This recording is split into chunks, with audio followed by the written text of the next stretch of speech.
Oh, the intro's already done. Okay, hey. Yeah, it is. Yeah, all right. Wow, that's. I don't know why I thought it ran like twice as long as it did. Hey, everybody, and welcome to Noir Bar. Over with. Fuck. Hey, everybody, welcome to Noir Bar, live from the shadiest district of Noir City, the year of our Lord, 1942.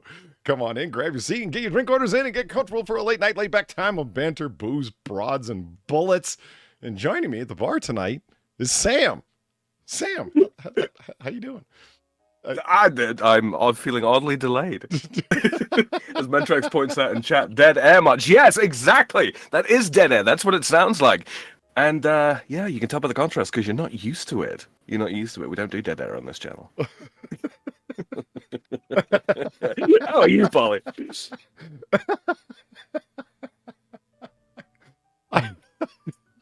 I'm just peeking out my own mic here. Whoops, sorry about that. It'll be fine. Everything's fine. It's just...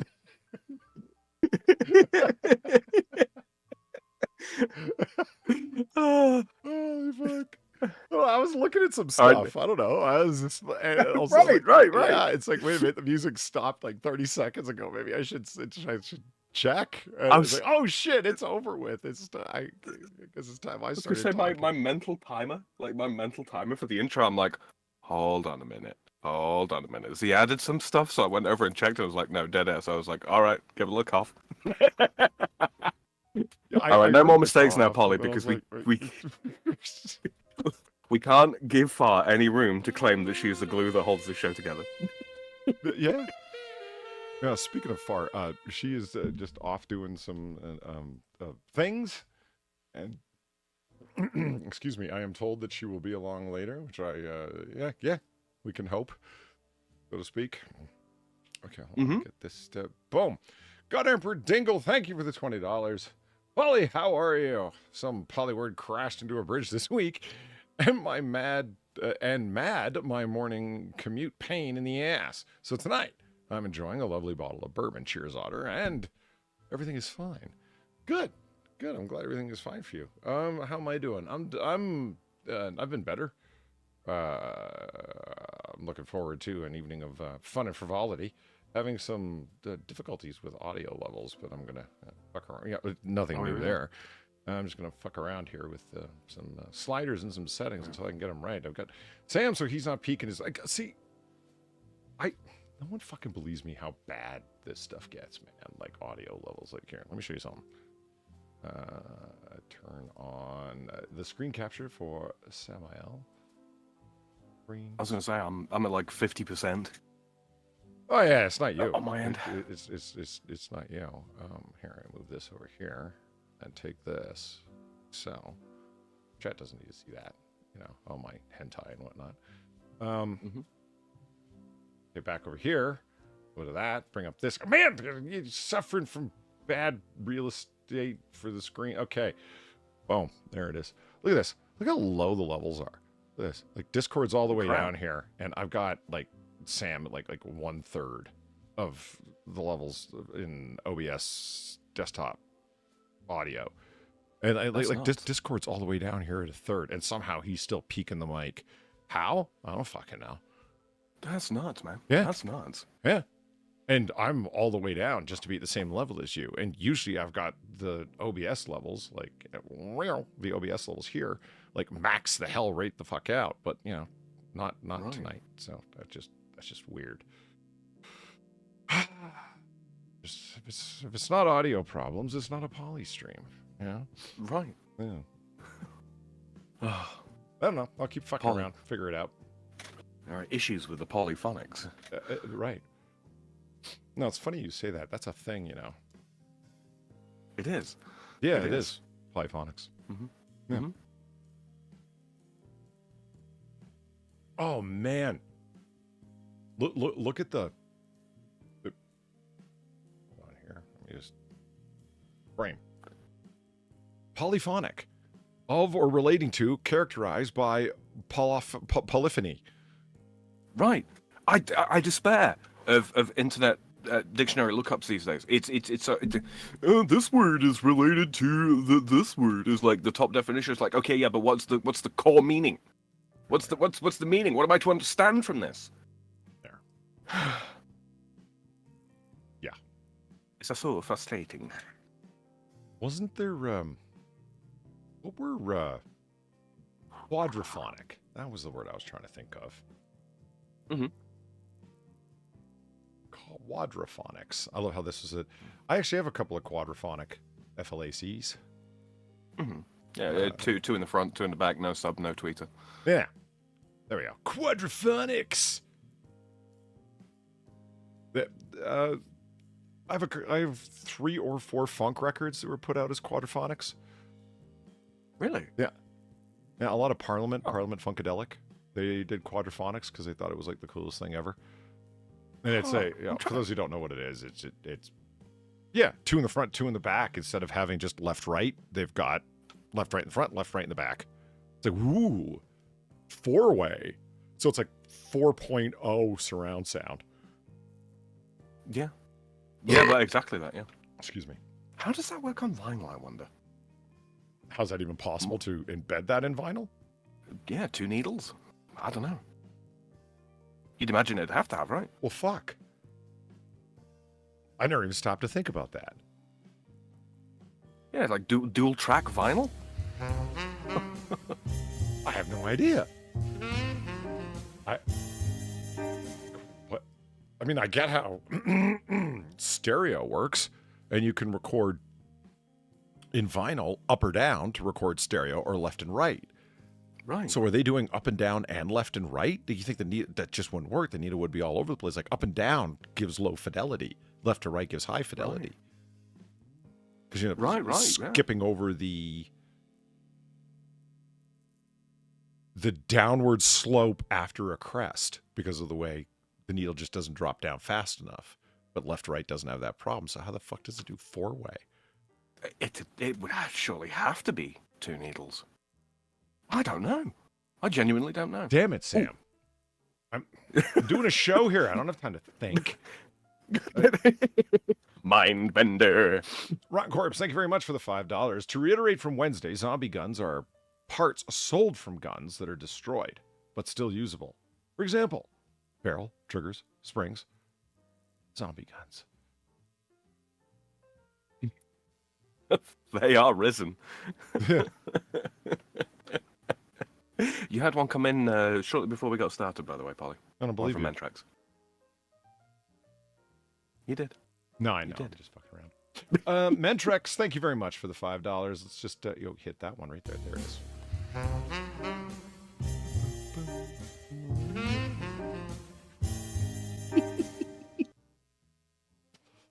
What does Brokeback Mountain and Lord of the Rings have in common?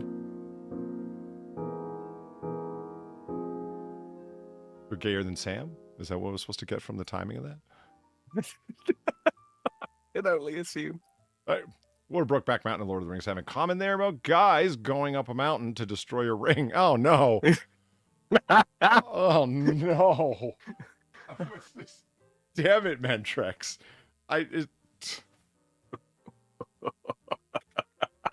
Holy shit, dude.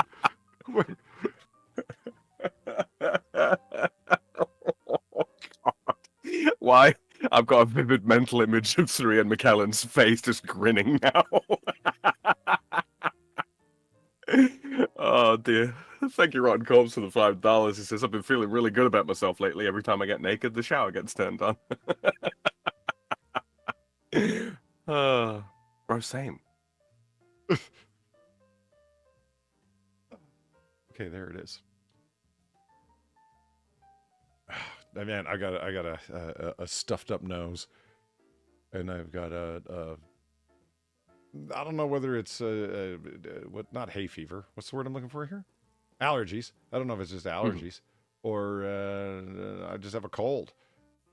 But what I do have is a box of Kleenex and a garbage pail on the other side of the room, and my hit ratio is only about 50%, as you can tell from the balled up tissues all around it on the other side of the room. Oh, that's not on. That's not on. Well, I mean, don't get me wrong. I'm not a disgusting individual. I can only handle having missed the garbage pail with a balled up tissue. 3 or 4 of them. Then I'm gonna get up and go clean it up. I mean, for Christ's sake. Obviously. What's up with this guy's thing? What is he doing? This looks Japanese. It does, doesn't it? It really does. This guy's like supposedly it's like 4 ways to get started. Ooh, you clever bastards. 4 ways to get started making quadraphonic music. This looks very Japanese. What kind of keyboard is that, Sam? I genuinely do not know. It seems a little extra, frankly. Yeah. I'm trying to figure how I would have to contort my hands to not accidentally hit the black keys all the time. Yeah. I don't quite get it. I mean, I get the idea of the way that the four ways work in here up at the top. It's like a fretless piano. You ever see like like fretless guitars and such? Yeah. There's A no fretless guitar, like an upright bass. Yeah. Well, basically, right? There's no. It relies on the hardness of your fingers to create the sound, instead of raised frets and all that kind of thing. And that's kind of what we've got here, but in piano form. There's no division between the keys. You can't play by feel, as such. Wait a minute, you see clipping of the fireplace, Feline. Hold on a minute. No, that fireplace is butter smooth, man. Telling lies. Yeah, I'm not... I mean, no, it's bloom from the light itself on the countertop there. That's what that is. At least to my eye. I don't know. But damn it, Valine, I'm trying to look up things for the show. Stop distracting me. Right? I took one of the fireplace. It's a real fireplace. But on a side note, I took video of a fireplace and ran it through Topaz Video AI and tripled the frame rate through frame interpolation to then slow it down to get a really smooth fire. And the result was not a smooth fire. It was a creepy extraterrestrial fire that looked wildly unnatural. Yeah, it was pretty weird.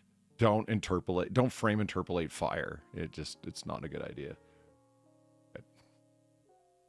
Sam, have you ever seen a record like this?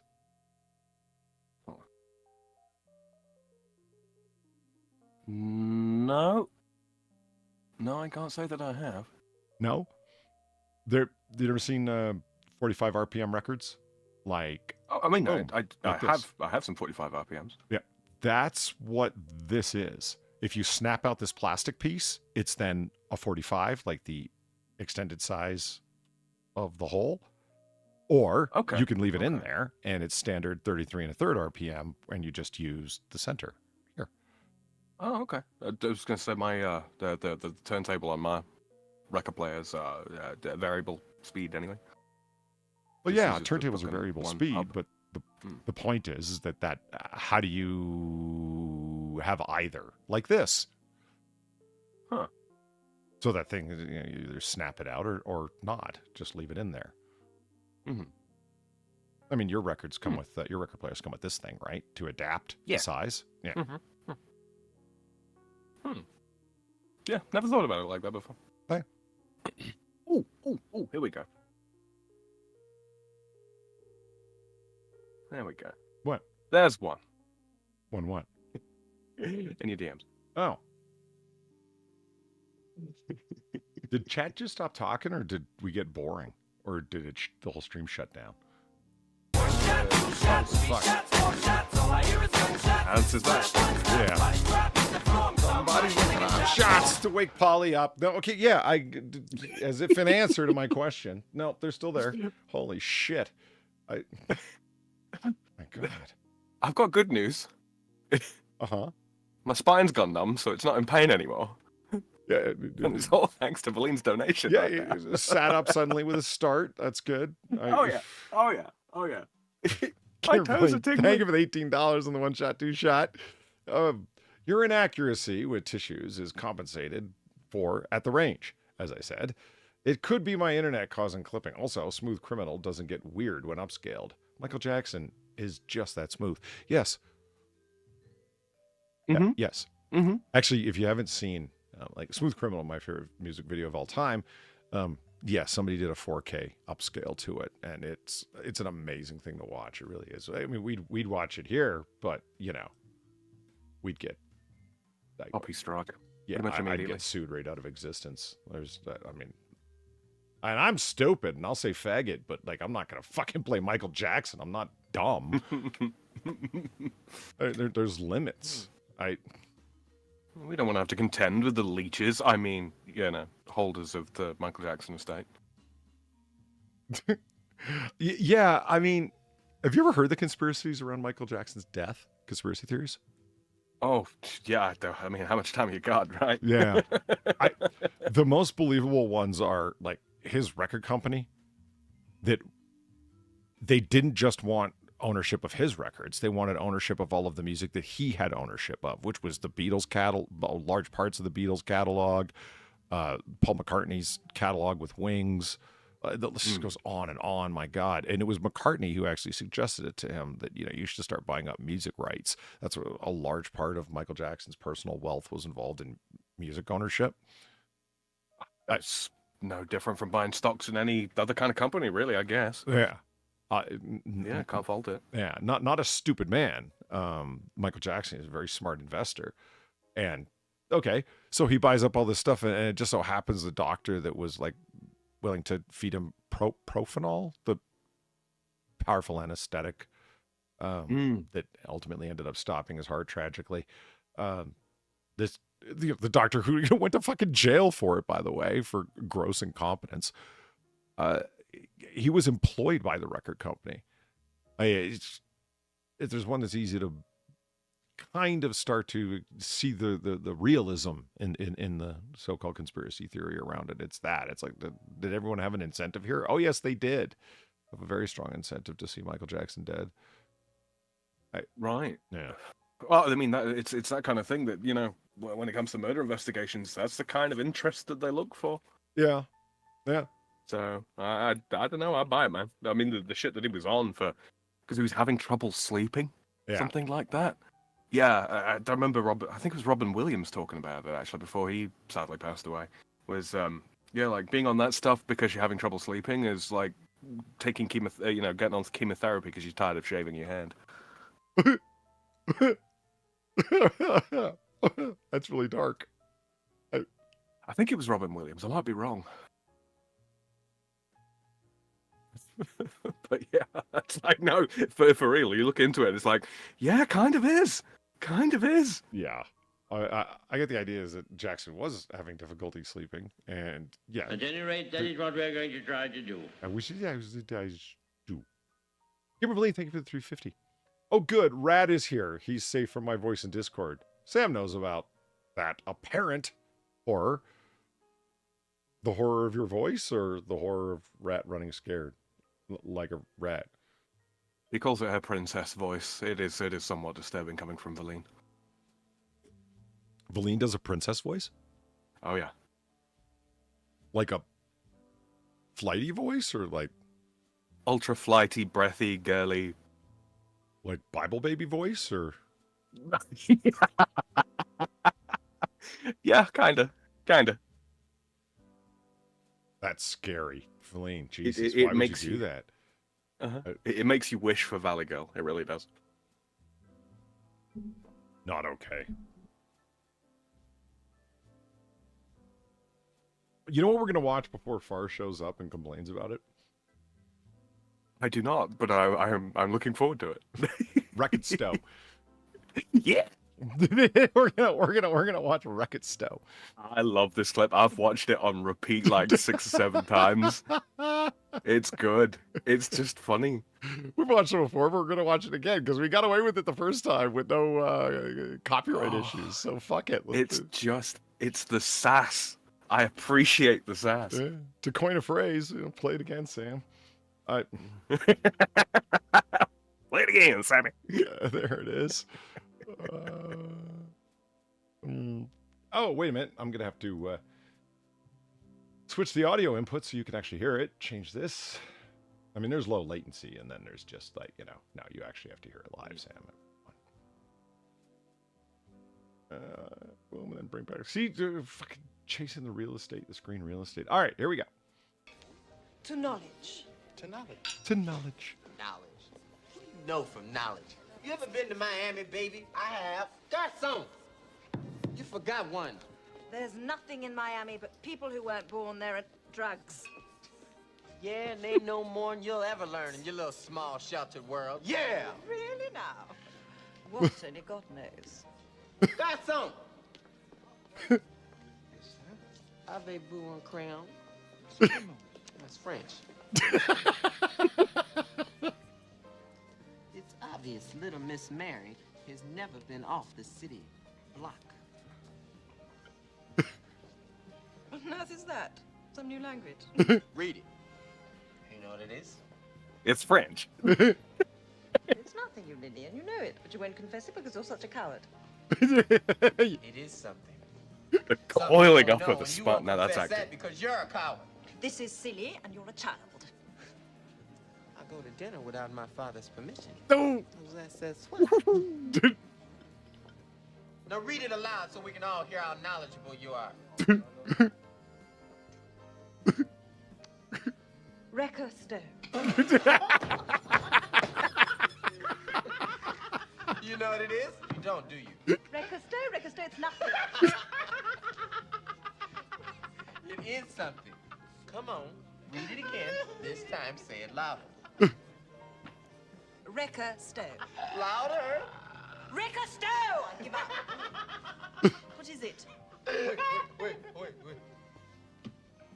If you wanted to buy a Sam Cooke, Abby, Where would you go? The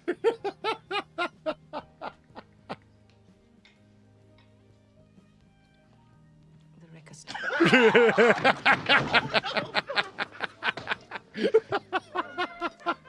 It's the delight that they're having in it that will never not be funny to me. The look of you got to give the actress credit for the absolute look of dejection when she realizes. Ah, it's brilliant. It's brilliant. Where would you go? To the record store. She kind of clues in, yeah. And That it is what starts sass off looks just like. Too crazy. Mhm. With the very to knowledge. I did.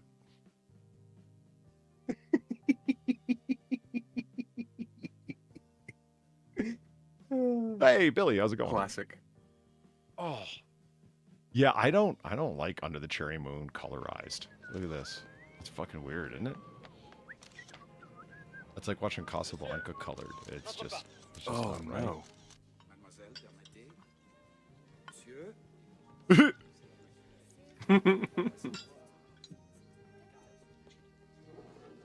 Oh, it's terrible. It's not supposed to be in color. To knowledge. to knowledge. Ugh. Knowledge. What do you know from knowledge? You ever been to Miami, baby? I have. You can Got tell some. it's colorized, right? Because whenever Forgot somebody one. passes in front of There's somebody nothing in else, all of Miami a sudden but the people who colors wear all like. them Look at there. her. She looks like a fucking vampire. Yeah, well, it's the what you call it, isn't it? The makeup that they had to use to make black and white work. Yeah. Yeah. Still, it just yeesh.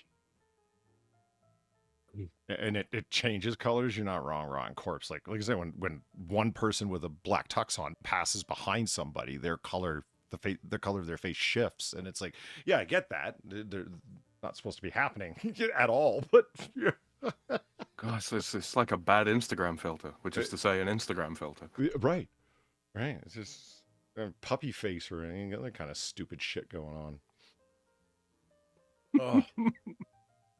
I gotta be real though. Some of my favorite clips is the wild eyes filter that they put over stuff. Yeah. Where they got the big stupid grin. Yeah. The wild eyes. I can't remember what that's called, but yeah. Yeah, that peels me. What is the one that I did for... Oh, shit. I'm going to have to go looking for it. Oh, excuse me. Oh, man. Oh, man, my stomach's upset. My nose is stuffed. I got a fucking headache. My ear is plugged. I'm a little dizzy. I got a fucking vertigo thing working. Fuck. Ugh.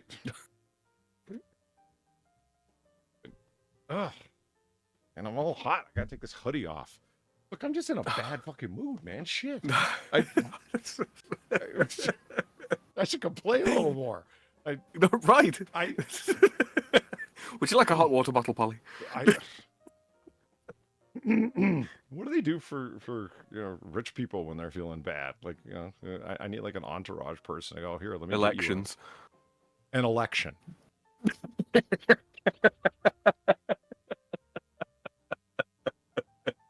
They run them for an election? Uh-huh. This doesn't even make sense. What the- Well, you know, we don't do politics here, Polly, so I'm not going to dive too much into it. But... Okay, we don't do politics, but we do things that are sensible in one way or another. Son of a bitch, man. What do they do for rich people when they feel bad? Elections. That's terrible. Chat gets it. Do they? Yeah, I'm sure they do. There's at least 2 or 3 people that are picking up what I'm putting down. Let me see. Oh. God, how many? Speaking of chat, how is donations it? do I have that have the word ass in it? My God. What? As in what you've named them, or There it is. Yeah, I had to look it up. I have a donation with the buggy-eyed thing here. This one. She got a great ass. it's the one. And you got your head all the way up it. That's the filter.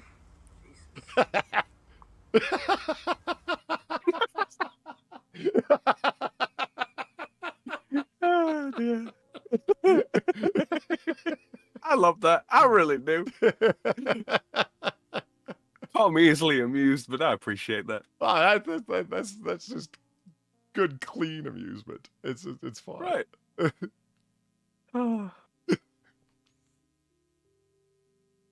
Oh, good old knee slapping fun. Yeah, BG was like, crazy eyes. There, that kind of crazy eyes. Okay, you know what? Fine. One more time. You convinced me. Nobody asked, but, you know, I'm going to go with it anyway. Shit, did I scroll off of it already? Yeah, I did. Fuck, that didn't take long, did it? Where is it? Fuck. Ah, there we go. She got a great ass. And you got your head all the way up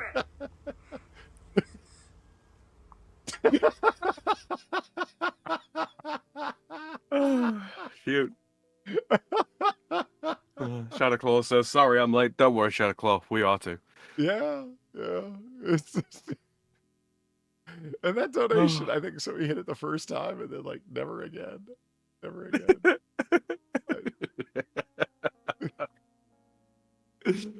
You got a great ass. Yeah.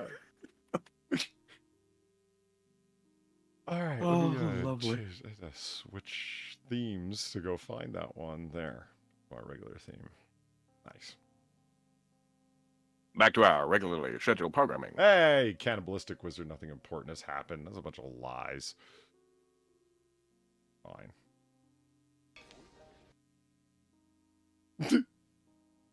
I can go to dinner without my father's permission.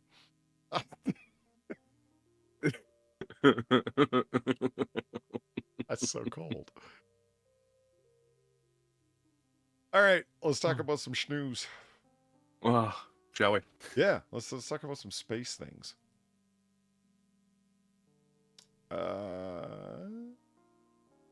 Boom, boom, boom. Whoops. There we go.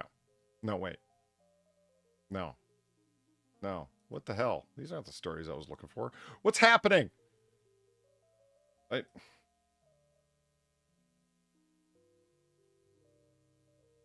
Hey, Johnny Hellcat, how's it going?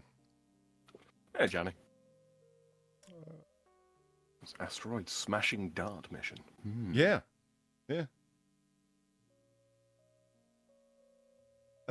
So they... Well, darts, and it wasn't really a dart. It was a acronym name for it. Fuck, I'm drugged. Not to put too fine a point on it. Oh, excuse me. Oh, my. I'm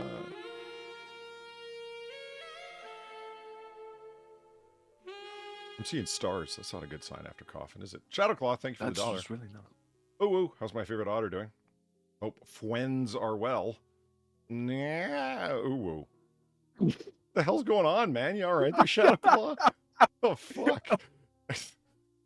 That is I'm not sure what distresses me more, the fact that Santa Claus sent that through, or hearing you read it. Well, I was just reading it as he typed it, man. I wanted to damn. be, authentic to the intent. Shit, I got my stream You might not working gotta lie to this audience, Polly, but please lie to me. I just... Let's see if the Ooh Cthulhu button's working here. It needs to be touched like the like button in Streamlabs. Nice. That worked. Yeah. I keep doing my impression of that on my own streams periodically with Eve there. Freaks her the fuck out. She does not like it. What? I don't know. I'm not quite sure. Apparently it makes her very uncomfortable. It needs to be touched like the like button in Streamlabs. Yeah, I wouldn't want you saying that to me. Somehow it's okay Maybe it's when the a opening Megan does line. it, but not you. Uh-huh. Yeah. Uh-huh. Uh-huh. But I don't want to. I don't want to hear about you touching me. That's.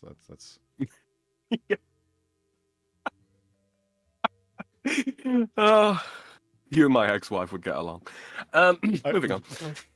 Wow, dude. Hold on. I can barely hear you. I need to turn you up and then your level for the audience down. Thank you. Oh man. Oop. We'll do it live. Yep. Oh yeah. Yeah. Stop smacking things, Sam.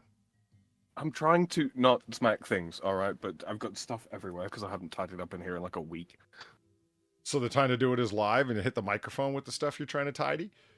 I'm not anywhere near hitting the microphone. It's other stuff around the room. That's what that is. There's like squirrels running around? There could well be. Well, I happen to have a story about squirrels. Why don't we go to that? Let's do that. Yeah, I found pine martens in my roof the other day. They were adorable. Hold on. What? The hell's a pine marten? It's a bit like a ferret, but very small. All right. Pine marten. Oh. Yeah. Mm-hmm. So you're French. How come they're not pine martin? I don't know. Oh, those look like conjoined Martin twins for a second. That was weird. So Sam has these in his attic. These things are adorable. I love these. But this is they are. This is great. Oh, it's TEN. I just went TIN. Mm-hmm, mm-hmm. Okay, so these things are running around in your attic, huh? Yeah, scampering around up there. I mean, I don't mind them. They're very good for pest control. They eat bugs, from what I understand. And how many of these things do you have up there? There was 3 up there. Look, they're so tiny. One big one and 2 little ones. Huh. Well, these are adorable. I had no idea that these things even existed. Mm-hmm. They're like they're fox coons. Uh-huh. I tried to grab a picture of them, but they wouldn't sit still because I wanted to send a picture to Kefki because she loves all these kinds of things. Anything mustelid. Right. They wouldn't sit still. I wonder why. Right. Maybe maybe there was something like 10 times their size, just like kind of looking at them. Maybe that was why. I wonder if that had something to do with it. Some basic self-preservation model they were running off of. Like, I looked at them, they looked at me, and they were like, he looks like he could eat me. I'm going to go over here. Yeah. No, they are delightful little creatures, though. So what do we start talking about these things for? Oh, right. We have Squirrels. we have a squirrel story. Okay, here we are. New Mexico man dies of the plague in the U.S. state's first fatal case of the disease since 2020. I should it's 2020, not medieval, like 1420. Right. All right, let's read on. Oh, I love these in short things. It cuts right to the chase, and I don't have to read the news entertainer meandering. Mm-hmm. In short, a New Mexico man has died from the plague. Okay. Health officials are reaching out to residents in the area. Stop biting squirrels. A man living in Lincoln County, New Mexico, has died from the plague. The state's health department announced last Wednesday, making it the first fatal cause of the disease since the medieval era. The plague, which is caused by the bacteria Urincia pestis, Aptly named. or whatever, is estimated by some scientists to have wiped out more than 30% of Europe's population in the 14th century. Oh, I thought it was 15th. Whoops. Whatever. It occurs naturally in rural parts of the western United States where it is carried by wild rodents, including rock squirrels, wood rats, chipmunks, mice, and rock rabbits and bush monks. Okay. It can be spread by humans by direct contact with infected animals, so stop biting them. Household pets that come in contact with local wildlife have also known to spread it to humans, including a case in the west coast state of Oregon. The west coast state of Oregon. Oh, this is Australian news. I was like, what the fuck? The southwestern state of California. The New Mexico Department of Health did not release any specifics of the fatal case because they didn't give a damn about the man that died, such as the man's name, age, or ethnicity. Oh. That's why. I'm kind of unsure as to why they would anyway. Like, how is that relevant information? A dude died. Leave it at that. Are you kidding me? You're asking why a Western news service is concerned with ethnicity, race, and race, age, and gender? Polly, to be fair, I'm asserting it's unimportant more so than questioning why they think. I agree. It often is unimportant. It's just they're the ones who focus, man. However, the department staff said they were reaching out to residents in the area where the man lived, which would conduct an environmental assessment of that. I've got a feeling I already know the ethnicity of the man since you're not saying it. They're reaching out to local residents he's in, quote, close contact with. Now, I'm not saying that any ethnicity in the United States is known for living 3 families to an apartment. Well, it is in New Mexico. Meanwhile, in better Mexico, that's turning into worse Mexico every day, we extend the deepest sympathy to the family in Lincoln County, the man who has succumbed to the plague. That's a weird way to say that. Succumb to the plague. I mean, I guess it makes sense, but this tragic incident serves as a clear reminder that more than Europeans will die from the plague. By this ancient disease. I'm sorry, the 1400s is not ancient. No, it's really not. No, we got a word for that. Medieval. Literally, we have a word for that. Right. The high Middle Ages. The fuck is wrong with you? Or no, late Middle Ages. I was gonna say ancient is at least primeval. You could Google the answer. What do we call the 1400s? You're gonna get late Middle Ages. The fuck. Right. What are news entertainers when they've lost the ability to Google things? They're Redditors.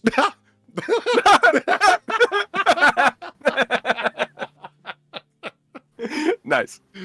Okay, shit. All right. It started off slow, but we're getting there, man. Noir Bar's coming together somewhat. Oh, shit. Hour and 13 minutes into the show. Whoops. Plague is still a danger in much of the world. Is it? Is it?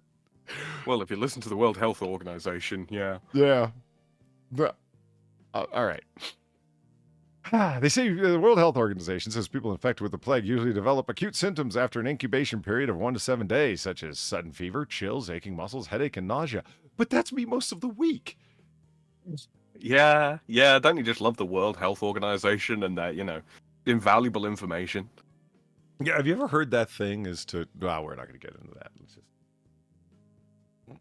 Why people of Western European descent seem to be resistant to certain diseases because of the survival.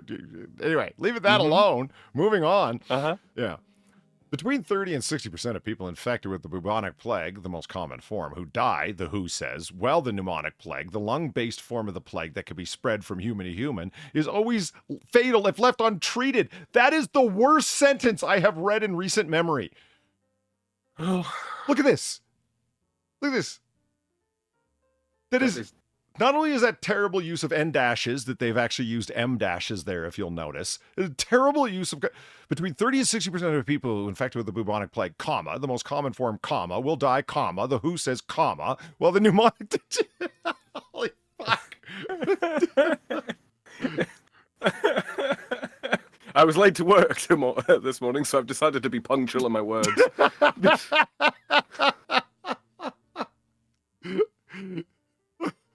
Jesus. So, hold on. I want to just, Sam, this is for your,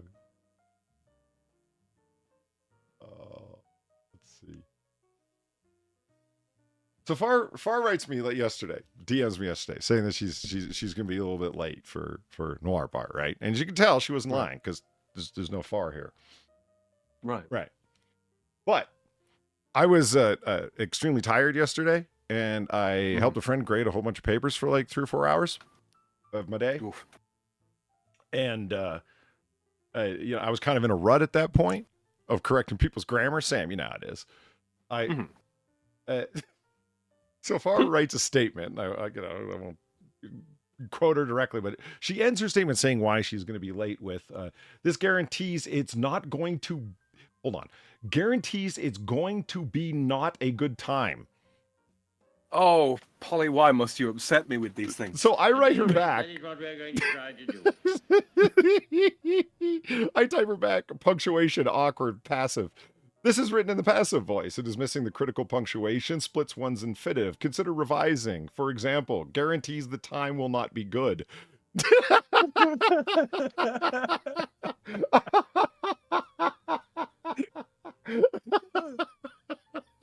Oh, man.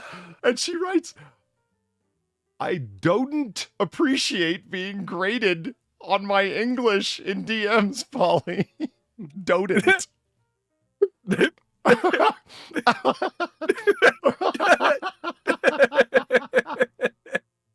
And she says, she goes, what the fuck? I don't even know where. Okay, wait. The fuck is dodent? And where did I pull that from? And I wrote back, possibly I didn't now and didn't before. Don't plus didn't equals dodent. And she just told me to fuck off. So I was. It's an extinct verb, is what that is. Yeah. Dodent. Yeah. Because it could be like, I didn't right up until the current time. Now I'm willing to have changed my mind. But it didn't doesn't necessarily imply up until the current time, including the current time. It just means up until now, not including now. So you have to do don't. Present tense. So it's dodent. Up until now, including now.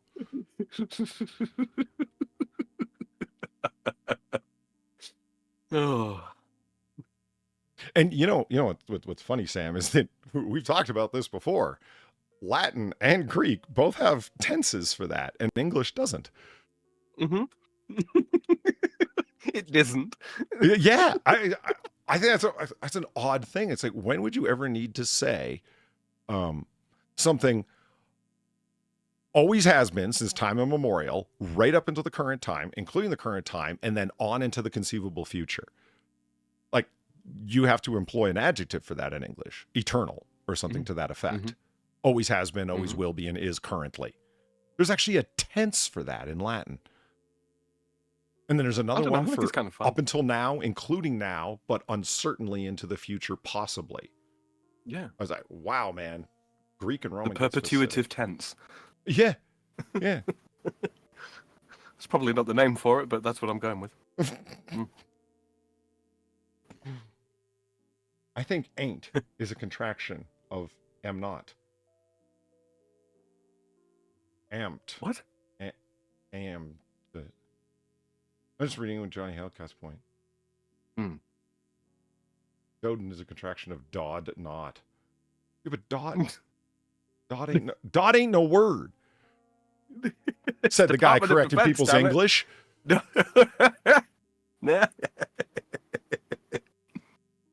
Dodo plus donut equals dodent.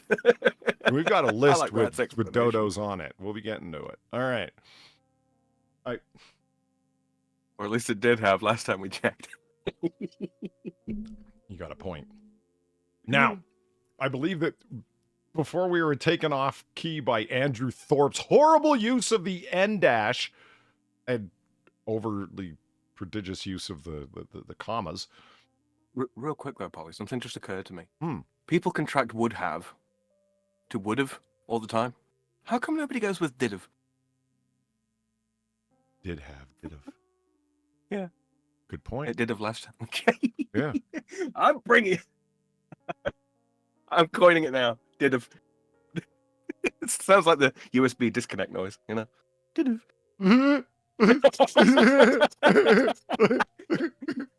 Is a USB device connected? Well, we did have. Moving on. The plague is found on all continents except Australia, with epidemics occurring in Africa, Asia, South America over the past century. God does have a sense of pity. Everything else will kill you in Australia, but there ain't no bubonic plague there. That's good. That's good. Well, it's not present in Australia. It is a nationally profitable, notifiable disease. Whoa.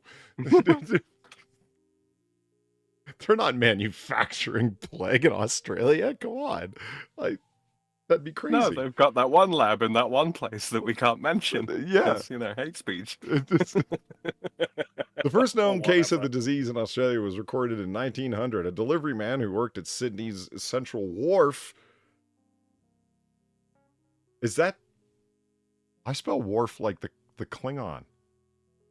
No, that's how it's spelled. Wharf. No. Wharf. Yeah. Nah, it's just spelled like the Klingon. Which service Where ships is- that could... What? Sorry, no, never mind, move on.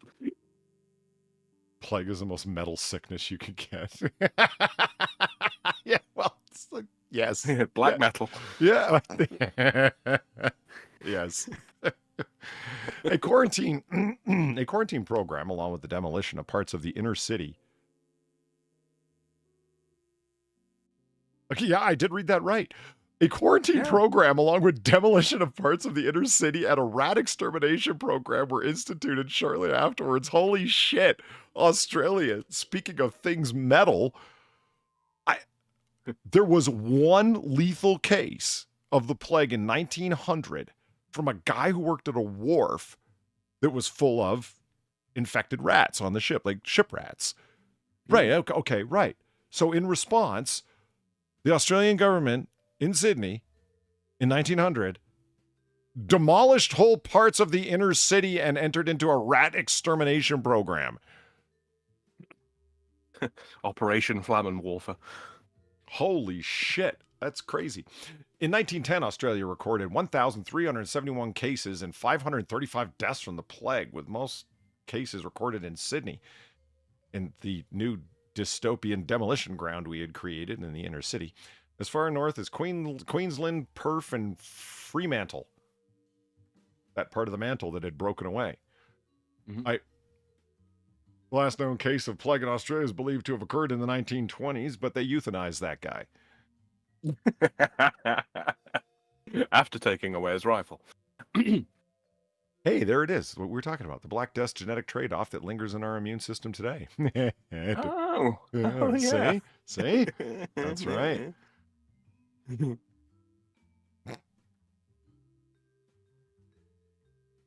you think $5.50 in dollar dues, $5.50, I don't even know where I got pounds from at all, $5.50 is too much for flat white? Actually, it's too cheap. And our world-famous cafes are paying the price. What? I can buy an entire bag of instant coffee for $5.50. What the fuck? What the fuck is a flat white? Just regular coffee with milk in it. I honestly thought they were talking about paint per square whatever the fuck. Oh, no. That's you're thinking of like barrister white. Well, yeah, you would use Or flat Magnolia white on White. barristers, sure. And And most- milkshakes on Sargons. Right, yeah. And I mean, most Mhm. barristers are a fat white, not a flat white, but whatever. something quarter crew. Right. Yeah, I just $5.50 for a flat. Well, I mean, this is Australia, right? I was talking to Far the other week about, you know, generally speaking, whenever I'm looking at how expensive a place is to live, or hell, even visit, is look at the price of a loaf of bread. I mean, it kind of falls apart in Asia, obviously, because, you know, wheat is not their staple grain, it's rice. So that's a different story there. But yeah, price of a loaf of bread is a good indication of how much money you can expect to pay to live in a place. No shit. Mm-hmm. Yeah, it's not universally true, but like, yeah, in Oz, it's like $4.60 for a loaf of like Wonder Bread style sandwich. Yeah. Loaf, I guess. Yeah. Sandwich loaf. Compared to, like, yeah, that's that sounds very enticing. I'd love a block of sandwich loaf. Sliced bread, standard sliced bread. You know, soft crust, fluffy bit in the middle. Yeah, I don't know how else to sandwich describe loaf. it. No, I get you. Yeah, it's fine. This is cut me off a slice. This is a sandwich loaf. No, Polly, that's the best part. It's pre-sliced. Why? That's the best thing since not bubonic plague. Yeah.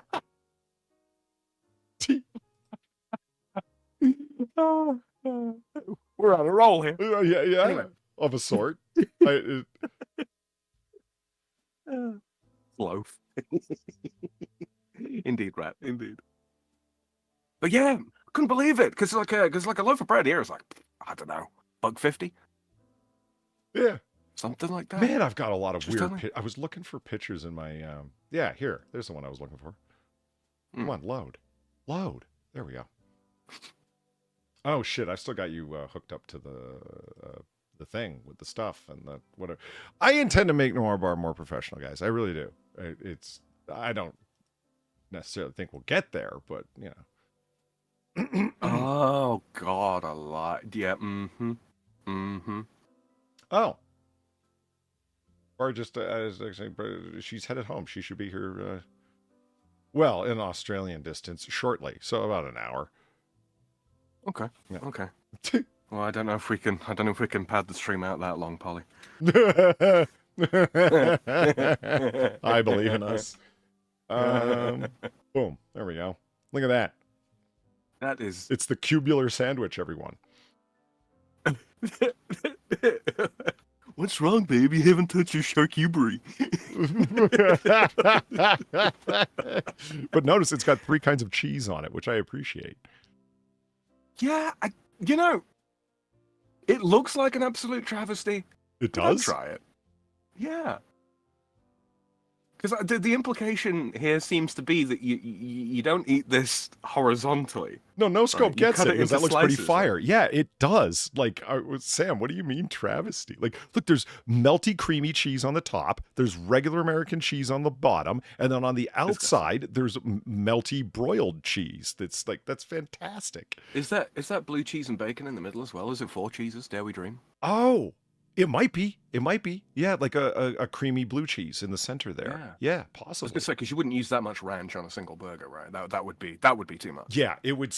Yes. Yeah, but you would use that much cream cheese, or creamy cheese, I should say, like a creamy blue. Like, look at all that delicious roast beef under that top layer of melty cheese. That looks fantastic.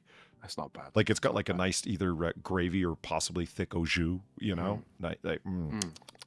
And it looks like it's not overcooked. Like, it might be some nice rare beef in there. And a nice, and this doesn't look like shitty lettuce, but some proper spinach. You know what I mean? Like, that's, yes. That has been the most solid upgrade I've ever made to burgers because I grew up on burgers made with lettuce, till I was like 15, 16, and then I saw this one recipe that called for putting spinach on instead, and ever since I can't be bothered going to McDonald's or anything like that for a burger anymore. It's like I would rather make my own because I get to put spinach on it and blue cheese as well. Blue cheese on a fucking burger. That's good shit. It is shockingly good. Now, okay, so Cannibalistic Wizard says minus the disgusting blue cheese. Yes, it's not to some people's taste. I got to tell you, man, I like strong, oily cigars. I like hot pepper. I like full-flavored cigarettes, especially if you can get them filterless. I like pipe tobacco. I like big flavors is the point. I like sour candies. You know what I mean? But blue cheese, no, mild is as far as I'm willing to go. As soon as it gets potent blue, Really? I get off at that stop, man. It's a flavor that at the mild level is cool. It's good. It's great with beef. I was surprised. But yeah, once it gets heavy duty and then you're going to like taste it in your nasal passages for like the next 3 days. It's no. Are you familiar with Roquefort? Uh-huh. Yep. Yeah, so what's your opinion on that? Is that too strong for you, or is that just about right? I've had it exceptionally strong and then not, depending on how they aged it. You know what I mean? Yeah. It was, Yeah. So yeah, I've had it good and way too So much. drunk, I cannot get up. Oh shit! I missed a Gamer of Lean. Yeah, I heard that. I do. I just looked up where Lincoln County is. That's a white people area by White Sands. So I think they could call it Wonder Bread Country. Speaking of Wonder Bread, yeah. And then just now, Gamer of Lean, thanks for the $2. No, you say Azoo like a good American and hurt Sam.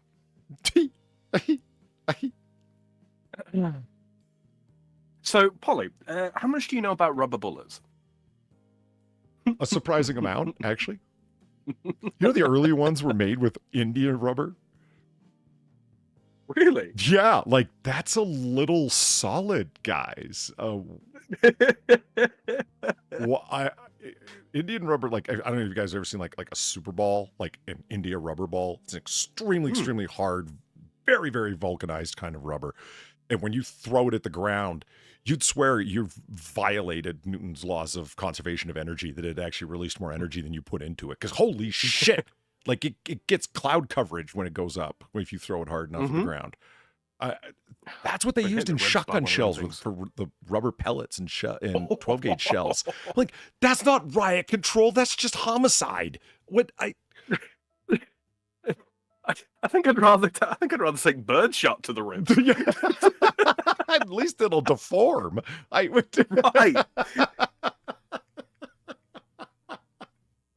I can't believe they thought that was okay. And it's like, yeah, that's why they stopped saying non-lethal and went with less lethal. When the lawyers got involved. Was that see, that's something that got strange here. Wait, what? There we are. Ooh, hello. Speaking of slugs. Right? Speaking of hits you like fucking lead. Man, I let that loop for a while. And yeah, I've decided to let him have the angry air horn, the angry boat. It's Alan.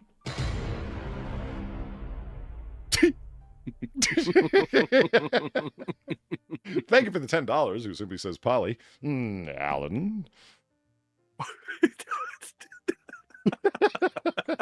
It's still not old. I think you enjoy it more than Alan does. Probably. Possibly.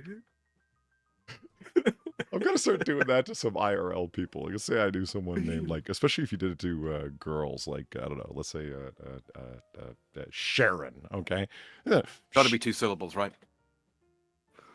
No, I could do it with a 1 syllable. Let's say Eve, I don't think right? it works for 3. Yeah, you know, it'd be like, Eve. See? You can do it.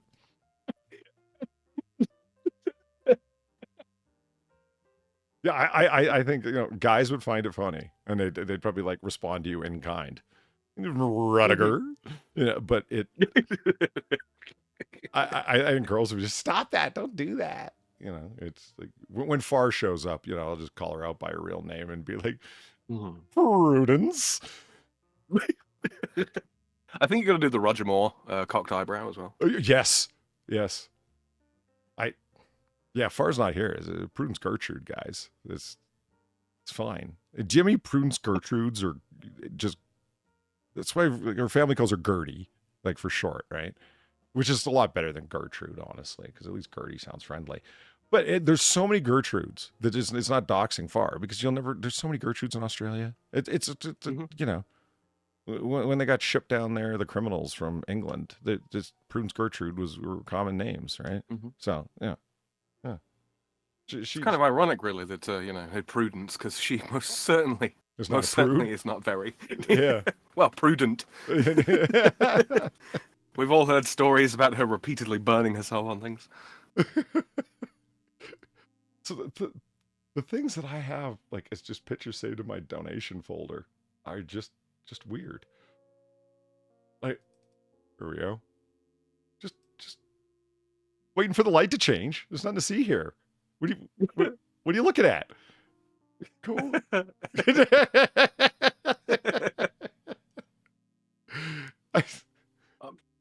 I'm trying to work out what all's going on there with the vest. Has he got stuff strapped to him? I can't quite. A whole bunch of magazines. Yeah.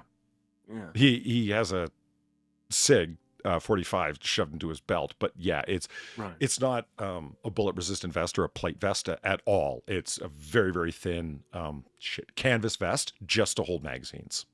Yeah. Both in the chest, under the arms, and on the back. It's like mags aplenty. Yeah. Yeah. I'm gonna be real. I think the long tie would get in the way.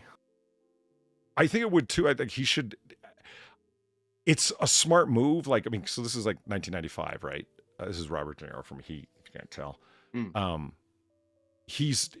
That tie is too wide for the style of the time. Like, I don't even know what year a tie that wide would be in, but it's on purpose so he can pull the jacket somewhat closed when he's walking into the bank and not be painfully apparent of what he's up to, because you wouldn't want to button the jacket because it's a single breast, not a double breast, right? But even if it was, there's so much bulk from all the magazines and the fact that he does have a vest on underneath his dress shirt that you're going to be obvious.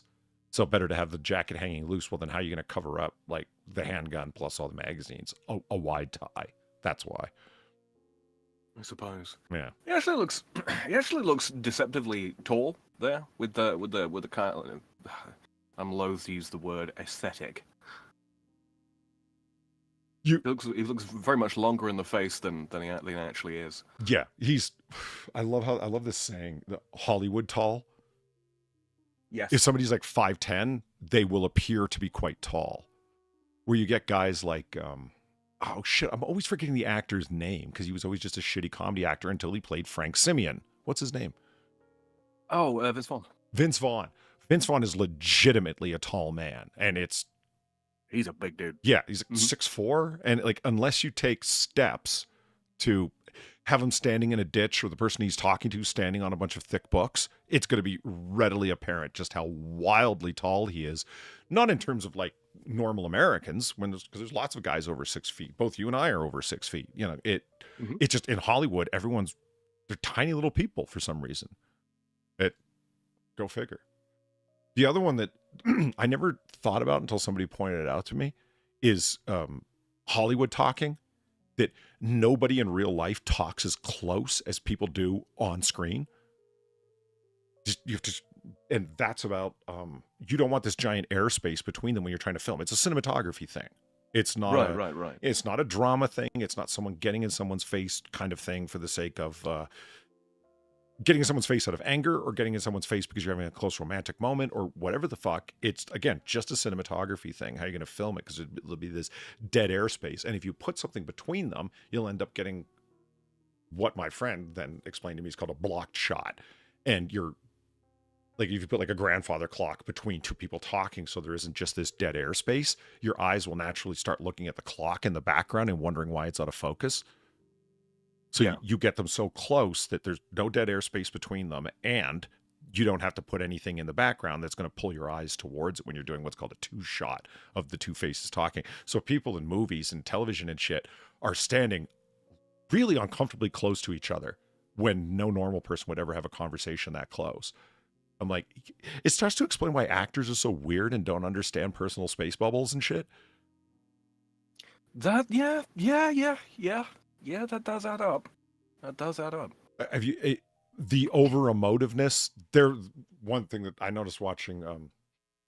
I can never remember the name of this. Chad, help me out. I need to crowdsource my memory here tonight. Altered Carbon. That was the name of the show. Altered Carbon, and the woman that they hired to play the legendary figure that started the Envoys, Wilcrest, whatever her name was. She was so obviously a stage actor, Sam. And my friend that I we both said, this is so obviously a stage actor who's acting for the people that are in the back rows in the balcony. Everything. Oh, she's projecting. Oh, Lord, yes. And over-emoting with her face so everyone can see the facial expressions. And on stage, that's great. when you're standing next to David Mackey, and you're only like, you're Hollywood close to them, and you're going, why would you ever say such a thing to me? It's holy shit, lady. And then you got Mackey, who's like acting with subtlety, going, because I thought it would be important to you. I just picked up a little something. I thought some anxiety, perhaps. So I thought I would just ask. Just ask, you say? Like, it's just it was terrible to watch, man. It really was. Like, honey, we have a soundstage. We don't need you to do that. Oh, man. Yeah, you never knew De Niro had cancer. Really? Yeah. Did you hear he had married 3 times? You hear he had a kid like 9 months back? I can't believe you let that go. But all right. Just in remission currently. No? Okay. All right. No, I'm at a loss. A loss for what? I'm not saying it's going over my head. Gamer Valine, I'm going to Weibo this for you, okay? Gamer Valine said, I never knew De Niro had cancer. And I said, yeah, he was married 3 times. He's divorced now. He's currently in remission. Yeah, okay, I see. Yeah. All right. I was going to say, it was such a normal, everyday thing to say to me, I guess. I thought if anyone was going to pick it up and go, oh, hell yeah, it's just, I'm glad. See, there's all sorts of self-effacing jokes you could do. Yeah, how do you think I started to lose my hair? The therapy afterwards. It's just. Oh, people get therapy after divorce. Not me. Couldn't afford it. Yeah. R.I.P. Louis Gossett Jr. Indeed. I've got a video on my channel when Louis Gossett Jr. predicted Antifa. Oh? Yeah. Far and I were watching commercials from the 70s, and he starts talking about people that are, in context, what he was referencing is people that do vandalism to national parks and public parks, things like that. Mm-hmm. Not just littering and or graffiti or whatever, but light fires, destroy park benches, shit like that. And awesome about, yeah. Yeah, and it's beyond just like regular fucking around damage that you just do from like having a drunk party in a gazebo in a public park. You might end up like breaking a couple of things or whatever. You know how it is when you're drunk. It's like whatever. Yeah. The tragedy of the commons, they call it, of course, because nobody owns it, so it ends up just But no, he was talking about people that like deliberately damage it. He goes, these people are, and it's a public service message that he's doing, and my God, man. Point for point, it sounded like he was talking about Antifa. It was hilarious.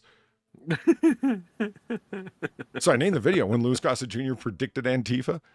And I remember I went and found a similar font to the text that was up there and like degraded it and blurred it. So it made it look like it was part of the 1980s video footage. And man, those old commercials are fun, man. They're a time capsule. Anyway, I mean, I was talking about how his face isn't fat for once in that photo. Oh. Yeah. Yeah, him and Pacino both were actually looking kind of gaunt for that movie. Pacino. Especially the scene when he's driving on the highway to pick up, like, look how gaunt he looks. Oh, yeah, Jesus. See what I mean? Look how the suit virtually looks like it's hanging off of him in the famous scene where he's actually, there we go. Where he's actually talking to, whoa, he's right off screen there. But, it used to be able to focus. There. That's what we call the Alamy mustache. Yes. I'm looking over at, like, on our screen, it's very clear, the Alamy mustache, but then over on OBS, it doesn't look like it's even present. Like Harry Potter gaunt. Wow. Yeah, that's a judgy face right there. Look at that. Yeah. Mm-hmm. I know what you were jerking off to, and it's sick. How dare you shit in my cornflakes, huh? Yeah. You don't think I can smell the burnt almonds in this coffee, honey? I can tell that you're the kind of man who breaks spaghetti before he cooks it. Just leave it sticking out of the pot. I don't understand why people do that. It'll only be It sorts moments before it's itself out. tender. Like it'll fall in. It's fine. Oh God, right? Brush it about a minute in if you're unhappy. And to be honest, when spaghettini's available, I don't understand the popularity of spaghetti at all. Oh, just so long as it's not bloody vermicelli. I cannot stand that shit in soup. It's just, Really? It's nasty. Yeah. You know when you get like a packet of dehydrated soup? And you Sure. know, just add hot water and then wait for a bit. Yeah, and then you know you get to take a spoonful of it and you get the little vermicelles on there, and you get a mouthful of those and they're like still partially crunchy and it's bleh. That's an unpleasant texture. Vermicelli is like, okay, the whole al dente, fully cooked, overcooked conversation people have. You know, vermicelli goes from like al dente to overcooked. Not in the Matter time of that it's in the seconds. pot, but in the time that it's sitting on your plate still cooking. Yep. It's Yep. that fucking touchy. So unless you are a master of prediction of water absorption at a given temperature at your altitude, careful. Just don't use it. It's not needed. It's not needed. So Mentrix says he's a qualified chef and breaking it into 4 pieces makes it all fit in the pot, Sam. In your face.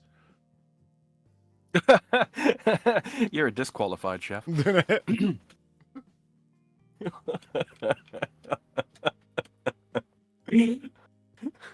Oh man, I nearly had a falling out with my sister when it came to cooking spaghetti.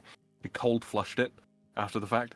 Like, don't get me wrong, there are times where you know you where you do want to cold flush your pasta to stop it continuing to cook. Yeah. Sure. If it Don't were do it going to into spaghetti, like just a, don't ever you're cook doing it. like a cold pasta salad or something, maybe, yeah. Mm-hmm. That kind of thing. But I wouldn't want to wash the pasta water off of it, like the starchy water. I'd want to leave it like that. That's me. Yeah. I don't know. It's like when you're trying to water a sauce a little bit because your sauce has gotten a little too thick because you let it boil down and reduce too much. Don't use tap water. You take a ladle of pasta water to do it with. Yeah, it's perfect. It's perfect. That's the starch. Reserve the starch thickness. is your friend. Well, yeah. Just throw some butter in it and give it a stir. Yeah. I mean, that's halfway to fucking what do you call it? Crap. What's it called? I don't know. Not chicken parmesan.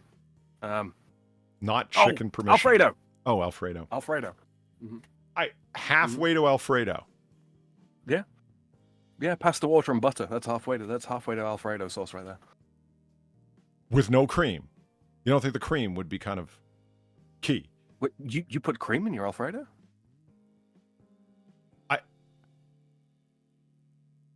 Okay. At any rate, that is what we're going to try to do. Wait a minute. What do you make bechamel sauce out of, Sam? Bechamel. Yes. White roux plus milk. What do you make your white roux out of? Butter and flour. Have you told this to an Italian? Yes. How long was the hospital stay? I don't know. I didn't check on when they got out. Okay.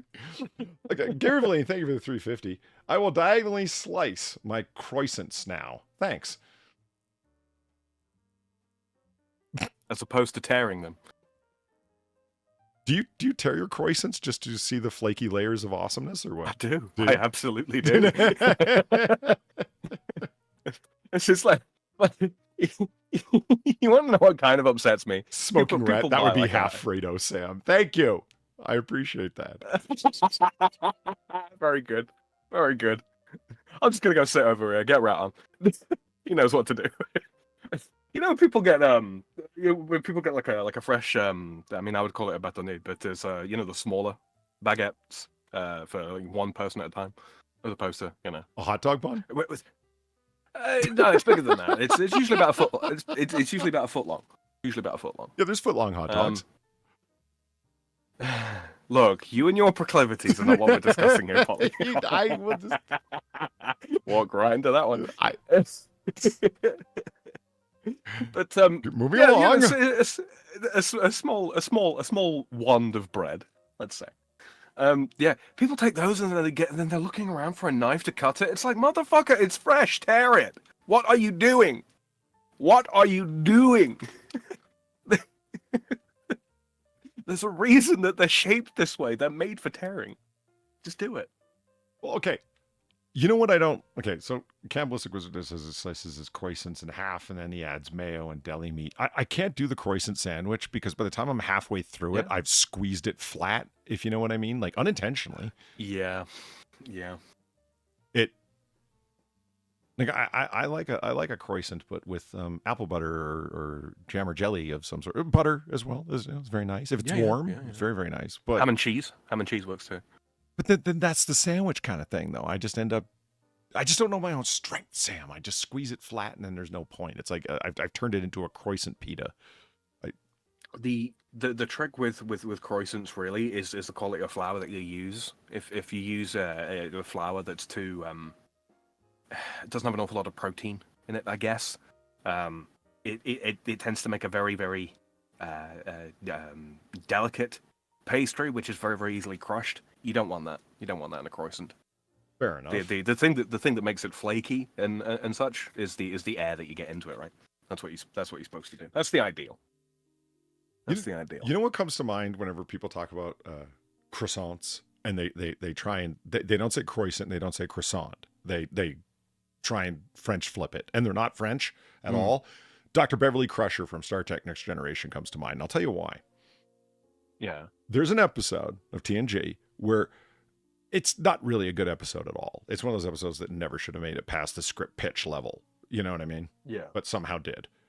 Where her and Picard are... It's so retarded. It makes no sense. It's so... what's the word? Where something is overwrought, where they've worked too hard to get to the point. Confabulated. What's the word I'm looking for? Contrived. Contrived. It's way overly contrived. Her and Picard end up having devices implanted at the base of their skull. It's a small little implant kind of thing that ends up psychically linking them so they can hear each other's thoughts.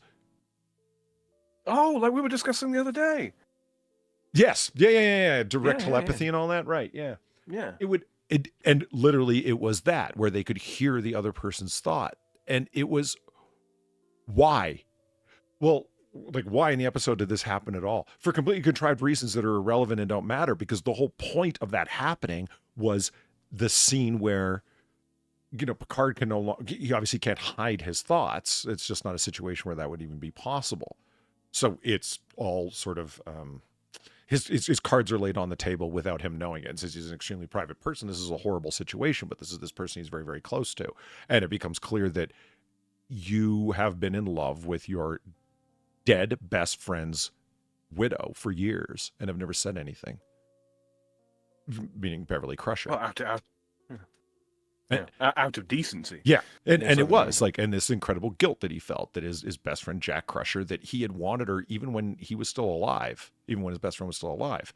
And that's the point of this connection that they have, is that drama.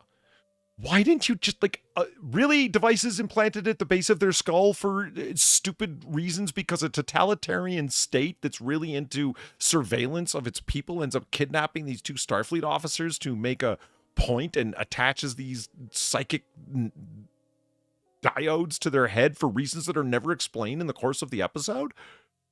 How stupid is that? That is pretty contrived. Yeah. So anyway, what has this got to do with breakfast sandwiches, you might wonder? The episode starts with, I guess they have breakfast together on the ship, Picard and Crusher, all the time, because he's captain, she's chief medical officer, and they schmooze. And she's always coming up with, we're going to try this Vulcan breakfast next, and it's very elaborate, right? And she looks over at him and she says, tea and croissant. That's all you actually want for breakfast, isn't it? And he goes, no, she goes, no, there's no reason to hide it. I can hear your thoughts. That's all you actually want for breakfast. Tea and croissant. She has to say it like 17 times in this 3-minute scene. Croissant. And it's like, you know what, Gates McFadden, you don't sound remotely French. Like, just say croissant. Present pastry. I mean, that's all croissant means anyway. Crescent. Yeah. Just fucking call it that. Why'd you say crescent rolls? There you go. Yeah. I would be less upset by that. Crescente. Yeah, that was just right. El crescente. You know what? Hearing somebody screw up French is much better than hearing somebody fake roll their Spanish R's. For me. Whew. It's one of them. It says you either can or you can't. And if you can't, don't worry about it. You don't have to. Now. Oh, yeah. If you can tell me what movie this is from, you win the prize for tonight. Oh, gee, no idea. I was joking with Kefki that I was gonna post this on Twitter and be like, who knows? We'll just leave it up there. The Rabbit in Red Lounge. When you're in the 70s, right, and you need a set of matchbooks a matchbook made up for a made up bar. You don't want to do copyright infringement. Like, just look how simplistic it was, because it was the 70s. Printing shit custom is not cheap. Right. So it's the Rabbit in Red Lounge, little cutout silhouette of a rabbit with overly enlarged Spider-Man eyes. The rabbit in red is rabbit in red. Yeah. Uh-huh. It also comes from this movie. I'm going to crack a joke around it, too. There we are.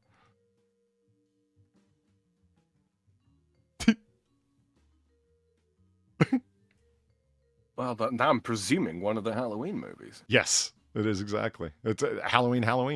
Original 1978 right. Halloween. Right. The joke that I realized the last time I watched this movie with Kefki, which was last Halloween, is Laurie's father is responsible for everything that happened.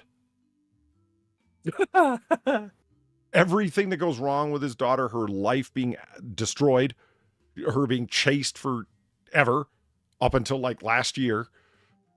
It's all his fault. And why?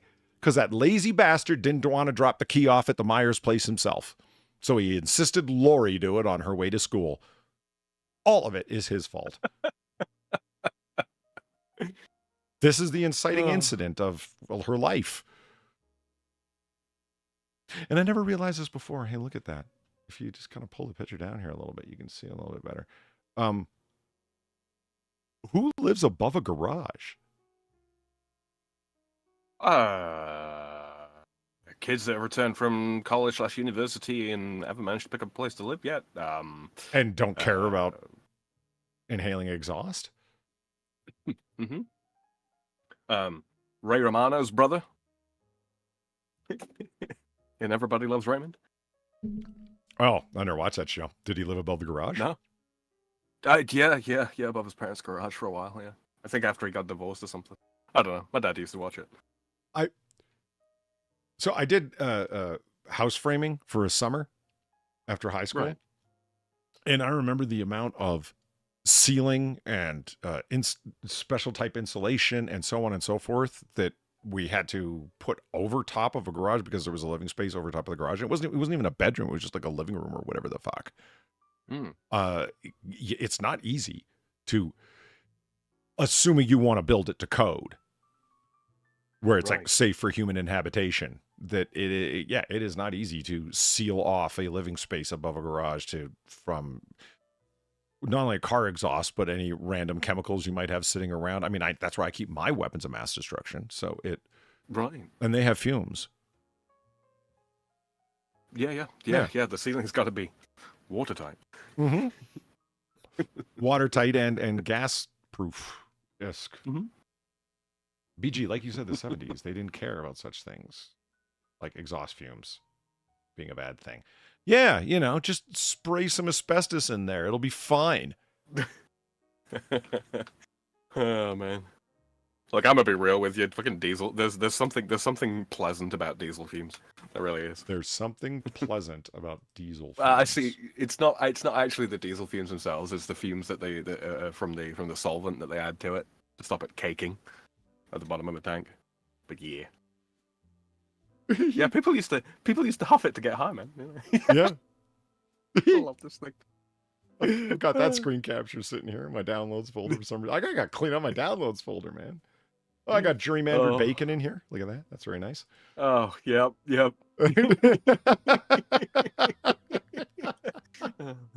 It needs fillet bustering. Yeah. Gerrymandered bacon. Yeah. Oh yeah, I got the Jesus. OTTER test pattern, the OTTER 1970s TV test pattern that Far made me. Isn't that delightful? That is delightful.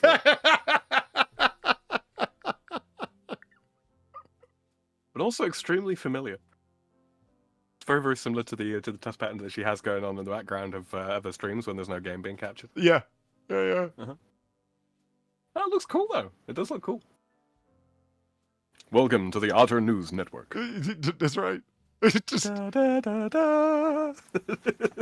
I want to take this and do the 1960s Batman thing to as the otter face comes out. You know. It just, yeah. This is the splash screen for the Otter Caves operating system. I have so many pictures of liquor. Look at this. So many liquor pictures. That is a very nice one, though. That's very it handsome. is, yeah. I mean, Sam, I have taste, okay? I know what I'm doing. Okay, this guy who's using a whiskey cube doesn't know what he's doing, but I know what I'm doing. Just don't put anything in whiskey. Just don't. Yeah. Just leave it alone. I thought this was a great image. I was thinking about using this for a Noir Bar for something. Now that is handsome. Mm-hmm. That is a very, very good use of color.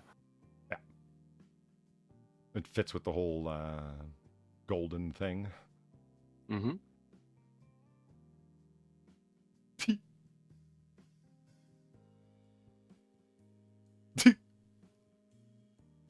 What do we see?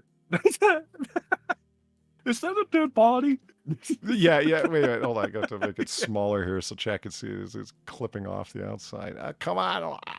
I can't get off to the side of it. Come on. Let's go. Son of a... I went through on Linux and added a bunch of shortcut controls, or rather keybind controls. So if I hold down the start key, the Windows key on my keyboard, and then left click and right click, so Windows key and left click allows me to drag around any window, even if it can't ordinarily be dragged. And then Windows key and right mouse button allows me to resize depending on the direction that I'm grabbing the window from. Mm-hmm. I got so sick and tired of having to resize stuff on the fly for streams that I was like, no, I'm just going to do this, and it's going to be done, and it's going to be wonderful, and yeah. Well, the part that's frustrating about it is for a good number of full-size things, full-size web page, and if you have theater mode on for any embedded video, where the frame is in the center on the screen that we're on right now is perfectly centered. And it's just that webmasters don't have... There's a reason there's mobile sites for web pages. And it's to unify the size of everything. First and foremost is to unify the size of everything. But then afterwards, people have taken it to be... Well, you've seen what my my YouTube pages look like now. Now they look like fucking tablet pages, right? I was complaining about that a few weeks ago, and I still have that problem. It hasn't gone away. I haven't been able to fix it, and it's balls, man. It's balls. It's just fuck. Yeah. Piss off, man. Oh, hey, nice. Really grinds the gears. Yeah. There we go. Platty says, "Oh, new graphics, fancy." Yeah. Indeed. Remember where that's from, Sam? If you hadn't asked me, I'd be able to tell you. Really? That's weird. But no, Polly, bridge too far. Boo.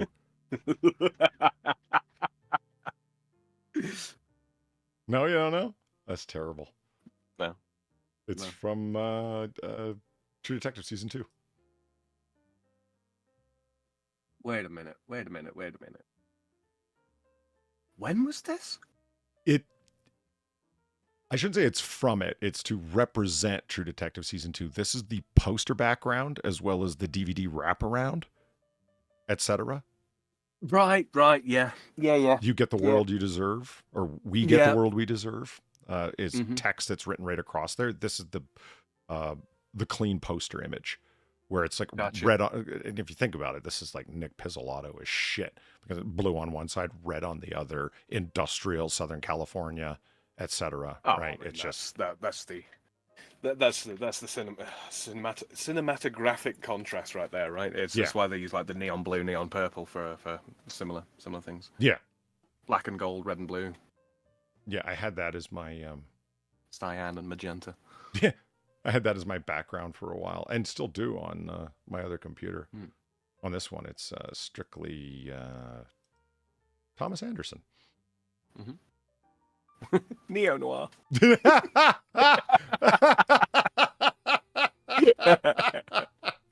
can't believe that's never occurred to me before. I know, that's great. Wow. All right, that's a big win. Well done, Sam. Well done. I'm gonna high five myself. Yeah, that wasn't bad at all. Okay, let's check out a list. 10 tiny details that completely change historical stories. Oh, yes, I've been looking forward to this one. Have you? Mm-hmm. You sad man. Okay. Look, Noir Bar is the highlight of my week, Polly. I've been through this with you. Again, you sad man. Uh-huh. Oh, and while I'm thinking of it, yep. It needs to be touched like the like button. Streamlabs. Especially Streamlabs. Yeah, Sam and my Streamlabs are below, as well as our socials, if you want to catch us there on Twitter and whatnot, or X, I guess. Also, if you are listening now, and women, if you're listening in the future and you haven't already, hit that like button, or just leave a comment below. And if you're going to leave a comment below, by all means, please leave a timestamp so I know what the hell you're talking about. People make interesting comments, and I have no idea what they're referencing because they don't say directly, and they don't leave a timestamp, so I don't know what the hell was going on in the 4 or 5 hour stream where you had a problem with what? You know what I mean? I can't even respond to it because I'm not really sure what you're referencing. So, feel free to leave a timestamp. Fuck you, I can't believe you said that. What did I say? Yeah, I know. That's what it comes down to. And it's like, I would defend myself or tell you to go fuck yourself or whatever, but I don't actually know what you're referring to. I'm not ignoring you. I'm just lost. Yeah. I don't remember what I felt like when I didn't have breakfast yesterday. Number 10, the Titanic had more lifeboats than required. Wait, hold on a minute, though. Does that mean that they had more than they actually needed for all the people on board, or did they have more than the state prescription? Because the required could mean either. Yeah, required for the amount of people that were there, or did they have, like, lower class where Leonardo DiCaprio was hanging out that those people shouldn't have even been there? That was room for luggage, not people. That kind of thing. I don't know. Let's find out. The sinking of the Titanic is a classic fable of the hubris of man. Oh, the humanity. Confident that they blah, blah, blah. The thing is, by 1911 standards, okay, the Titanic didn't skimp on the lifeboats at all. Legally, they were only required to have 16. Those extra 4 were actually the company being abnormally cautious. Lifeboats were only meant to ferry people to another ship, so they weren't expected to have enough for everyone. Obviously, there was a problem with that standard, but that doesn't mean there wasn't any logic behind it. After the Titanic sank, the law was changed, and ships were so overloaded with lifeboats and safety gear that they could barely move. One, the Eastland, was so weighed down that it capsized, killing 844 people. Oh, that is terrible, terrible irony. That really is. And legitimate irony, too. The extra life-saving equipment killed you. That's like, I think it was, I can't remember if it was a Spanish ship, or I think it was a Spanish ship.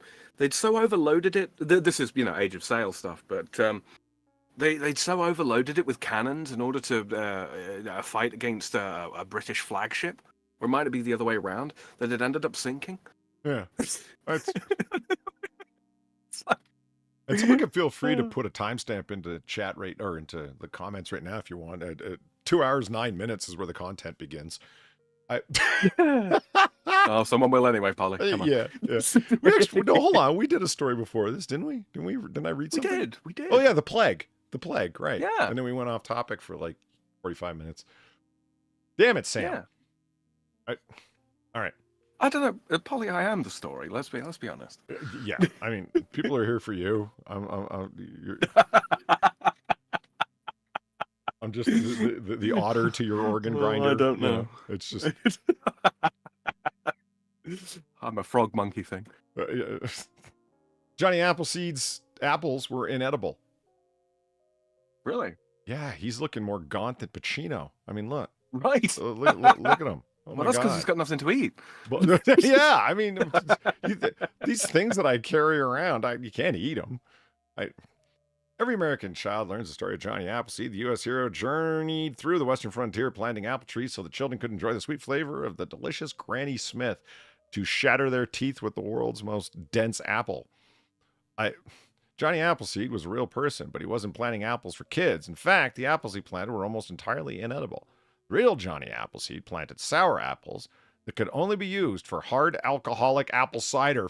Fuck yes! Early settlers were hard drinkers. Johnny was just trying to help them get drunk. He didn't do it for free either. Johnny ran ahead of the settlers planting apple orchards on the land in order to sell the land for profit. This is brilliant. The U.S. government wasn't fond of him as its people were. Johnny was promoting cheap and easy alcoholism. When Prohibition came into effect, the FBI went out and chopped down every tree Johnny Appleseed planted. Thus proving that the FBI are the fun police. Wow. Simon Northrop was sold back into slavery. Oh, the 12 years a slave thing. Yeah. I gotta be honest, I have never touched the 12 years a slave stuff because I have just heard so much kerfuffle around it that it's just like I don't even want to know. I just don't. Really? You heard a lot of kerfuffle around it? Yeah. Like what? Politicization and so on and so forth. haven't watched Django either. Neither have I, but I'm just not a Quentin Tarantino fan. There's movies of his I like, but to describe myself as a particular fan, I thought there was piano playing. Mm-hmm. Sorry, go ahead. Oh, I was going to say, do you want to finish your thought? No, go ahead. Thank you, Game of Lean, for the $5. Speaking of earlier, his compensation for the nightmare fuel I sent, I know you'll make use of it.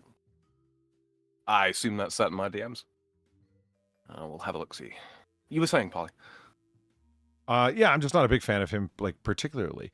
Don't get me wrong. I liked Reservoir Dogs was a great fucking movie. Pulp Fiction was fine. I thought Jackie Brown was really good. I think Tarantino's best film is Jackie Brown. I guess it's not surprising that I dig it because it's basically a remake of 70s blaxploitation films, and it has the most interesting characters in it. The richest characters that are the most well developed because you spend the most time with them. Tarantino, I saw an interview with him. He himself called it, he goes, I wanted to make a hangout movie where it's the kind of movie where you come back and you feel like hanging out with those characters again because you get to know them so well throughout the course of the movie. And I'm like, that's completely fair. You do. It makes sense. Whereas credit where credit's... Sorry. No, go ahead. I was going to say, credit where credit's due. I mean, like, Tarantino's sort of character drama pieces in general are fairly good. Fairly good. I mean, they're not Nick Pizzolatto, but they're pretty good. I'll give him that. Yeah. He can't end a movie. He just ends it, if that makes sense. No, it does. Absolutely. It just abruptly comes to an end. And it's not deliberate in the sense that some movies are intended as the literal slice of life deal, if you will, where it's very purposeful that they end out of nowhere. They often begin out of nowhere. Is a fine example of it. Yeah, Reservoir Dogs ends at a moment of high drama, but it easily could have ended at 3 or 4 previous moments of high drama and would have felt the same in its end, if you know what I mean. Right. I mean, well, spoilers. You know, like the shootout between them all before the cops come in. Yeah. Where I can never remember their bloody names. But yeah, the initial shootout where the kid, the old man, that could have ended there cheerfully. Could have ended cheerfully there.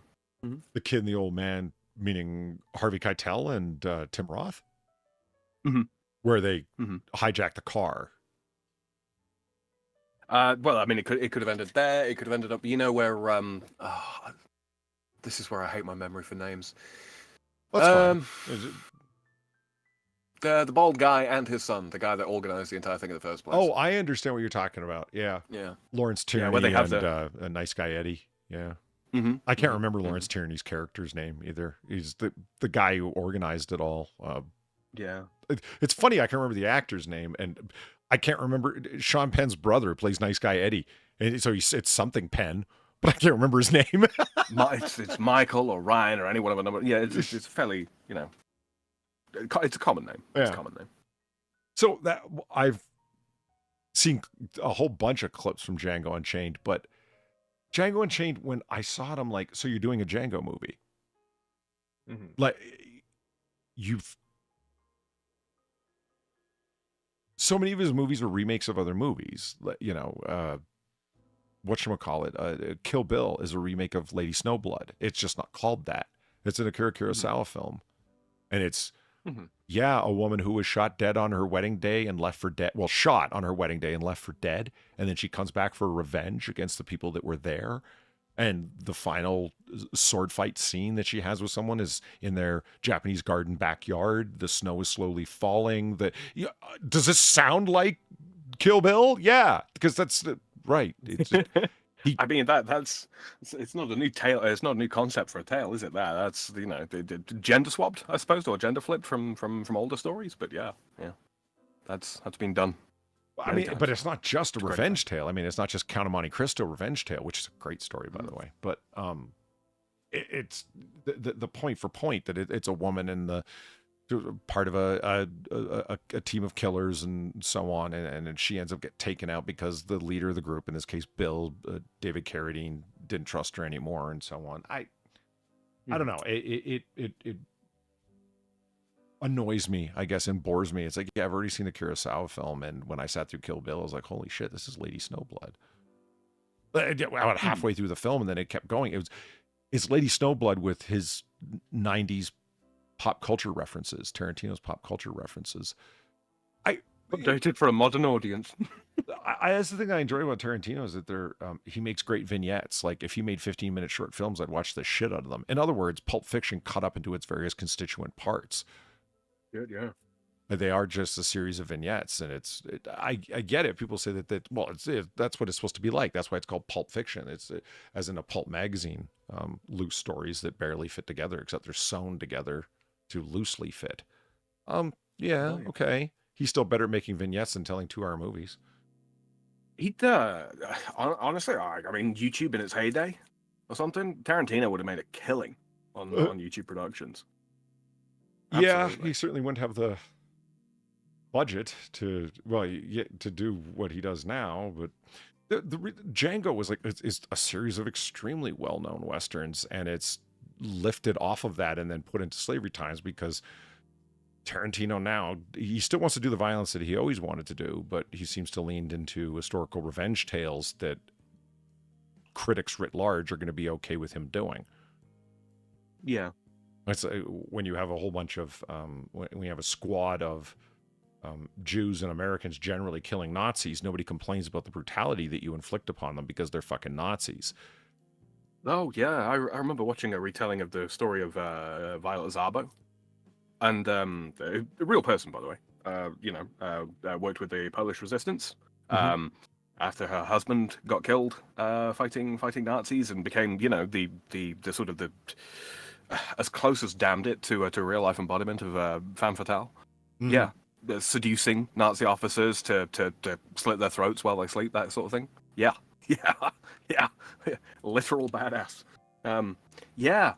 Nobody flinches at the violent notion there. Nobody at all. Move over, ScarJo. Yeah. This is what a real Black Widow looks like, you know.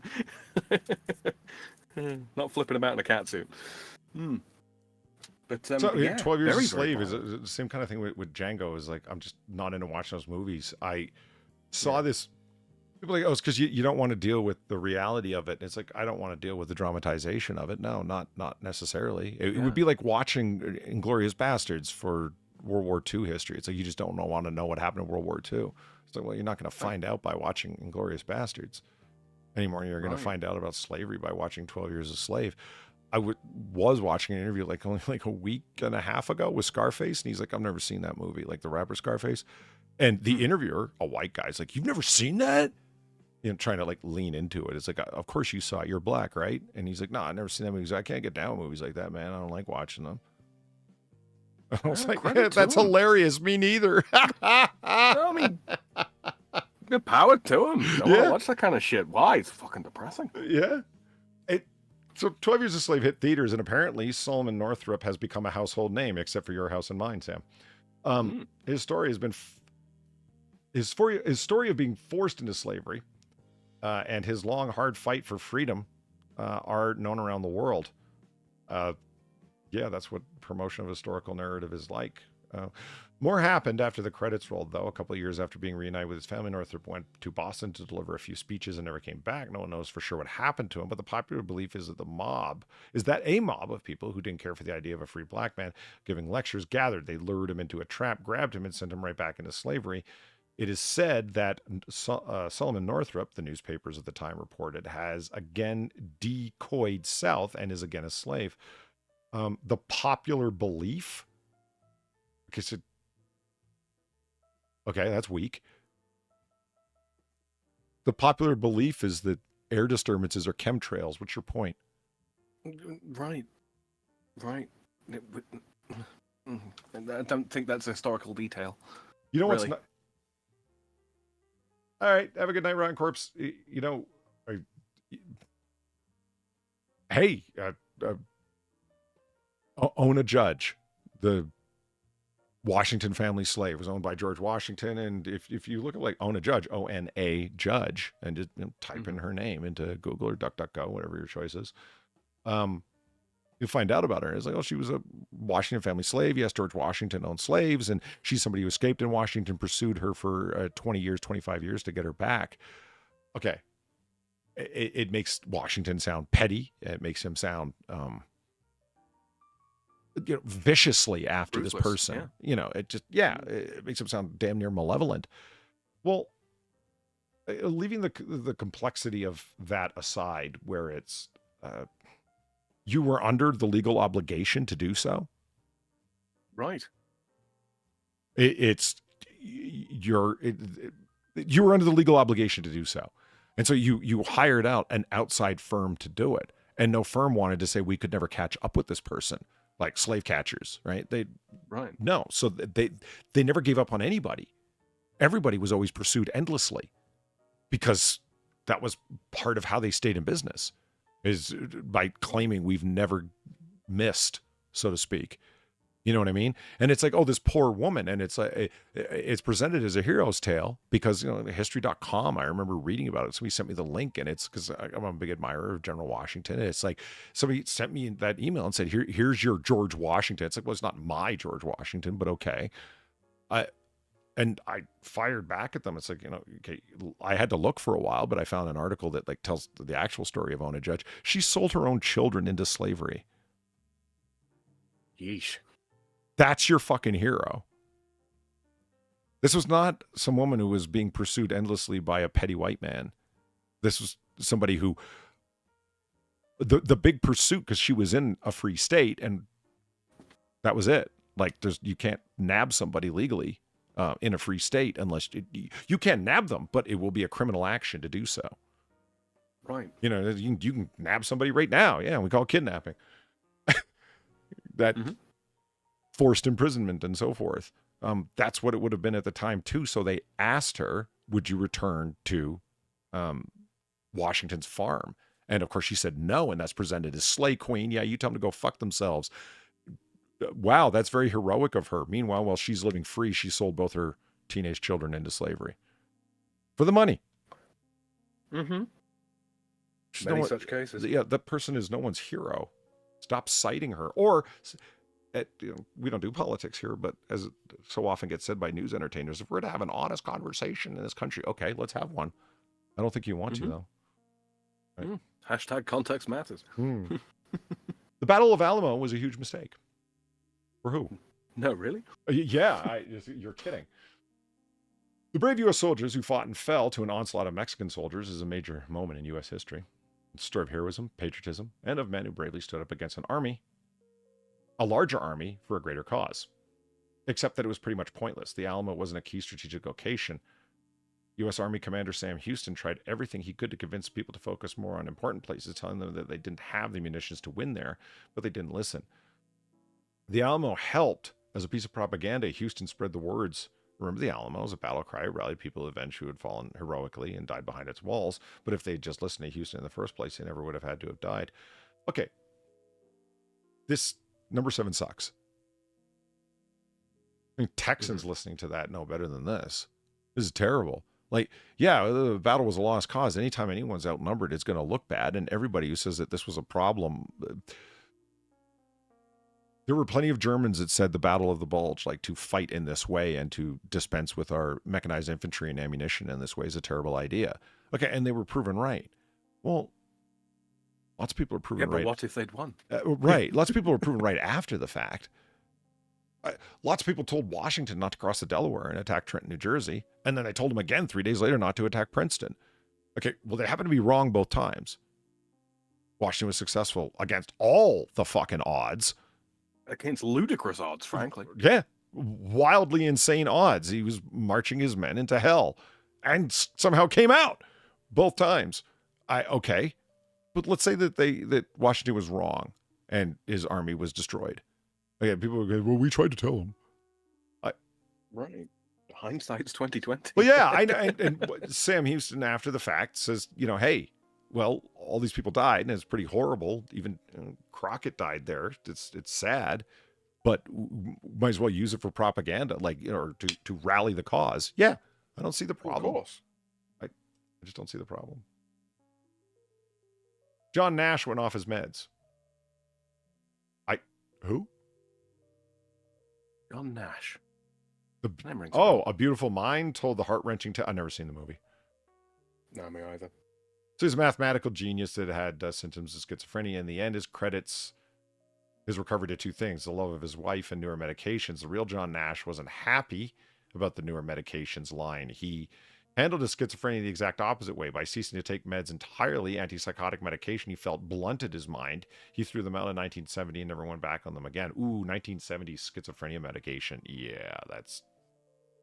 Oof. Yeah. Nash isn't the first schizophrenic to convince himself he'd do better off his meds.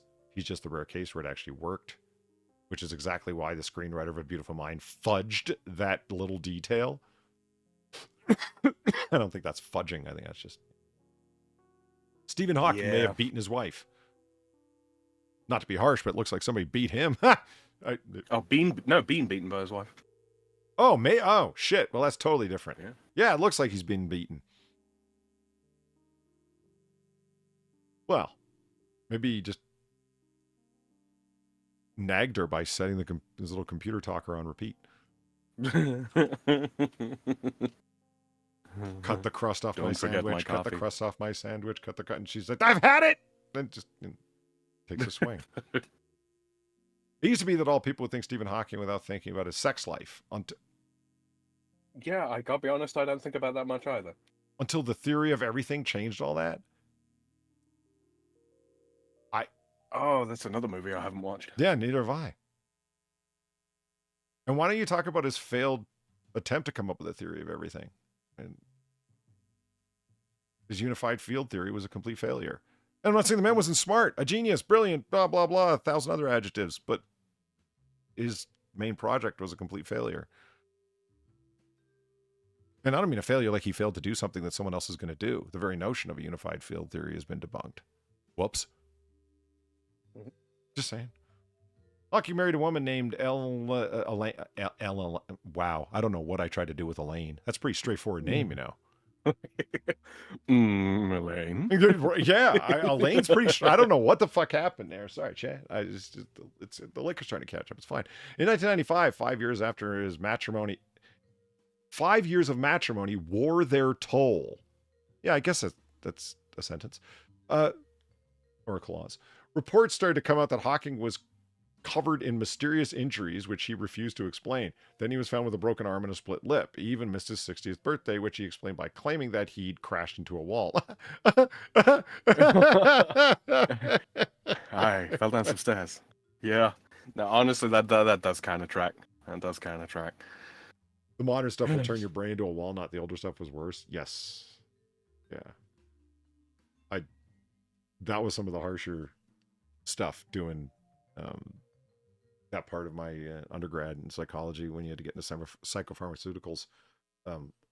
Old psych meds, especially antipsychotics, were, I mean, like lithium was the gold standard, and it works in terms of silencing the voices. The description that a lot of people give is feeling like they're in a straitjacket or under a wet blanket. That is blunting your mind. Yeah, like it. That does sound incredibly unpleasant. Yeah, it does end the voices, so to speak, and the mood swings. Yes, but it leaves you in such a state that it's, arguable whether it's better.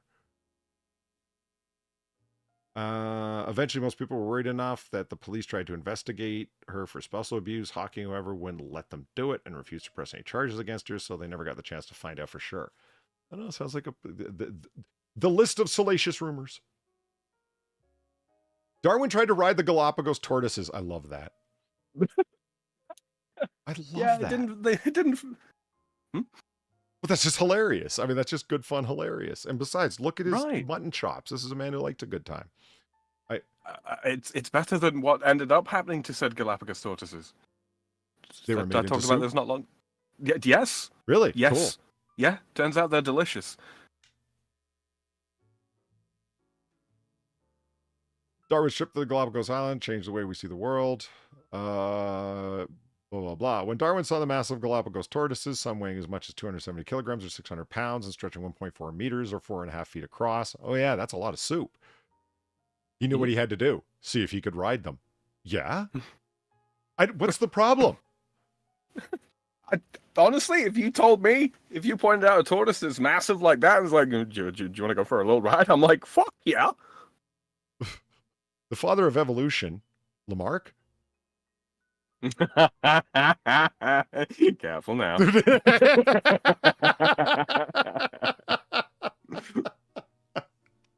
I did it and I don't regret it. I know you don't.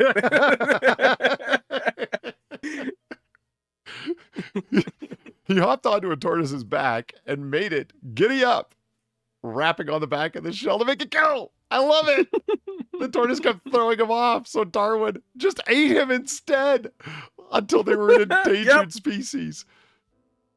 Thus, the father of evolution, again, still not Lamarck, provided a great example of his own principle. If the Galapagos tortoises had just let them ride them like ponies, they wouldn't be on the brink of extinction today. That is beyond a stretch. That is beyond a stretch. But they were delicious. When was the last time you had turtle soup? I've never had it. Never had it myself. Really? Mm-hmm.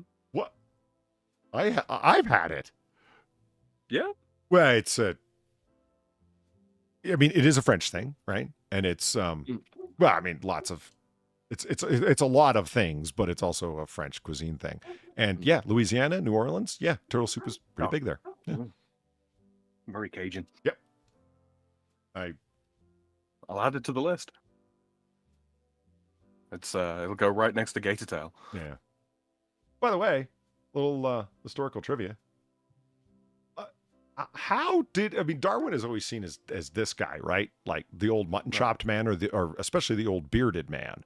Well, unlike Sir Patrick Stewart, he wasn't born an old man. He was actually a young man at one point, and for many years, decades, in fact.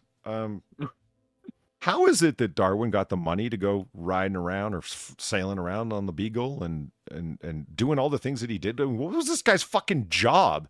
Everyone knows he was a scientist. No, there was no such thing at the time. He was a natural philosopher. But regardless, how did he get the time to do that? Presumably wealthy patrons. Close enough. Yeah, close enough. Yeah. He married into the Wedgwood China family. Oh, well, there you go. He married a Wedgwood woman. And the Wedgwoods, as in Wedgwood, China. Yeah, he was. Yeah. So basically, he's like Belinda Gates.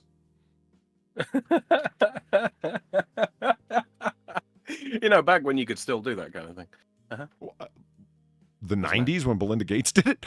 What? No, as a man. As a man. Okay. Right. Don't happen these days. Yeah.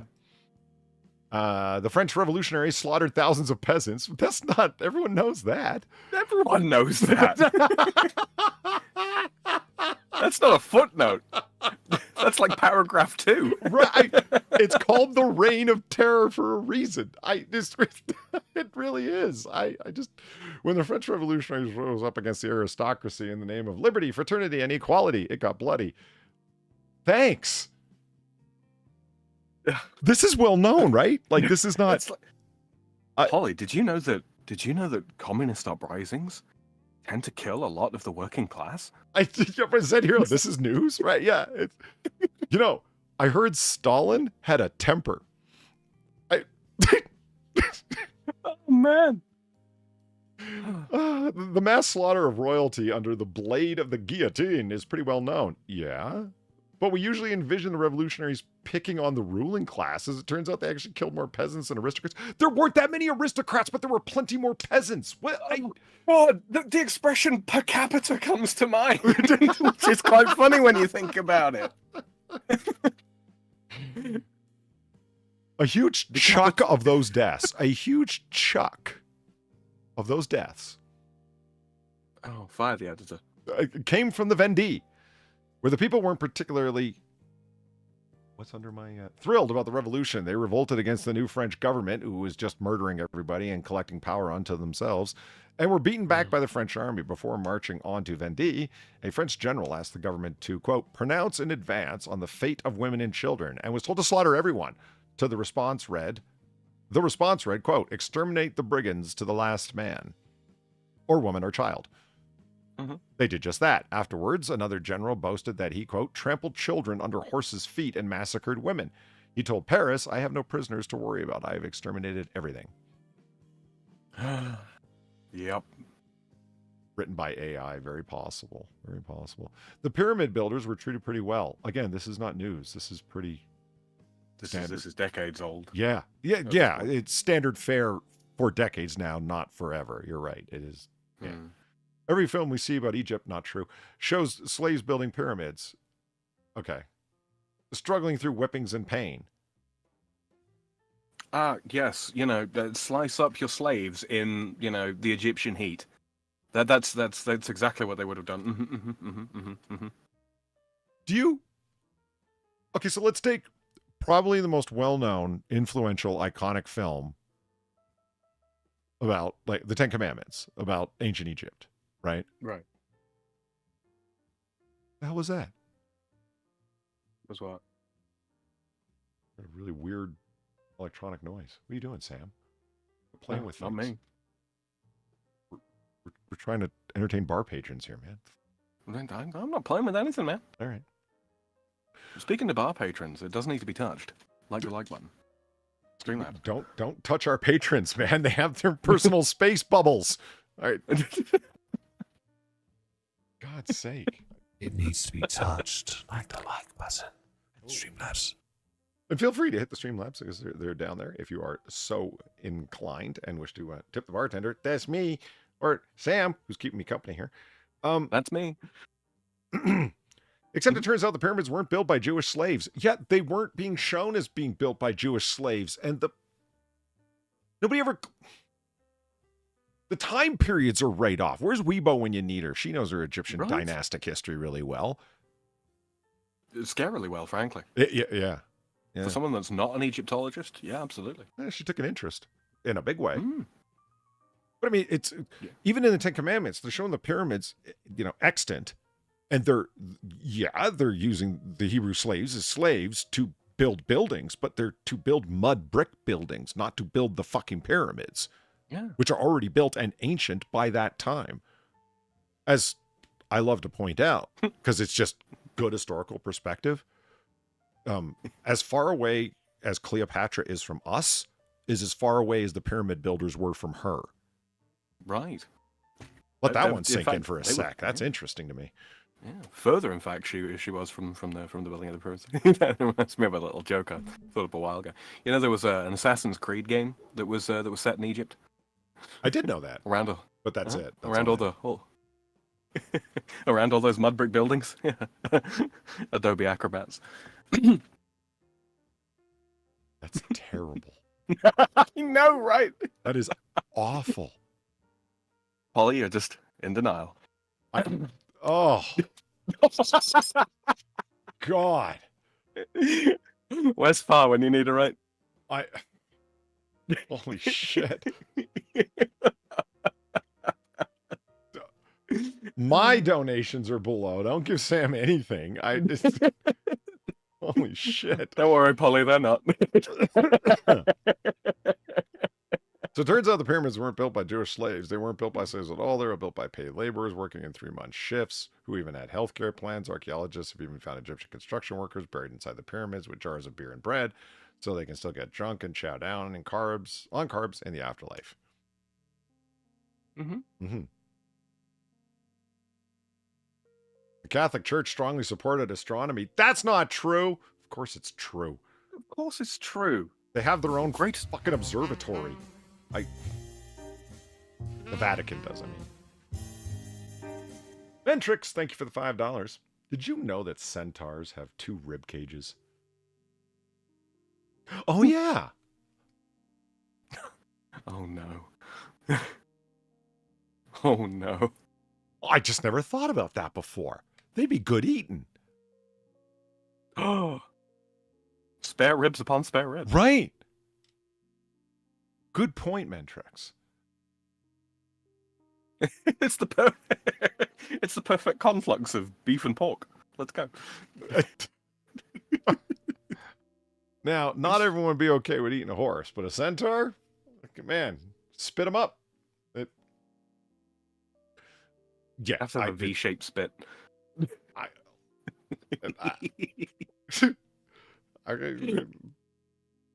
Who proposed the theory of the Big Bang and then presented the math to demonstrate it?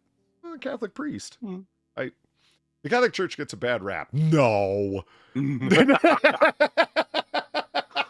That's not true. I find it cathartic to criticize the Catholic Church. The cathartic? Okay, that was good. That was good. Have I redeemed myself? Somewhat. Not completely, but that was pretty good. I like it. If you know, you know. We usually picture them as people who insisted the world was flat and fought against all scientific progress. Yeah, that's all that's a really bad story. They are, after all, the people who locked up Galileo in house arrest. No, they weren't, actually. That was the local constabulary who did that. And the only reason to say they didn't have that kind of institutional power internally. Not at that time, no. And when they did, it was on national security for the Papal States, to use like an anachronistic term of national security, but it was about defense of the Papal States at that point. But I mean, good Lord, that was during the Warring States period in Italy, with Naples and Florence and the Papal States. That was Machiavelli's time, like the Lombardy and bits of us were involved in that. It was great. Yeah, absolutely. Bits. The French wouldn't stop invading Italy. You were the reason. Why did Machiavelli write The Prince? Because the French invaders. That's why. How to deal with them strategically. A bit. You mean the primary cause? Bits of us. Some of the French substates. Okay, fair enough. According to Berkeley University, though the Middle Ages to the Enlightenment, the Roman Catholic Church actually gave more financial aid to astronomy than any other institution, and gives more financial aid to charity in the United States than any other institution. True that. And do you know if religious institutions in the United States stopped giving charity, all of them stopped giving charity, and the U.S. government tried to make up for it, that would bankrupt the federal government immediately through entitlement payments? That sounds about right. That's the degree to which charity, just in the general sense, like institutional charity, not corporate charity, institutional charity, is whether it be like the small little group of like 3 people that are into their whatever spiritual beliefs, all the way to big organizational churches. The amount of charity they give would bankrupt the federal government if they tried to take the place of it. And then, I'm not trying to get political. I'm just saying, think about this for a second. People are like, there should be no tax-free churches. Think over what you're saying for a second. Yeah. That would lead to an immediate bankruptcy of the federal government. It's one of those, and the moment that you start implementing taxation and all that kind of thing, you are straying dangerously into the realm of state interfering with religion, at which point you invite the interference of religion with state. Do you really want Baptist lobby, Catholic lobby, blah, blah, blah, blah, blah, blah, blah, No. when it comes to tax No. policy? No, No. you really, really don't. I say that as a staunch atheist. You don't want that. Well, that's something atheists and religious folks should be able to agree on. You want a secular government. Yes. Please. Yeah, absolutely. All the way. Yes. No, I do not want a theocracy or a religious government at all. The cathedrals were often built to work as solar observatories and were the best at the time. With that little painful exception of Galileo, most of the important figures of science were Catholic. Isaac Newton was a devout, and Nicholas Copernicus, who first placed the sun at the center of the universe, was a cleric. It didn't stop there. Gregor Mendel, the founder of genetics, was an abbot. Yeah. Well, men with the time to sit around with, volume upon volume upon volume, and the learning to read text both old and new. I mean, where there's a natural aspect to it too. Like a natural outcome of being able to sit around and read is you're going to come up with stuff if you don't have to just work a potato field all day. Fair enough. Yeah. I mean, don't get me wrong. I mean, I find that there's one of the reasons why I actually like being on the quote unquote front lines when it comes to work, is it gives me time to think. Sure. But I don't have the resources in front of me. Well, I mean, these days it's much easier because your phone's in your pocket, right? You can look stuff up. But no, back then you wanted to find out if something had already been thought of, or work through the math of something, or see what's already been said on the subject. You would have to spend an awful lot of time going through books that might not even be in your closest local, your closest library within your locality. You have to go to some sort of university to find out. Your phone in your pocket. Yes, if you'd like to know what any 12-year-old thinks on social media or look up porn, you've got the world's in your pocket. Other than that, you have to know where to go, and most of it's behind paywalls. You do, yeah. Understandably, because it takes a while to set up a digital library that's worth something. Yeah, absolutely. So paywalls are understandable because, it's not like, the government should fund it. I just wish that Go ahead. The French government's recently, or relatively recently, over the past couple of years, they've been locking down access to stuff like Sci-Hub, which is infuriating, frankly. I'm not in the business of research and all that kind of thing. I don't get grants for paying past paywalls and all that kind of thing. The stuff I look into it's personal interest. I don't have the $50 a month to throw at just reading something I'm interested in. It's immensely frustrating that they've locked down access to stuff like Sci-Hub. It's but and such is life in a nanny state.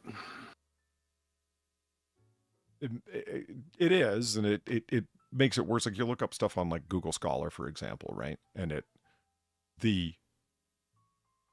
journal articles that'll come up, the peer-reviewed journal articles that are actually worth something, not somebody like you and I could start a peer-reviewed journal, Sam. Anyone could, as long as it's going through a certain process that we claim that we're following, a process of checking it through and sending it out in a double-blind fashion for peer review, and assuming that the peers are actually peers, so the rigor's supposedly there. Yeah, there you go. It's just, does anybody fucking read it? Does anybody cite from it becomes the question. But so the good journals, they're all behind paywalls. And you can see the abstracts and the citations on Google Scholar, but you can't read the articles. Now, I can read a lot of them, but that's because of the amount of tuition that goes into library funding, that goes into paying for subscriptions for grad students to those journals. Yay. And as soon as that's over with, yeah, the $50 a month for just reading stuff, yeah, there you go. There's a reason I only feel so bad about that Sopranos cooking book that came from Hawaii. You mean to tell me that these companies are hoovering up vast quantities of federal money? Yes. For access to what is to all intents and purposes otherwise publicly available information, and that the French government is assisting in that.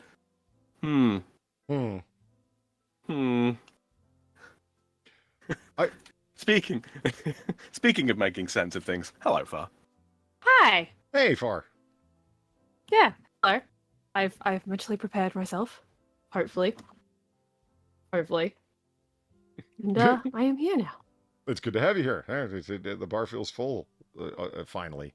Yeah. Mm-hmm. Nice. Nice. I told them all about your problems with the English language, Far. What are my problems? Don't. Oh, yeah, dude.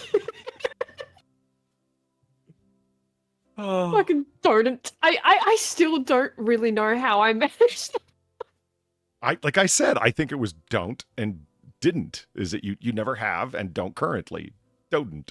No, did you tell them the whole sentence? I did.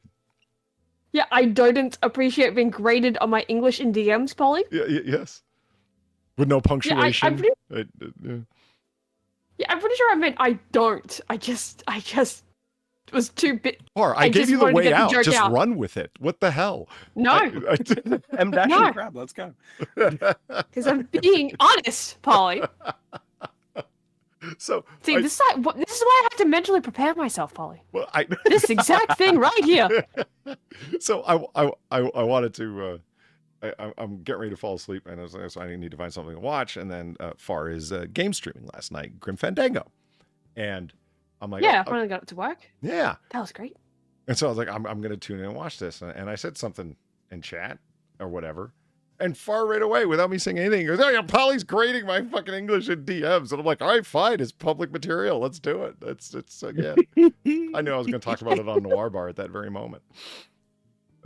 Yeah, because I found it funny. And then I immediately fuck up after you've already graded me. Because that wasn't even what you were grading me on. No. It was your previous atrocious grammar and punctuation. Yeah. And, yeah. So we just finished a list of minor things about history that are different than you'd think. I think my favorite one was... I noticed. What? And I noticed that none of them were what was described. No, they really weren't. But I had a lot of fun with Darwin riding the turtles and then eating them. I did. I had that was really cool. I did not know that. I don't blame him. I would have done the same thing. Both the riding and the eating. Yes. Hi ho, Silver. I picture him slapping his English top hat on its shell. Come on, let's go. Whooping like a madman. Yeah. So we've got this one floating around here that we've had for a while. The 10 neighbor disputes that ended in violence. Okay. I like how the first one we see is leveling the playing field. Sounds like something my mother would do, but okay. All right. Seattle's Barry Swiggle. Swiggle?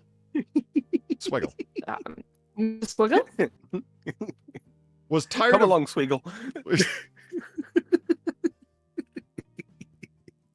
For what are the main characters in the Harry Potter series? The blonde, annoying guy. The blonde, annoying Draco guy. Malfoy? Malfoy. Yeah, is that That's who you him. mean? Malfoy. Okay. Mm-hmm. Malfoy? Okay. So, Zelthor, Eve, Kefki, and myself were watching a movie last night. Right? And it has Malfoy playing a Roman soldier, the actor. Okay. Tom Felton. Tom Felton. Yeah, Okay. Tom Felton. And as is often the case, they get British actors to play Roman soldiers, right? There's nothing actually new about that. And so they got him there. And Zelthor sees him and says, "Oh my God, that's him. That's Melvoy." Oh, bless you. Thank you.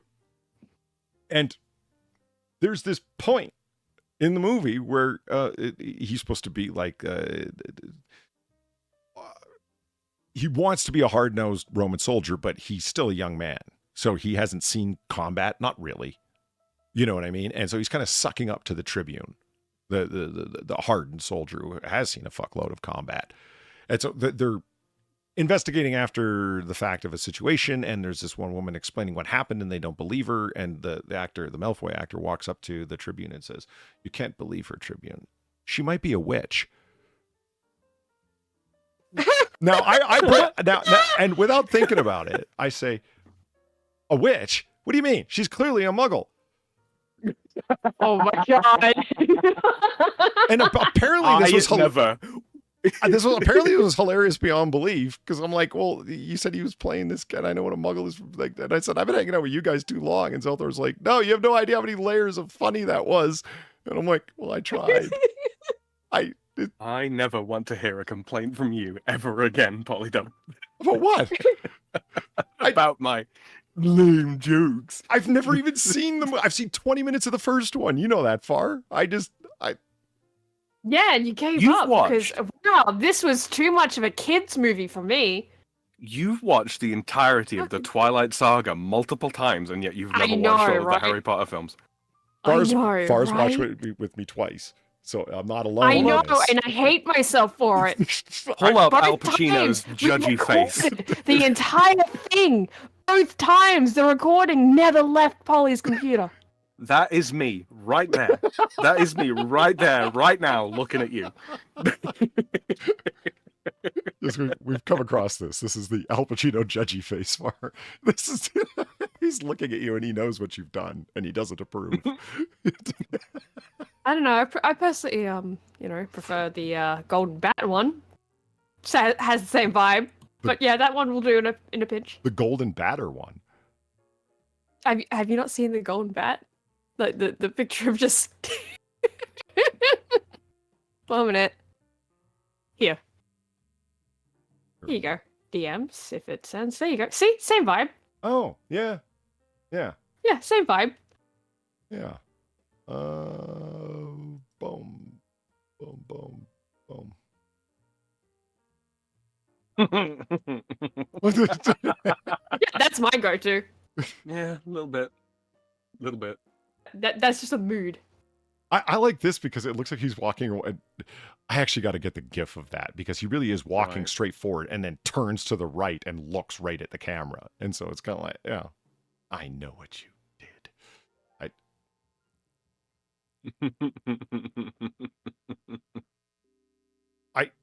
Sam, you can't compare. I was making a reference joke to, that he played this character in this other movie. And then he's saying she's probably a witch. It just... Far, there's no way to explain the depths of lameness that Sam went to only minutes before you got here. Adobe right? Acrobat was fucking fantastic, all right? No. That was brilliant. No. It was just... And then right after that with Cathartic,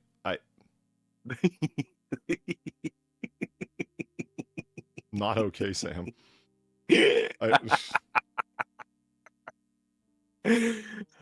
Okay. So you know what, Far? I'll tell you what. Oops. There we go. I'll give you a choice. We can go with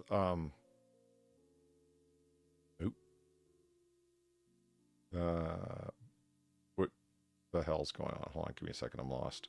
Okay. 10 neighbor disputes that ended in violence. We can't go with that one. Or we can go with 10 things that were commonplace in the past that we couldn't imagine today. Or we can go with the one I just found before we went live, 10 dreadful ways Victorians accidentally poisoned themselves regularly. I choose violence. You choose violence, okay. Not surprised. I choose violence. Okay. There it is. You're not surprised? All right. You're not surprised by my life choices? No. That I choose violence? No. I believe it. I accept it. I'm not saying I understand it. Well, okay then. Okay.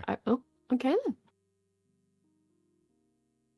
Oh man, that makes my day okay.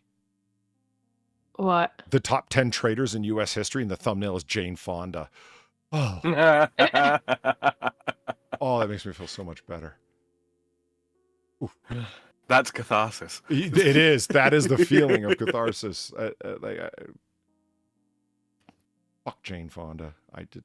Anyway, leveling the playing field. Seattle's Barry Swegley was tired of arguing with his neighbors about the fence line. He quickly became fed up with asking nicely and decided to hop in his TD-25 Harvester for some payback. That's a bulldozer, in case you were wondering.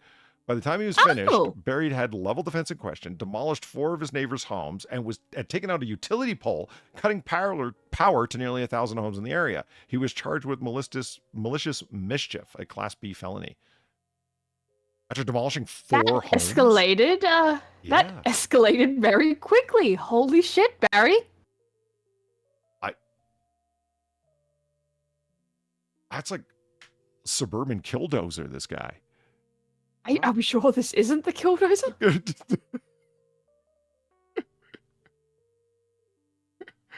Number 9, no control. Stanley Aruka, age 78, liked to invite his downstairs neighbor, Julian Straws, up for a few beers on occasion. One night, the two became so drunk that a heated argument ensued over who would get to hold the remote control, and Straws was thrown out. Upset at being kicked out of Aruka's apartment, Straws went downstairs, grabbed a knife, and came back to settle the score. Aruka took the knife from him, stabbed him repeatedly. Straws was treated and released from hospital. No charges were filed. What? Well, I mean, it would be self-defense, right? Yeah, this just sounds like a story of violence. Just another day in Florida. Yeah, said heroes like, did he lose control? No. Wait, the guy was there to kill him with a knife, so he took the knife from him and stabbed him. A 78-year-old man took a knife off another man and then stabbed him. How old was the other man? Good point. I don't think they're giving his age out of shame. His shame. Oh. Well placed down as low. When fireflakes fly. Fireworks fly. Fireflakes. It's okay, Polly. It's okay, Polly. You got this. Fireflakes flying. Glenn Barry and Robert Price of Orange County, California were longtime feuding neighbors. When Price let off a series of fireflakes in his black backyard one night, Barry, no one's black, okay? Let's move on. Barry decided Do you need to stop soon? Is that what this is? Barry decided he had enough and went to confront him. Price responded by shooting him through the face. Shooting him in the face through the screen door. Price was arrested for murder and faces up to 50 years in prison if convicted. Yeesh. Yeah, that's a hell of a way to end a feud. Like, what the fuck even started this feud in the first place? Ego. No, like, what was the specific incident that started this? It doesn't tell us far. No, I know, but just I do wonder what was the specific incident, because you know it's going to be something so Shockingly inconsequential. Dumb. Yep. Usually just is. so fucking dumb that you're like, this ended in a murder? Why? Why did you let it get to this point? How did it get to this point? There's so many better ways to get back at your neighbors. Like this. Right. Yeah.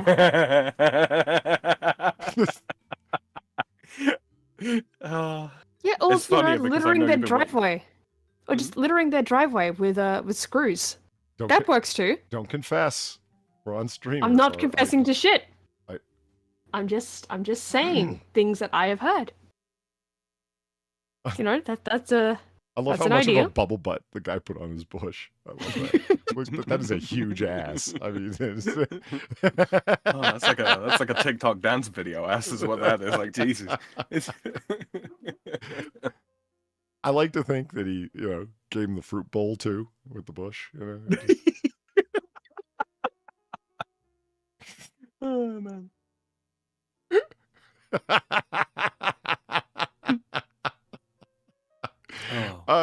He didn't. I think he shot him with a gun. It's not. Price is the one who set off the fireworks, and then Barry went over there, and then Price shot him. Like, I mean, I guess it doesn't say he shot him with a gun. He could have shot him with a firework through the screen door, but I think it was supposed to be a gun. Yeah, it sounds more like it was a gun. Yeah. Bear with me real quick.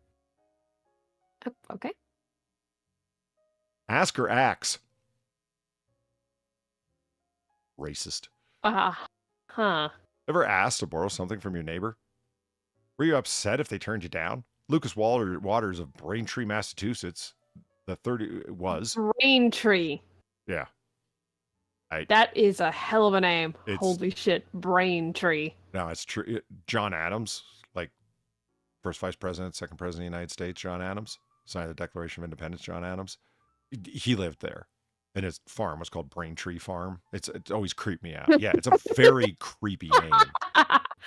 Yeah, Braintree Farm. Yeah. What the fuck? First time I ever came across What that the was fuck? because of John Adams. And I was like, that is a very unfortunately named place. And Adams, why did you run after it? Why did they name it that? Yeah. That's like something I would name as a joke. Yeah, bad writing strikes again. No kidding. Lucas Walters of Braintree, Massachusetts was what? That's why you don't end sentences with prepositions, guys. Anyway, 30. I'm nobody. Can correct anybody currently, so I should stop. The 32-year-old didn't enjoy being denied after his neighbor Jeffrey Phillips. After asking What? Didn't enjoy being denied after asking his neighbor Jeffrey Phillips, to loan him a few bucks. Okay, it does make sense, right? Instead of hurling an insult at him or walking away, Walters picked up an axe and savagely attacked him with it. He was caught and arrested when he used Jeffrey's credit card to buy cigarettes and gas on his way to dispose of the body. Oh my god. Jesus. Stay strapped. Terrible. Okay. All this over a couple of dollars. Number 6. After a long shift at work, the last thing Frank Sinatra wanted to come home to was a huge pile of crap from his neighbor's dog in his front yard. But there it was. Determined to keep his cool, he went next door and asked Tyreek Harris if he would please clean it up. Apparently, please meant something different to Tyreek, who responded with, "You getting cocky with me?" before shooting Frank Sinatra in the face. While Sinatra was on the ground, Harris shot him several times in the chest at point-blank range. Harris was convicted of third-degree murder and faces 20 to 40 year prison sentence. Okay, I'm sensing a pattern here of just senseless violence. Which I shouldn't be shocked by, but, I was kind of expecting a little more. Yeah, no kid. Look, if I'm going around to somebody's place, tell them to clean them up like a fucking dog, I ain't saying please, and I am bringing my fucking...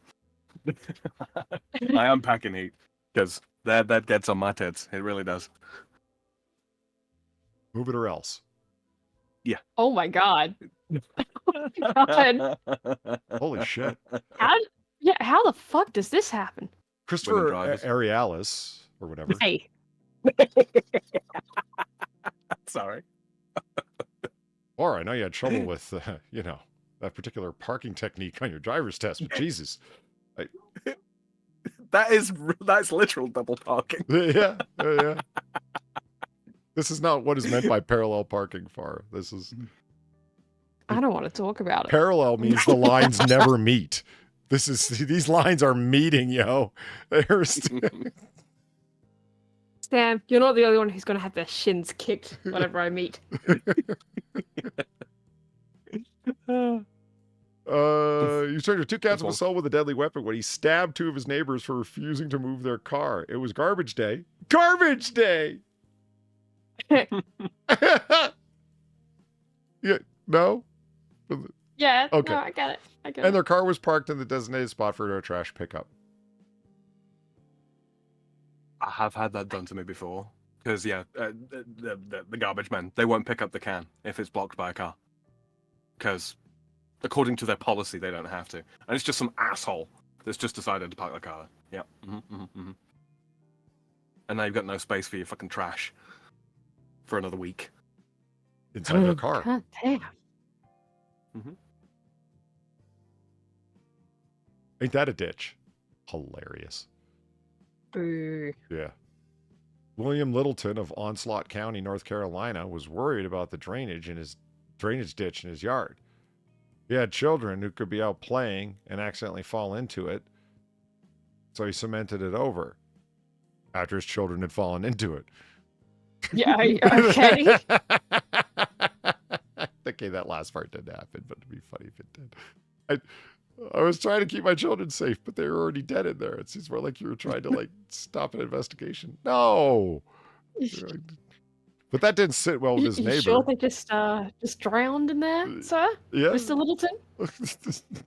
Both of them at different points of the same day? Yes. Hmm. But it didn't sit well with his neighbor, Luther Kemming, whose yard was now flooded with water every time it rained. During the heated dispute, Littleton shot and killed Kemming and was later convicted of murder. He was sentenced in life in prison without parole. So much for And your tragically- children, hey? That's a drainage ditch. Why would you cement in a drainage ditch? That is so. Yeah, Put a pipe that's down not first, a... at least. Come on, guy. Yeah, like, that's not really a solution, is it? It's just a... And it's a lot of work. Yeah. Yeah, holy I mean, shit. you can divert a drainage ditch a lot easier than cement it over. Right. Well, how about this? You just, tell your kids, hey, don't play in the drainage ditch. And you watch them. Because children are You virtually watch your suicidal. fucking kids. Yeah, which is why you fucking watch them. Put up a little fancy Fence! Yeah, little fence. Well, fence like this. Like, how young are we talking here? Yeah. Yeah, it sounds more like that this was it had been a long-standing beef and feud. You know what I mean? And Yeah. he cemented it over more out of spite than out of children's safety. Yeah. Absolutely. I don't see why I should have to have a drainage ditch running through my property just so that you don't get full of water. Me. That kind of shit. Yeah. Checkmate. When neighbors Ronald Swinton and Robert Spears got into a debate over a chess game in Bridgeport, Connecticut, Swinton stabbed his neighbor in the stomach with a snow shovel. Yes. What? Spears was in He went critical Dark condition but Souls, expected to boss. survive. When police came knocking and threatened to break down the door, Swinton asked, "Is this about the guy hit with the shovel?" Oh my god. What the fuck?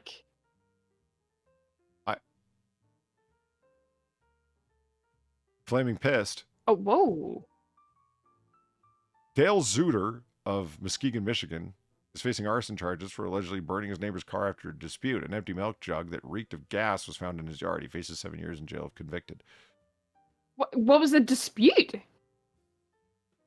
You just gonna Probably leave it at parking- that? Like, holy shit. Probably parking in the garbage collection spot. Out in the field. Mm-hmm. I can't see I my don't think pussy that's actual willows. footage. Oh my god. What? You don't have pussy willows in France or Australia? It's what they're called. I'm not trying to be crude. I can hear both of you giggling. Fuck, you're both 10. What the hell? You two are I terrible. don't buy that name. What are they called there? I have no Low idea. Pussy I've never willow? heard the name I before. would... Poo pranks. Chung Kim of Dallas had been complaining to his upstairs neighbor about the mess their dog was leaving in the grass, so they decided to deliberately irritate him one day. Leaning over the balcony, Jamie Strafford and his fiancée began tossing dog droppings onto the patio below. After a brief argument, Kim pulled out a gun and shot Strafford's fiancée twice as she stood on the balcony above. He then went upstairs and shot Strafford, returning downstairs to shoot him again because he'd fallen from the balcony. Holy shit.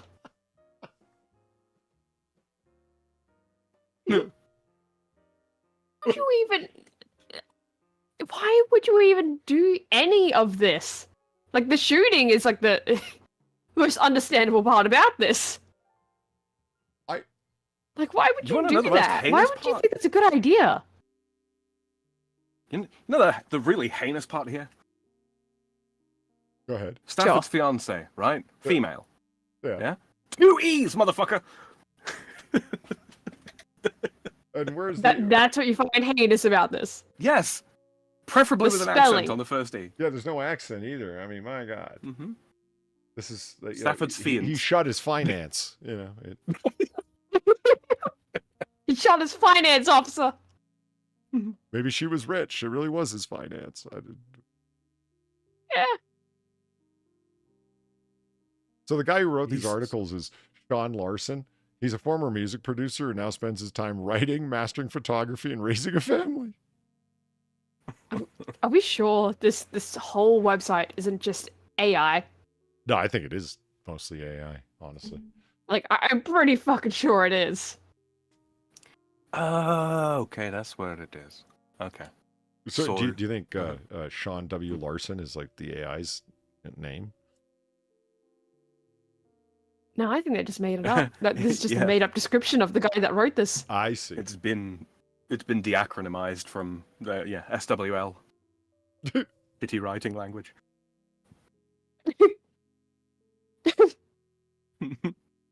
We cracked the code.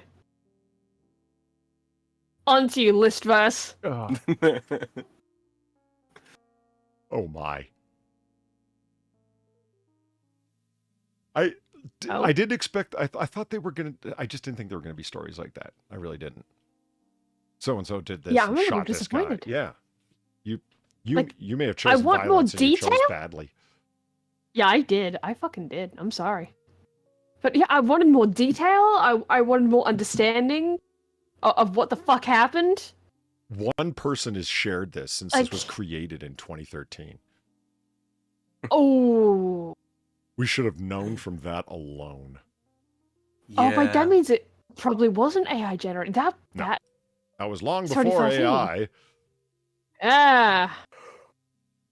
Well, I don't know. Some people seem to have been Well- living with artificial intelligence for decades. That is a fair point. That just means that was old him. That was old Sean W. Larson. Yep. He's real. Holy crap! There's He's a list real. article that's been fact-checked by somebody other than Jamie Frater. Holy shit! Happy days! No, I would. Come I on, was Darcy reading Eric Heikkinen. Grindsetter's. Did I watch Serial Mom? No. What is Serial Mom? I'm assuming something Mike should be talking about on that chapter. The real mom sounds like, woman that has like 20 kids or something. Oh, yeah. There's that kind of serial mom. Well, you wouldn't want to have 20 kids in parallel, would you? There we go. Jamie Frater fact checked this one though. Oh god. Is there anything that's not on the list? I don't want to be disappointed again. It's see, there you go. That's They started with the box jellyfish? yeah. They're starting with the box jellyfish. This could be good. No, no, I'm not getting my hopes up. I refuse. 10 times historic people saw aliens. Are you fucking serious? Are you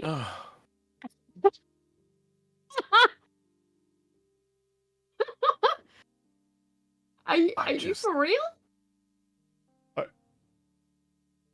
Oh no, they do have maybe in brackets there, so they're covering their ass, Polly.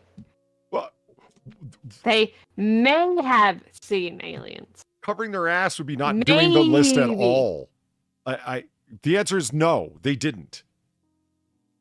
Well, they also have top 10 recasts in major movies. I thought I said racist for a moment there, and that's why I was reading it off. Top 10 races I'm sorry. in movies. Yeah, I'll read That that would have list. been Fuck way more yeah. interesting. Number 1, Mel Gibson.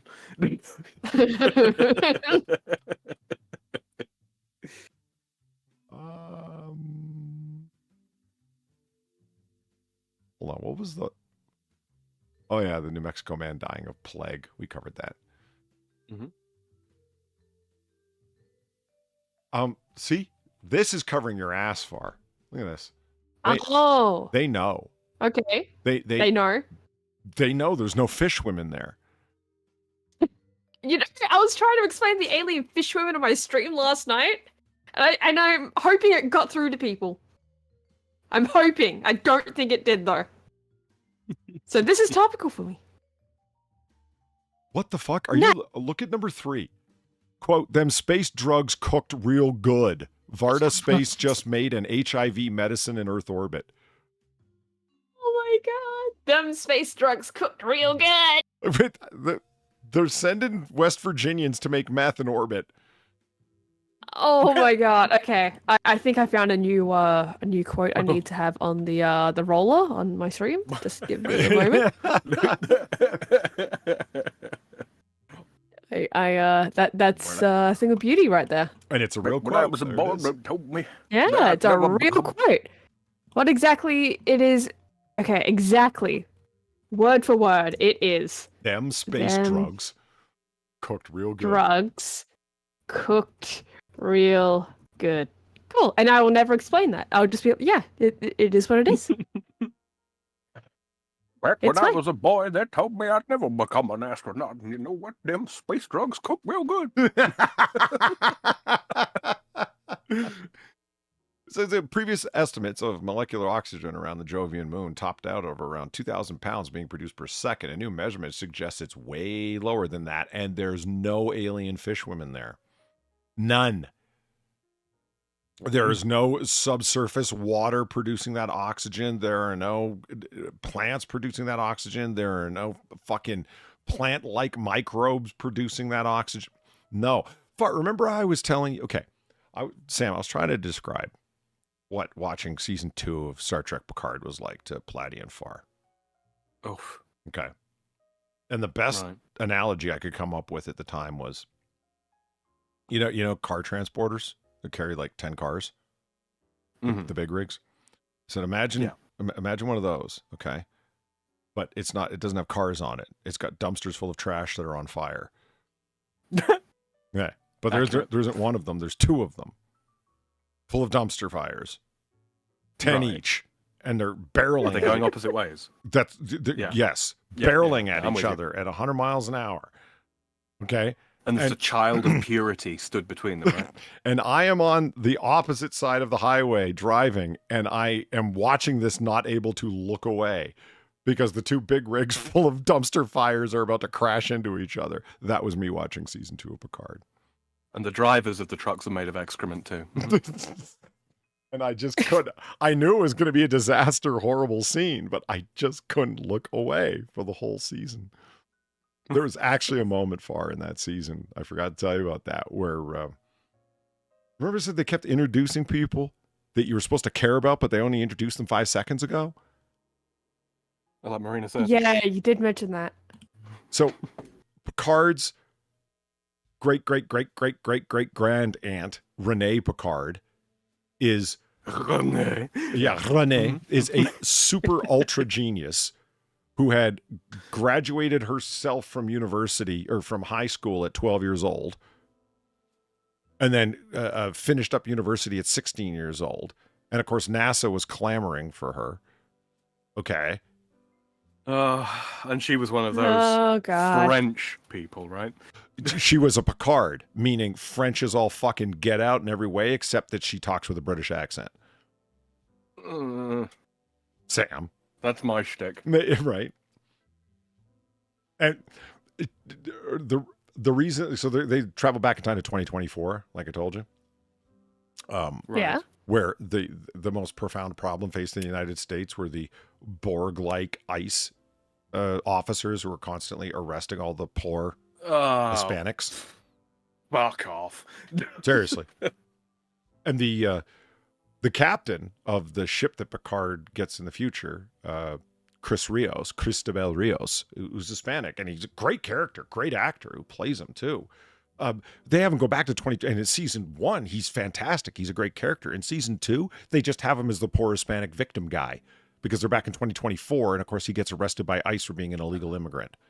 Oh, for God's sakes, that's like the whole, black guy goes back in time to like colonial era America, and he's constantly being referred to by the N-word. It's like, Jesus, that's played the fuck out.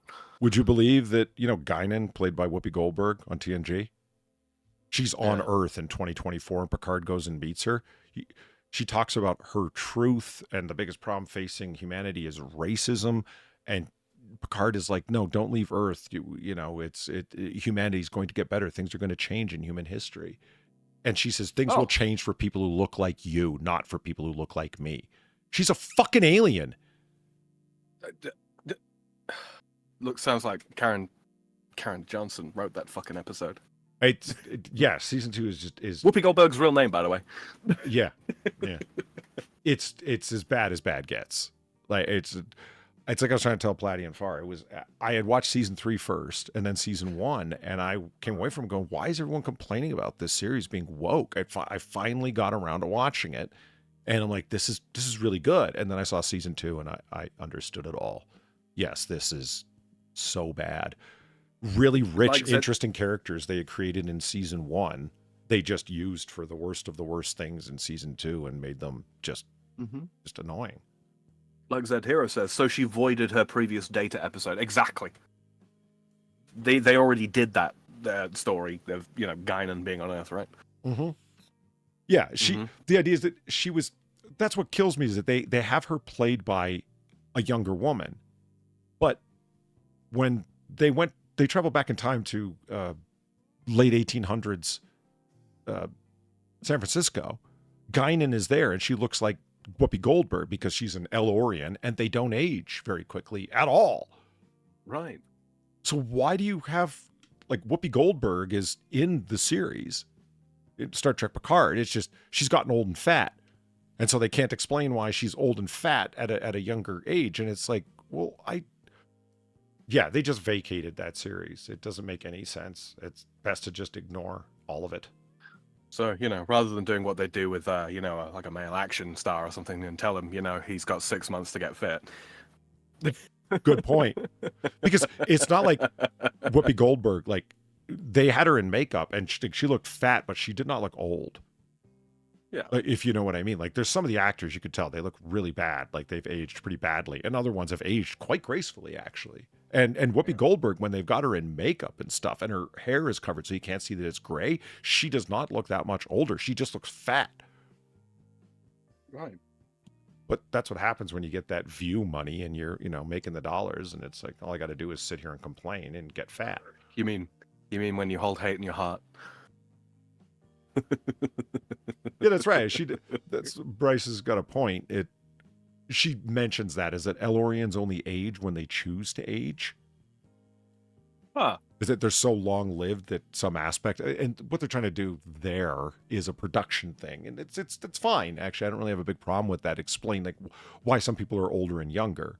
It's like when Q is an entity. He's not. He just takes human form, right? So why would he look older? Well, because the actor who plays him, John Delancey, is 30 years older. That's why. So when he appears to Picard, they digitally de-age him to make him look like he did in the 90s when he's in the series. And he goes, my God, you really have gotten old. Here, let me fix it so you don't feel so bad. And he snaps his finger and makes himself older. He goes, there, now we're on equal level playing field. And I'm like, that's hilarious. Well done. Okay, fair enough. Yeah. Fair enough. That's some cinema magic there. I appreciate that. And it's sad, too, because Q is a big part of season 2.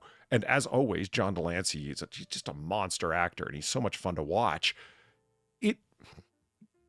It's tough seeing stuff that's really cool and could have been really cool used for such terrible purposes. It's like watching the Star Wars sequels. This is what you do with Han Solo. This is what you do with Luke Skywalker. You actually have these actors back, these really rich, interesting characters, and this is what you do with them. This is terrible.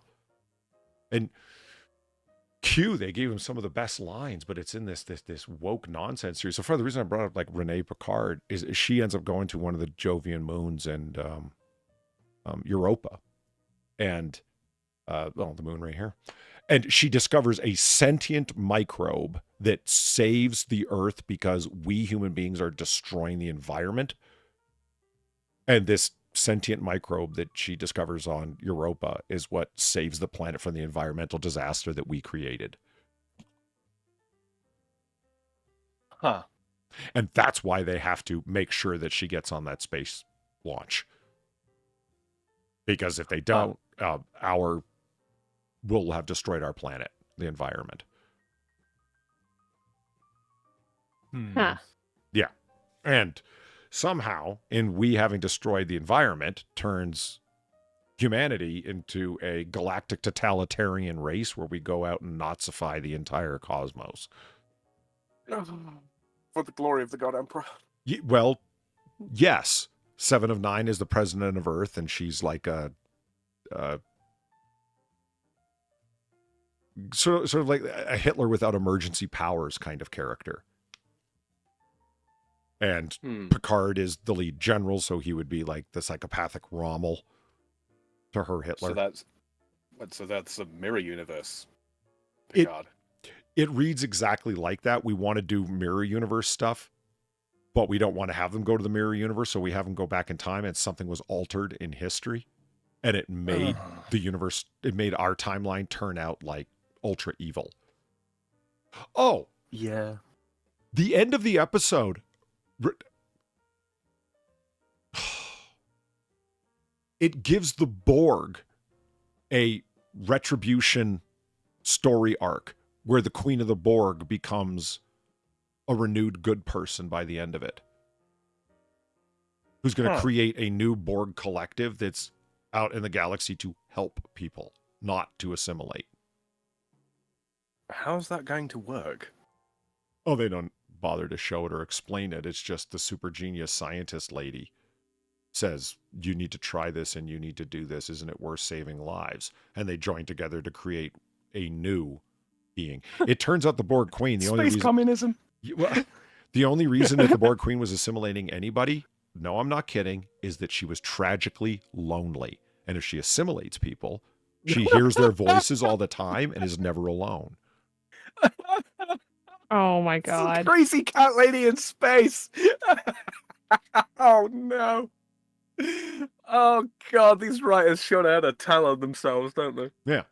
And it's this super genius scientist lady, Agnes, who is able to sense that about the Borg Queen because she invaded her mind to steal some information, like went Tron style and digitally invaded her mind to hoodwink some information out of her. And while in there, discovered her deep, ponderous loneliness. But the Borg Queen is able to say back to her, but you're forever lonely too. Every timeline you end up alone. I know that you feel the tragedy of the loneliness too. And that's why they form this one new creature that goes out there to be good Borg. Because now that they're together, they no longer feel loneliness because they become a part of each other. That's the actual fucking story. Oh god, sapphic fantasy writ large. What? Jesus Christ on a boat.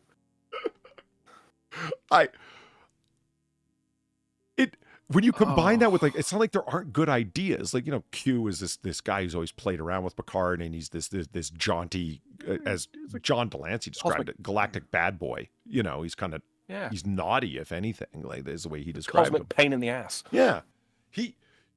In the series, the idea is that he doesn't know why, but his power is diminishing, and because he can see, like, the horizon of time, so to speak, is the way he describes it. It's actually well written. They give him a bunch of great lines. He, for the first time, can see the horizon of time. It was always an expansive, infinite future. I know I'm dying because I can see the end now. And I never could before. It was always infinite because he was infinitely powerful. He's a Q entity.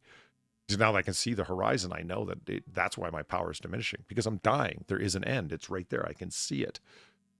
And so he's sort of going crazy or is overly emotional because of this. And when he's talking to Picard, I mean, there's great moments where it's like, Q, I've had it with your meddling about. He fucking backhands Picard hard as fuck to make his mouth bleed. He goes, and I'm sick of your sniveling whining.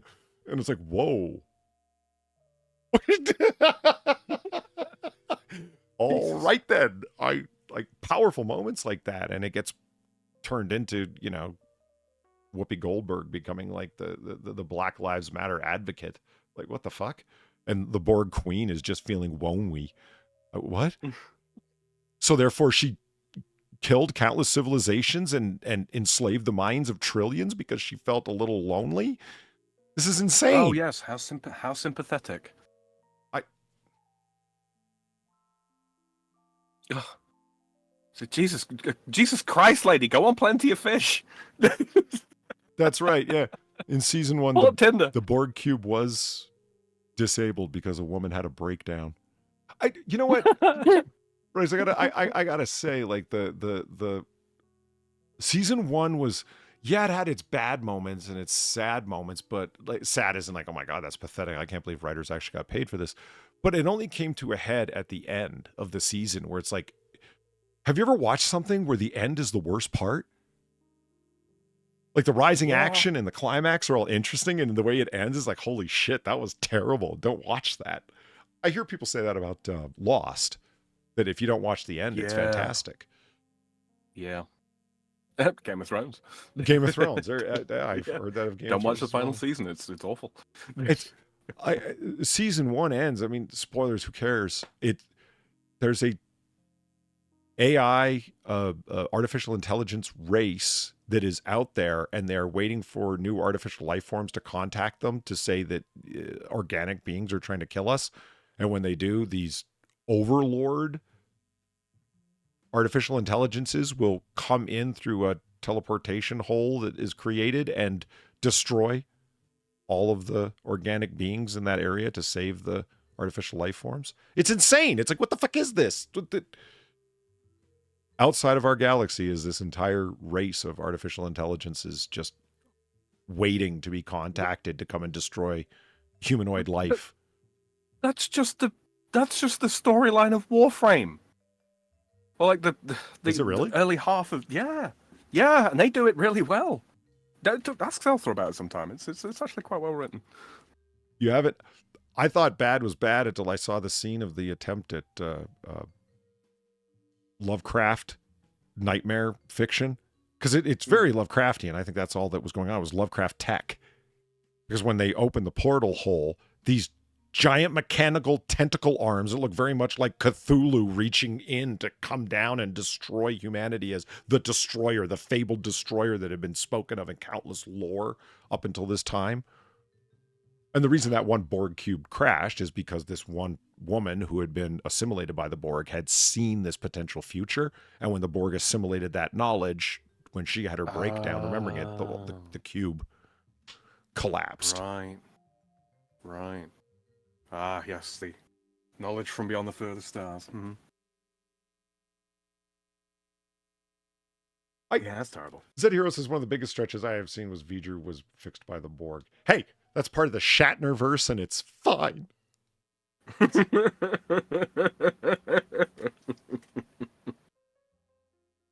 Did anyone who noticed, especially you, Bryce, did you notice it when they when they were doing the heist scene from the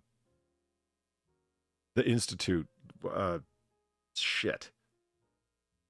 What's the scientist who created Duotronics in Star Trek? I'm just trying to talk myself into remembering. He was in the original series. He created the M5 computer. Dr. Daystrom. They're invading the Daystrom Institute, which at this point in history is a secret research weapons facility, black ops, blah, blah, blah. Fair enough? Mm-hmm. And something has been stolen from there by a dangerous organization. They know not whom, but it's a weapon that's going to be used for terrorism. Okay. What was it that was stolen from there? They don't know, but something. And did you notice that there wasn't only Picard's remains that they had there, but they also had James Kirk's remains there? I had this horrible feeling that William Shatner was going to walk out, and this was the way he was going to make his return to Star Trek for a cameo scene. That there was going to be like Borg reactivated Shatner as a lift from the Shatnerverse story. I got, or worse yet, it was going to be like AI Shatner, and he was going to look like he did in the late 60s, like the way that they did with Arnold Schwarzenegger and Terminator Salvation, where they had AI Schwarzenegger walking around and he was like 8.5 feet tall. Oh, Jesus. I am. Oh yeah, the cannibal tribble. That's right. Tiberius. Yeah. They had an attack tribble with big teeth. Oh God. Yeah, it was something. Hold on. Let's look at the attack tribble.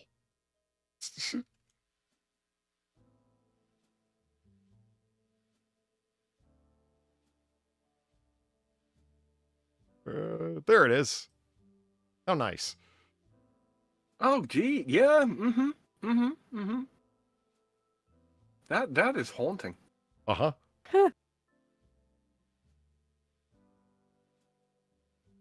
They did do a funny storyline with oh my God, why would somebody draw a cross-section of a tribble? What's wrong with people? Fake biology?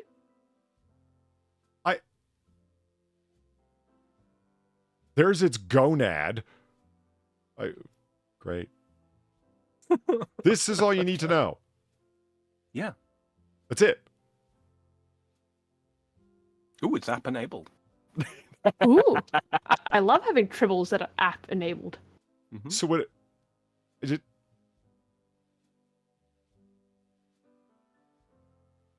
This look on Kirk's face, app enabled. Fuck you talking about? And then here he's like, this thing will run on no app. It's a fur ball. He's going, I wonder if I can ride these or maybe eat them. Yeah. If I were to caption this, it would be pan-fried, sautéed, roasted.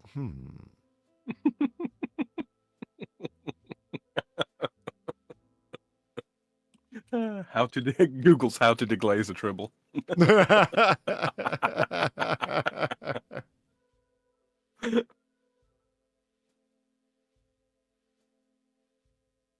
The tribble homeworld. That is terrible. The Klingons had already destroyed it by that point. They did. The Klingons destroyed the tribble homeworld. How could they? Wow. It's kind of a funny storyline idea, actually. At the end of this episode, they Scotty beamed the tribbles off the Enterprise over to the Klingon ship. And they made it back to Kronos, the Klingon homeworld, and they were an environmental disaster, eating all their food, taking over. So the then Emperor, or Chancellor, dispatched an army of warriors to eradicate them from the universe and destroy their homeworld, and they did. Nice. Did they use space cane toads? Yes. They used the Australian method, but it worked. Thank you, Sam. I really appreciate that. I just thought I'd try and bring you into the fold a little bit there, far, you know. Okay, give me a quick second, and I will be right back. Bar, you're in charge. Sam is in trouble for that cathartic Sam's pun. too French to be in charge? That's right. He can't be trusted tonight with the puns, man. I'm It's a miscreant. just... I regret nothing. I will be right back. Well, All right. Quick opportunity here to kind of, I suppose, remind people, if you're listening in the future and you didn't get a chance to take part in chat, go ahead and leave Polly a comment underneath the playback of this. He gets notifications for all the kind of good stuff, and he reads them all and responds to most. So don't forget to do that. If you're interested in supporting our shenanigans here, Farah has very graciously posted the links to be able to do so in the chat presently, and you can find them below as well as our socials. So make sure you go and harass us on those. So far, a little birdie told me you'd managed to resolve your audio issues with Grim Fandango. So how far into that are you? Currently in... Oh God, I think it's... So I'm trying to remember exactly how they lay out the chapters. I think it's year 1. It's the second chapter, though. Mm-hmm. I'm a bit into it, yeah, but I don't think I'm too deep. If that makes any kind of fucking sense, it really doesn't. That's a terrible description. Oh my God. So there's plenty more coming. Oh yeah, there's plenty more. Mm-hmm. I kind of want to get it done quicker, but at the same time, it's like I want to get it done before this weekend is over, because I actually have time. But it's a nice break from constantly dying in Hollow Knight. Just putting that out there. And it's not as torturous as the coffin of Andy and Lele, huh? Yeah. Oh my god. No, I like that game. I just there's aspects of it that are just like, what the fuck. Oh yeah, no, as I mentioned to you at the time, I had to stop watching. Some of the gaslighting going on was entirely too real. God, yeah. Given my experience of life, I'm like, this is making me irrationally angry. No, and I don't even fucking blame you. Ashley is a bitch. She is an absolute fucking bitch. It's one of those. It's like when it comes like down hardcore. to Oh my god. When it comes down to stories that where you've got like a suite of bad characters, I always try and do that sort of thing. So like, okay, so if we were to remove each character from the situation that they find themselves in, would they still be a bad person? And that's kind of like my sort of way of discerning, okay, who is redeemable and who isn't. Andy, I think, is heavily misguided and has got some like weird kind of. The man needs to grow a spine, right? Man needs to grow a spine. But remove him from the situation. Oh, absolutely. He's in. Remove him from the situation that he's in. Would he be redeemable? Yeah, I think so. Remove Ashley from the situation that she's in. Would she be redeemable? Oh, I really don't think so. My God, no. Yeah. Like no. Did you see the part of the flashback to their childhood? Like, did you see that part? Yeah, that's a big example of what you just described there, of if you remove them from the current situation they're in, which, yeah, okay, that's pretty fucked up. But you just have to look at their childhood and see what they got up to, and, no, Ashley didn't really have a chance. She's kind of just, She would create another situation akin to the one that she's in. Yeah. Oh, absolutely. So can you say without spoiling anything, the prediction that I made in chat as regards to their parents, did that turn out to be accurate, or was I off the mark on that one? What was the prediction? Sorry? For financial gain. Do you remember? I'm trying to say as little as I can. Kind of. Okay. Yeah, no, and that's fair enough. Kind of. They were definitely financially incentivized. Right. It wasn't necessarily financial gain, but at the same time, they were in fact financially incentivized to go through with what happened. Okay. I and they did believe. Yeah, and they did believe that they were in fact not really ever gonna, be out and about ever again. Right. Like, so it wasn't exactly like it was the biggest of deals to them. Like, they thought there would be no real consequences.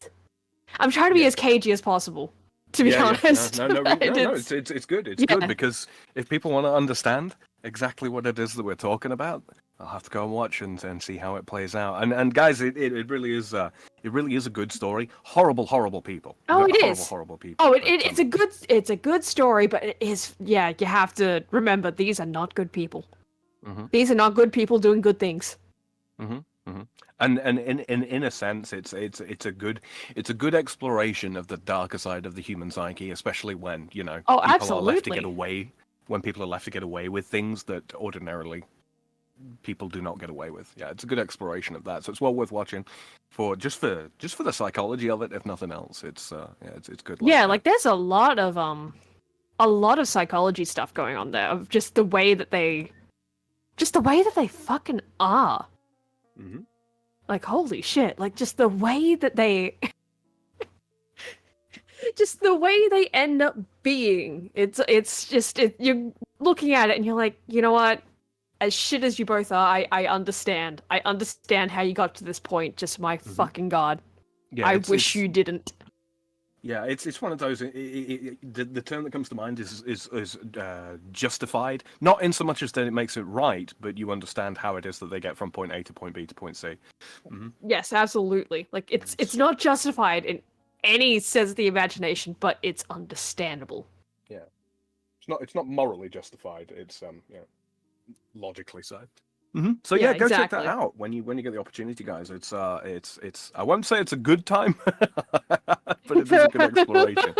It is a good exploration. I mean, it's a fun time reading the dialogue off. I'll give you that. Mm-hmm. Like even without attempting to voice act, because I didn't even fucking bother. But just reading it off, it's like you get into it. It's kind of fun, as shit as they are. It's kind of fun. Mm-hmm. You know, just being able to yell like, "You cocksucker!"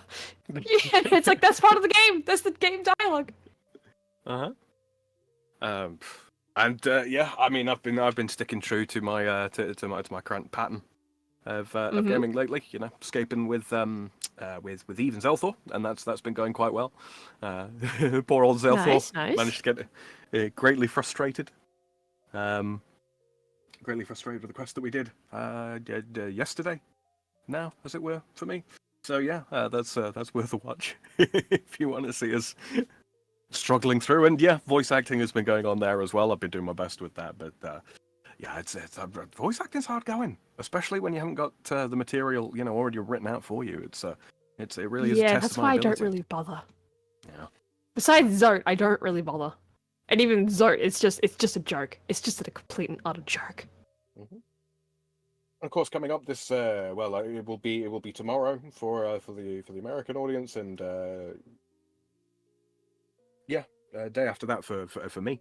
But yes, I've got Sci-Fi Sunday coming up with episode. It will be Stardate N-002 of the Outer Worlds. So if you're interested in some sci-fi stuff, some sort of dystopian kind of thing, yeah, be sure to go check that out as well when it comes out tomorrow. Episode 1's already up. So yeah, if that kind of thing tickles your fancy, then by all means, you're welcome to come over and watch. Plenty of you already do, and that's really good. It's good to have you guys over there, but yeah, look out for that. So that's our shilling stuff out the way, at any rate. Nice. Well done. Well done. Yeah. Proudy. It's a good way to fill a gap, Good way to fill. No, it is. It is. Oh, now what? I did have a question to ask. Oh. It's in the back of my mind.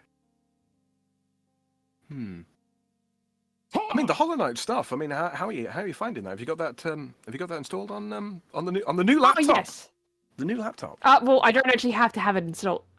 Because of the way I was doing that on the old laptop. That's still on the Switch. On the old top. The old laptop.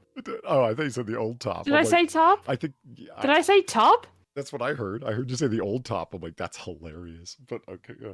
I thought I said laptop. I don't know anymore. I don't like being gaslit.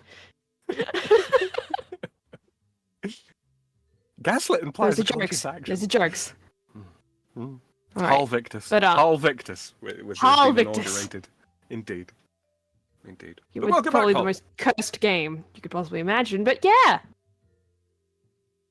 The crap top. That's nice. Oh, what's this? Oh, hey, it had a name. Its name was Number 6. Yeah, that's right. Yeah. And it does still function. It's just really, really annoying to turn on. I relate to that. Anyway. Jesus.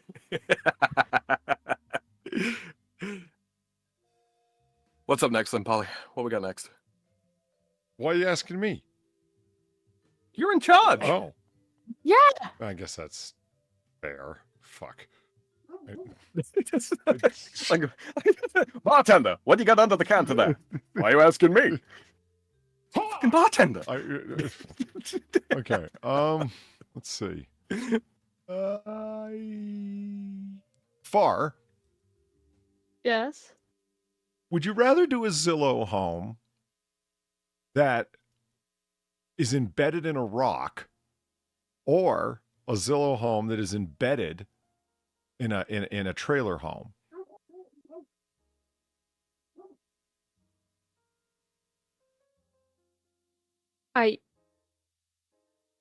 I don't know. You're not allowed to say that. You have to pick one. Well, too late. I've already said it. Fuck you. What'd you say? I didn't even hear. What? I said I don't know. Oh, you don't know. Then Sam said, yes, I already said it. Fuck you. I knew the I don't know was coming. I was like, nah. Yeah. I don't know isn't an option. I don't know, The Rock, I guess. I don't think you want The Rock. I did say Rock. I'm getting some Rocky vibes from it too, Polly. All right.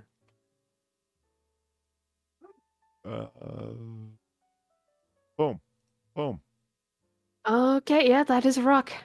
Yeah. What we have here. Hold on.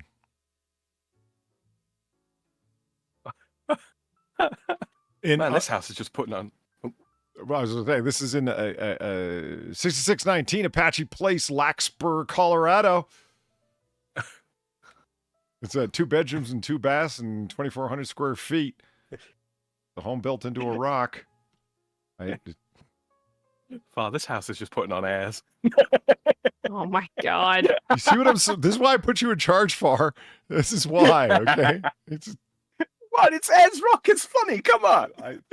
You're not allowed to call it that anymore. Did you know that? Oh, who tells me I can't? Is it the Australian government? Probably. I was trying. Well, calm down, Harry. I was trying to find the thing. There we go. House built into a rock.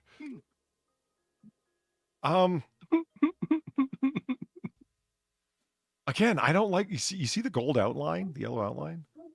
Yeah. Yeah, it's annoying. The chat can't see it because it's nice and cropped for them. But yeah. What do we have to call it these days anyway? For what's the Uluru. Again? Uluru. What is happening? What are you talking about? Apparently we're not allowed to call Airs Rock. Rock. Apparently we're not allowed to call Airs Rock anymore. Now we've got to call it Uluru. That's Is that what the Abos call it? Yeah, it's what it was called before, a dude climbed up on it, disrespected the Aboriginals and named it Airs Rock. Because, yeah, you're also not supposed to be climbing up on that. Where'd they write that down? Are we sure it's not Australia? Well, let's see. There's a street. Are anyone sleeping in it? No. Oh my god. Just checking. I'm surprised you let that one go, Polly. We have to call it Uluru. Oh yeah, where'd they write that down? Oh man. So this house is pretty boring.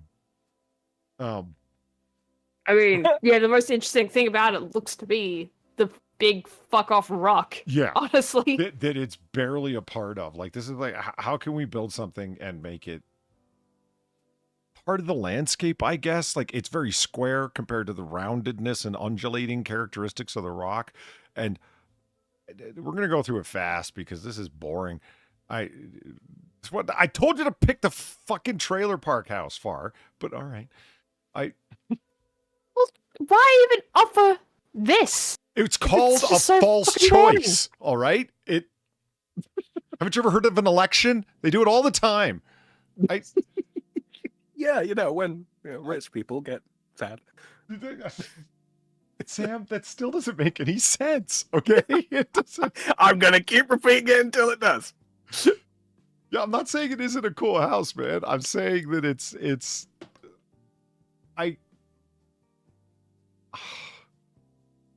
Why would you not just attempt to hollow out the rock and make it into a cool cave house?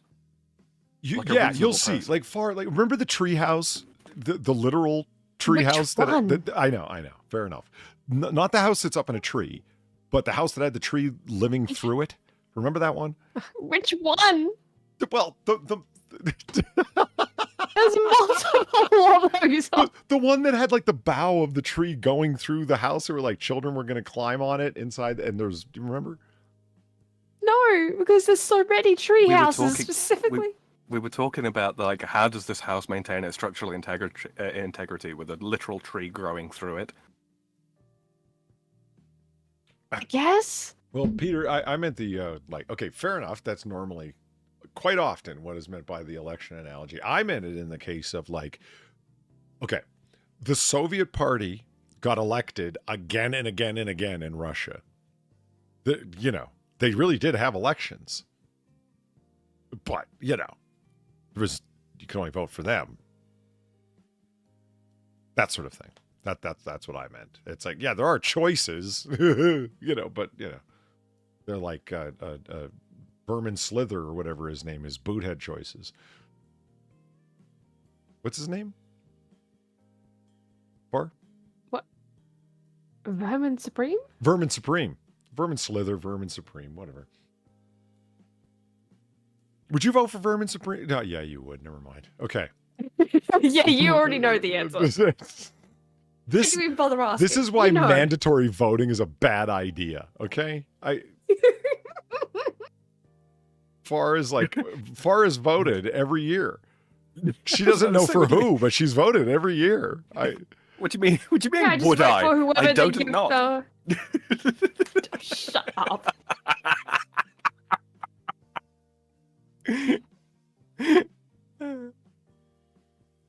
Why did I even come on? Why did I come on? To see the terracotta square? Jeez, what is with those windows?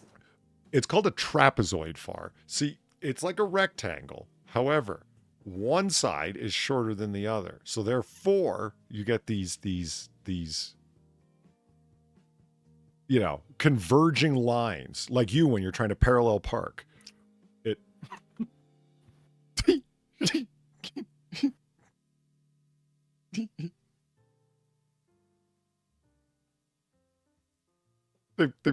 all right, moving on. She's gonna kick your shins, your ankles, and your knees. I'm calling it now. See, this is what I meant. See, it's got some rock in the house. If anyone had ever seen an episode of Star Trek where they beamed somebody and they're like partially in the wall and partially out of it, or when the USS Pegasus dephase cloaked inside of an asteroid, it looks like this. Huh. See, trapezoid windows, Far.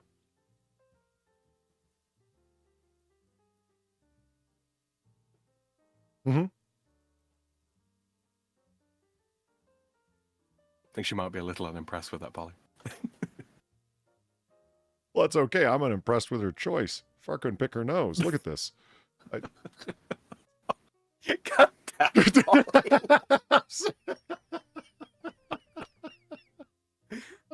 I could leave. Somebody donate to Far. I'm feeling bad now. Jesus.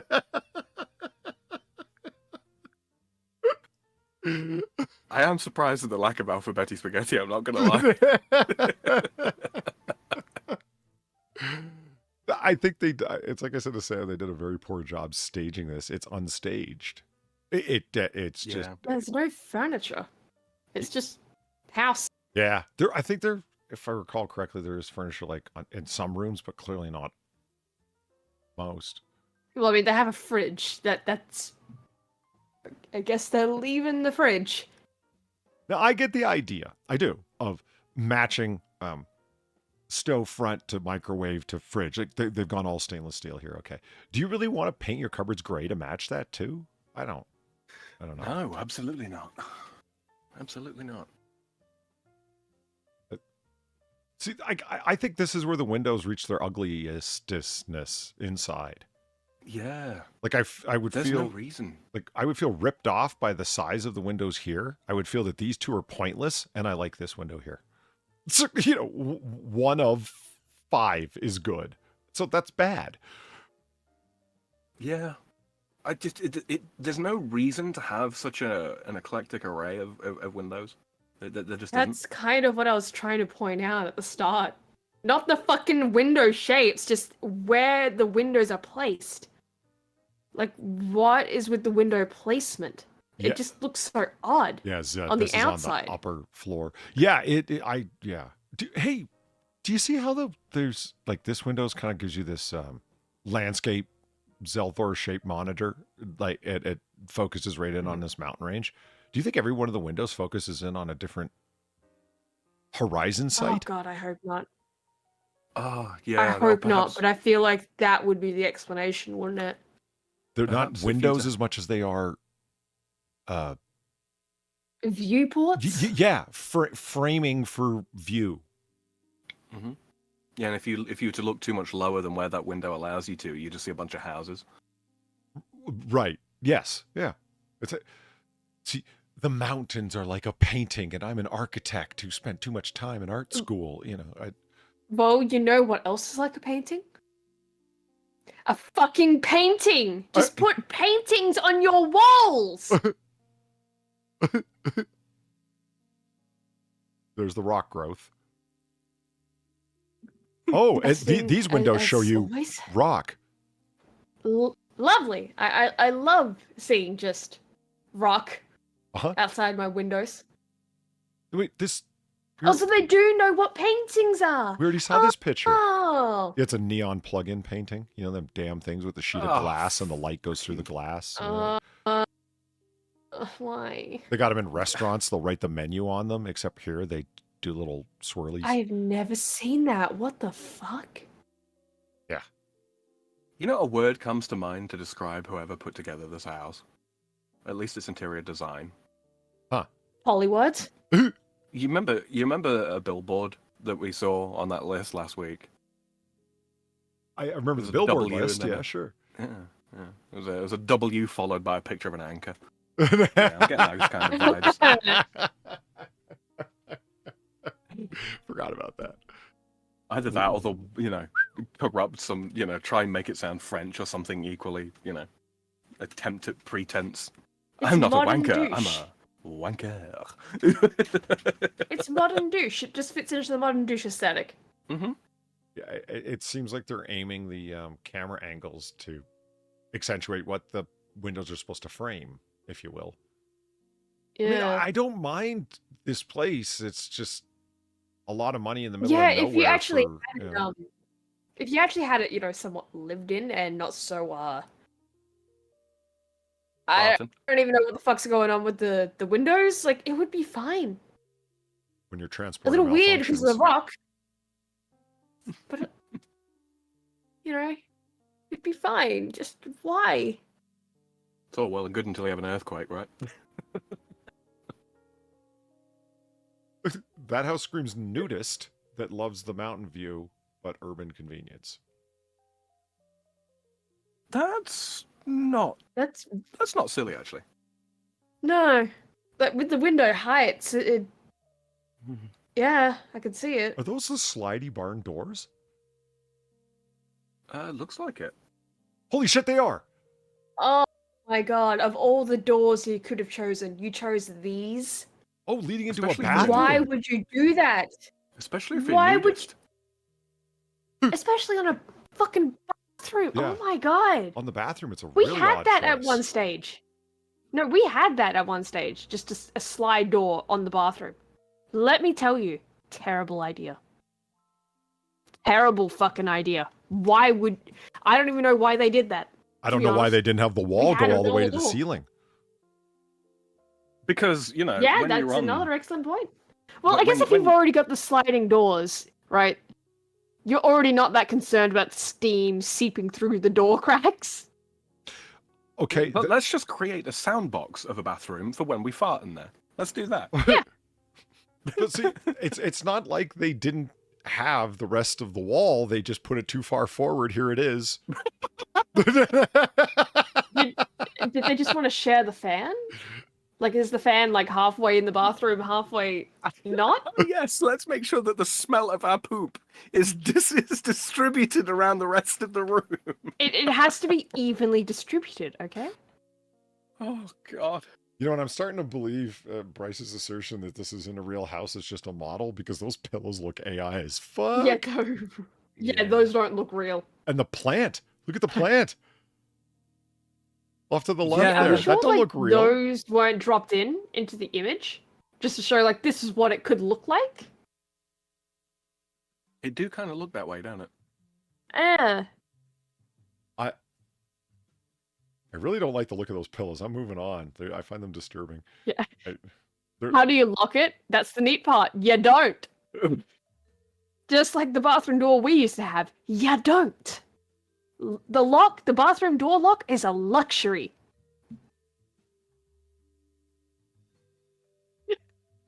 Who needs privacy when you're living in a rock? Not even in a rock, just kind of nestled. Yeah, up I mean, against you're one. kind of living next to the rock, right? Like, let me fix that statement. Who needs privacy when you're living right next to not Ayers Rock, not Uluru, just rock? Uluru. When I Yeah, would Uluru. when I would walk through this house and I would see that little square of light that was making it through those annoying windows, I'd get angry. Not at the window, at the little square of light coming through it. That's me. See that little one right there? I mean, that fucking thing. I would be watching it, just waiting for it to, like, you know, Move. get to one, like, yeah, just on the light switches or on the PowerPoint there, just be like, You'd be like when's it gonna do it? DVD When's it gonna do bouncing the thing? watching. Yes, yes. It'd be like DVD bouncing watching, except it's window watching. I never thought I would ever hear of anything more boring or slow-paced than watching paint dry, but well done, far. You're welcome. But that's the most entertaining thing I'd be doing in this house. Well, I think we've reached the real part of the house. This is what the whole thing actually looks like Oh. over here. They've just guised it all Oh my with god. Ooh, it's gravel, sand area. I Oh. love having gravel indoors. Okay, I'm a sucker for the open rafters, like the cabin look. I love open wooden rafters, big fan. But this is like Colorado boulderism, so it's Sorry. you know, I get it, Boulder, Colorado. That's what I was aiming for, Sam. It's fine. It's just- Okay, good. No. Yeah. And here we Got go. When you realize what you spent your Little money on, sand? you got the Yeet jump. Is that sand? It looks like snow. Yeah, the white. Yeah, no, I see it. I think that's snow. I mean, it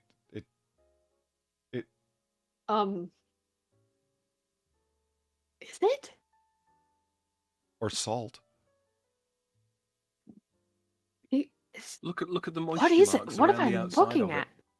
On the bottom bit. Yeah, on it the looks more bottom, like snow on the of it. bottom bit. It does. Like it's been melting and retracting, you know. Mhm.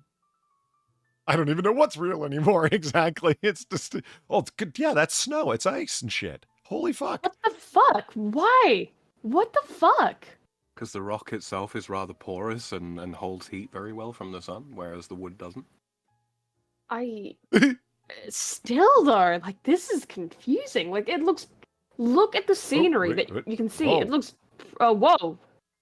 Okay, I went too far. Yeah, I there, wasn't but- seeing any snow before, but like it looked dry as fuck before we Okay, saw so you're not any now. hint I understand of why snow. they're framing all the sites because, like you said, Sam, you look outside and what you see is houses. You know, Yeah. I was not expecting snow. on one side, but Colorado's not a on the fairly other. cold place. Yeah.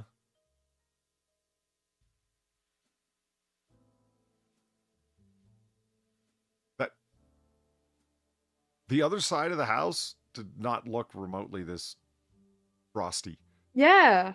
No, it didn't. That's why I was so surprised. Cause Yeah, I'm it looked like, like this. I didn't think it was. Yeah, exactly. I'm like, that's why I thought Like, it was sand because I didn't think it would be just snow. I was gonna say because this This is doesn't look like a snowy area. so like the last picture. That's like Arizona, and then the one prior is like Montana. right. So the pictures aren't real, or they were taken across a great expanse of time. Because this is not I this is think it this, might have been this is over not the course snowy of, land. Like time.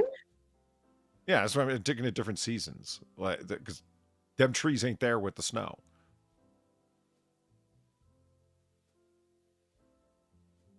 Okay, this looks fake. Yeah. These look like Flintstone rocks that I put there in Photoshop. You know, They're I hate that Probably- we're at this level of with AI art, right? I hate that we're at this level where we have to ask, is this actually real? You know what I think's happened there? I And you think they've been can't tell. deposited by glaciers. With how worn down they are and all that kind of thing. Unless they really are just that fucking soft and rain's done it. These rocks look lewd. Huh. They kind of do. They kind of do, though. They do. Let's be real. They do. There's some lewd rocks. Yeah, they look dangly, if you know what I mean. Like they're. Like, yeah, I unfortunately do.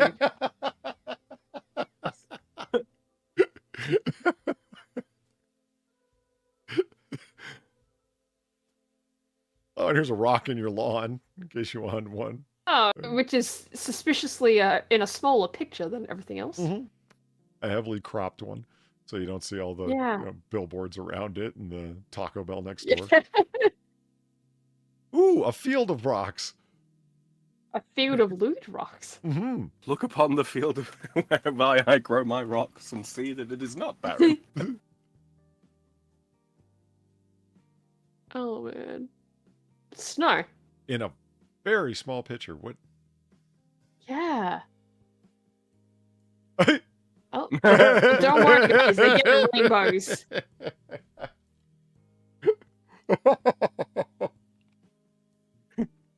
It doesn't even look like it's attached to the rock in this picture. I mean, I think No, it it is. It's doesn't, just does like it? the effect. I mean, well, yeah, it would have to be. Oh, we get a floor plan? An actual floor plan.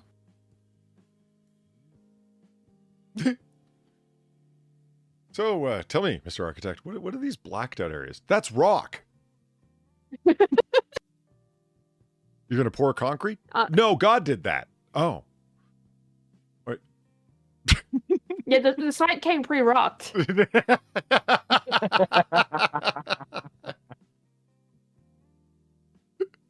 Okay, all right, that's just it's sold for 640 grand. Jesus. That's too much. All right, here we go. The part that I always look forward to. This uniquely amazing custom home in desirable Douglas County, literally built into an iconic red rock formation. This home is stunning, one of a kind. Live the natural Colorado life within your own breathtaking panoramic mountain views with natural scenic beauty in all seasons. Featuring 35-foot red rock face cliff face built into the interior of the home, a stunning centerpiece for open floor plan on 3 levels. Entire home newly renovated. Kitchen exhibits shaker cabinetry, quartz countertops, and all new appliances. Renewed pine flooring throughout. New full stucco exterior, fresh interior paint, new fixtures, updated bathrooms, and more. Incredible location at the very edge of Perry Park. The landscape art piece home may not be for everyone, but is a must-see, a red rock gem that will make its right owner, very happy. I love how we now have a new word for featuring. For featuring, yes. For featuring. I'm not gonna lie. It's not individual parts of the home that I dislike, but the whole thing together I hate. Yeah. The shape is wrong. The windows are wrong. The positioning is wrong. The way it completely and totally just clashes with the shape of the rock is wrong. You know what I really want to see? Views. The property lines. I've got a feeling that's not my rock. Yeah. You don't own the rock? That's right. I've got a strong feeling that's not your rock. Oh, that's lame. If I'm buying this place, I want my rock. I want ownership of my fucking rock. Absolutely. If I can't build a secret mountain hideaway inside that rock, I don't want the fucking thing. Like the home that they built on the side would just be like the portico entrance to the real home inside the rock. Like if I had like Elon Musk money, oh yeah. Yeah, like I say, you hollow it out, right? Of course. Yeah. Yeah, like Zed Heroes is like edge of a park, as they said there. I got a feeling that there's like a million different regulatory, you can't do this here, you can't do that there. If your dog craps out outside, it's a $50,000 fine because you're going to affect the ecosystem, you know.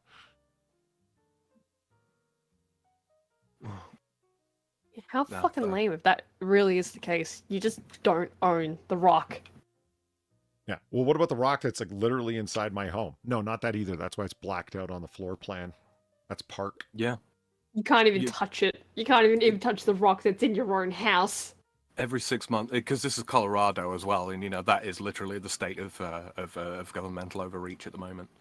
Barring maybe California. Yeah, they want to come by every 6 months to check to make sure you haven't damaged the rock. Right? They got rock specters. I just no. Oh my god. Geologists. Finally, they found something for geologists to do with their education. It's great. Yep, the rock's still here. Rock on, Any dummy. damage to the rock? Well, somebody there's see's to no have carved a crack on this penis in every exposed surface of this rock. It's So that's just the rock formation. No, I think someone individually carved penises into this rock. Yeah, and am I really to blame if you? I have a drone, sir. I know what these rocks look like from above. They're lewd.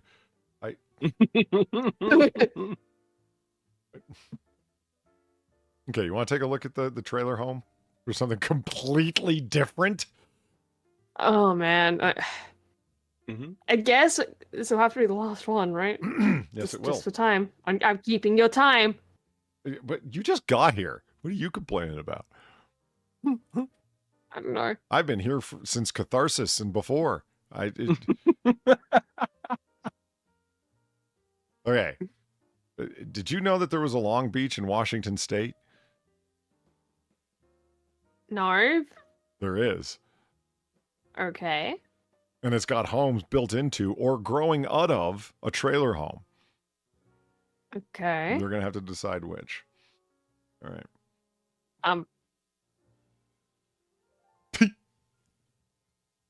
This is actually awful. What the fuck? In Long Beach, What I'm Washington, looking at? for $255,000, this could be yours. I wouldn't pay $25,000 for this. Fuck that. No. 255, Sam. This is... Yeah, Yeah, well, no, 25. yeah.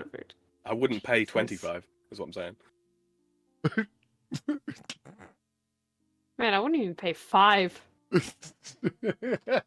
This is going to be great. Okay. Welcome to The Price is Wrong. So what happens when your trailer home blows out its tires and the axles are destroyed and you can't move it? You build a home around it. That's what you do. Is this charming? Look, there's actual houses across the street. And a big red truck, because of course there is. Mm-hmm. Mm-hmm. Well, at least the windows are normal-ish. Oh god, it's not even a good trailer. Oh no. No, it's not at all. Do you like the wooden box they built around like the propane it's outside? rotting. Yeah, it is. Look at the bottom. It's fucking rotting. I'm gonna bet that there isn't much that isn't in and around this. Look at the fucking beam that goes from well, it's two, split from left to right. Yes, these are not the same size pieces of wood. Yeah, oh my god, you're right. They used the wood that they had. It was on the property. What were they gonna do? Not use it? Use it for something else? I don't fucking know. Well, I tell you what they Don't will do this? They'll burn in architect hell. That's what they will do. Do you think that they've got this open for fresh air or that there's no window there, ever? I don't know if there's a window. To think. I'm just looking at the damp lines everywhere. Okay, the box covers the hitch. I thought the box covered the propane tank on the back and the electrical outlets and so on. Because I mean, yes, it's a box, but this is really just a piece of plywood laying over top of a box with no lid. I don't believe there's a hinge for this fucking thing. No, I mean, it's not like you said, Far. It's all rotted out. It's just. I love how well maintained the deck wood is, but then this thing. Yeah, then you have that and what's on the right as well. It's just everything around it is just no.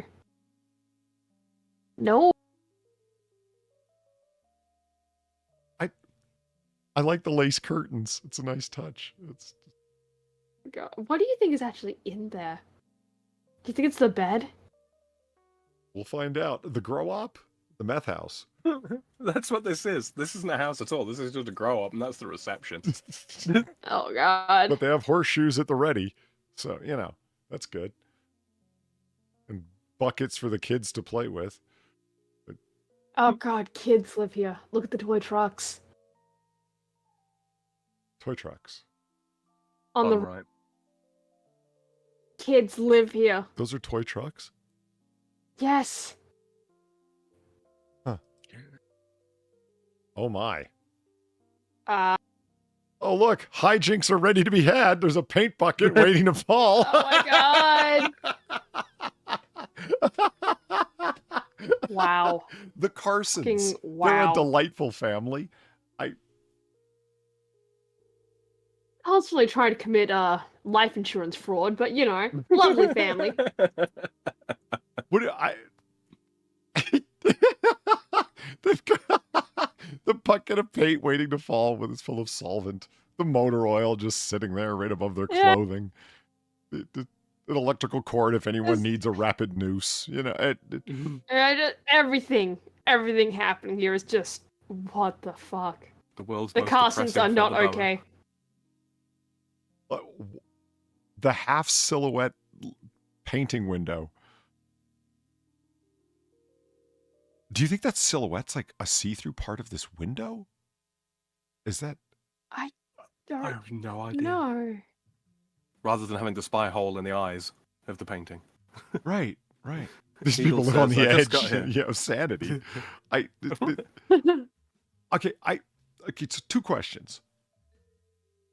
What is that object? This object. What is this? Was that a birdhouse? What is that? I think.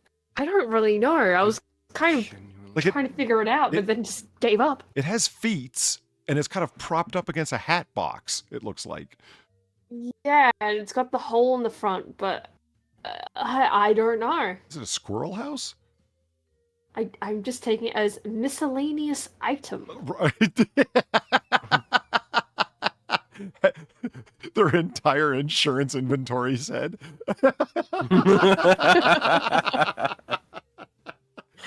So that's miscellaneous item, the politically correct term for pointless tat.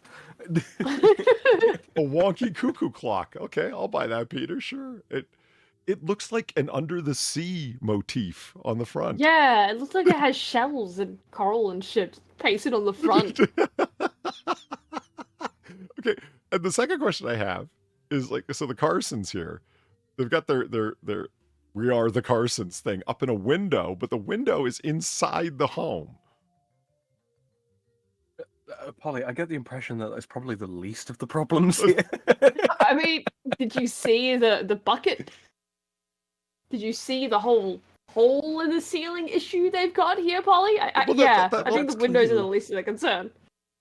Well, clearly attic access. It is, but this is what. But where's the attic door? See, I'm thinking this is Why is it just a hole? Well, they haven't. It looks like it's a work in progress, and they haven't installed the stairs that hinge down and then unfold. You know what I mean? That's what I'm thinking. How is this still a work in progress? Right. Okay, because I think it's like the Russian nesting doll of homes. Okay, they started with a kennel. Right. There's a kennel, like a doghouse, okay? That somebody parked their trailer beside. The trailer broke down, so they built a home around it. And this was the outside of the home, hence the window. And then they built out from that.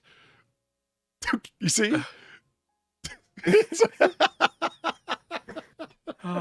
Like some kind of horrible, horrible, godless pearl. See, under the sea motif. Oh, well, it's not the worst thing I've ever seen. I too have gazed into the depths of hell and seen worse, I guess. Kind of reminds me of my aunt's place when I was a kid, to be quite honest with you. I don't know what that says about my aunt, but, that's what it This is the kind of scene in a movie, okay? When you go into the bathroom to wash your hands and you look up into the mirror, this mirror right here, and you see a person that's been dead for 150 years walk by.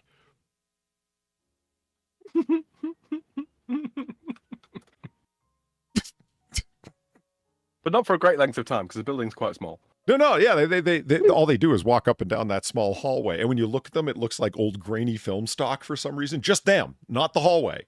You know, modern horror movie, right? Now, can we all appreciate that they didn't put the tiles square on the bathroom sink top here? That they went diagonalisms? And then chose not to line those tiles up along the edge as well, you know. Oh, that's work, Sam. Yeah. You cut one square tile in 4 pieces, and then you have your front. Well, but look at the fucking back, like the back skirting as well. Like it overhangs like an inch off to the left. It does too. You're right. Fuck's sakes! Take some fucking pride, Billy Bob. Now, is this a Carson original artwork, or is there a window behind this towel? I think it might be an artwork. Okay. You know, I don't like the idea that the walls are textured, because I think they are. Oh, yeah. You reckon? I think it's sponge No, I think paint, they are. don't you? Think it's just... It looks textured to me. I don't like the idea of that either. You know, I railed against textured sheets, and have for years. They're a source of completely unnecessary friction. Now, don't get me wrong. I'm also the guy that sat down in silk pajama bottoms, silk pajama bottoms on a satin sheet, and I went ass down to the ground so fast because the coefficient of friction was fucking 0. Okay, so I like some friction on my sheets. Don't get me wrong, enough to keep The Adventures of Teflon Otter. I wish that wasn't a true story, but it is. I do have a set of silk pajamas, and I had the silk pajama bottoms on, and I sat down on the edge of satin sheets, and I really did go wham, ass to the ground immediately. It's like I had a buttered butt, and I sat on a Teflon pan. I was gone, man. It was just... Yeah, it was. I even heard the sound. It was zip, like it was. It was no more. It was more of a swoosh, noise. But okay, I like how they painted the fish on the wall because that's committing to the bit. I don't like how they put a 3-dimensional starfish on the wall though. That I don't like. You should have painted. I don't think that fish is painted on. I think that's the same as the starfish. No, it's painted on. Look, you can see the painted fish in the reflection too. I the think yellowfish. those are painted on, but I don't think that fish on the wall next to the mirror is painted. I don't think it is. I think it does. I don't know. You know, it's not a lot of times, come to think of it, that you see framed mirrors. Like in bathrooms like this. Mm-hmm. I mean, yes, if there's a medicine cabinet there. Sure, yeah. But this is just a mirror. And I'm assuming, of course, that that's not a window through to a similarly painted bathroom. One would hope not. Well, no. I mean, and what is that thing on the toilet top? Spray? Looks like oh, spray. Yeah, like a can of aerosol, whatever. All right. That's much better than what I was thinking. Yeah, unlike the last house, they don't have a ceiling fan to, mix up the the emitted gases. Is that a Berenstain Bears children's book? I would not be able to tell you. I don't think it's a book. Is it a I painting think it on might the just be a wall? figurine. But it looks flat. Yeah, I don't know. I don't think it's a book though. Peter says mop and glow will make a floor dangerously slippery. At least it used to back when my family bought some and used it in our dining room floor, which you had to cross to get from the kitchen to the living room. And in I sock believe you feet, mean- there were broken hips everywhere. Yep.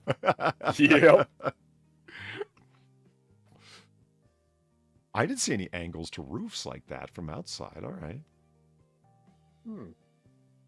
Okay, so they've continued with the nautical theme partially by painting a whale on the door and then covering it up. Mm-hmm. That and the what's it called? The sailor pattern on the furniture. There's a word for that. This plaid or whatever?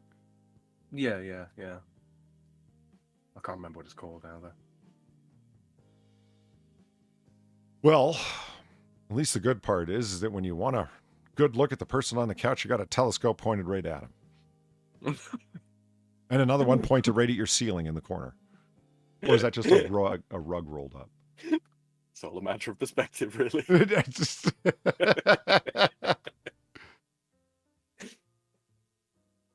Oh, that's what that says. Let's do sunset. Yeah. Okay. What does that even mean, though? He's perfectly okay with that, but he takes objection with my sad people in elections remark. that doesn't make any sense. Let's do sunset. That's entirely reasonable. I didn't say it was reasonable. I said I could read it. That was it. I don't like how the right side of the room is just sort of doing the nautical thing a little bit, and then the right side of the room's doing like autumn sunset cabin-esque. It's very confused. Yes. And though I do like the warped rotting wood has continued on in the ceiling here. This is nice. Mm-hmm. It's peeling back and giving way to moisture damage, which is nice. Oh, here we go. Why did you move the telescope? Oh, it's still there. It's just really at a angle. Mm-hmm.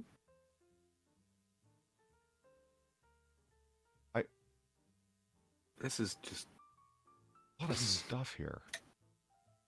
Are those fucking loft beds up there? Looks like it. Or just storage? What is this little area?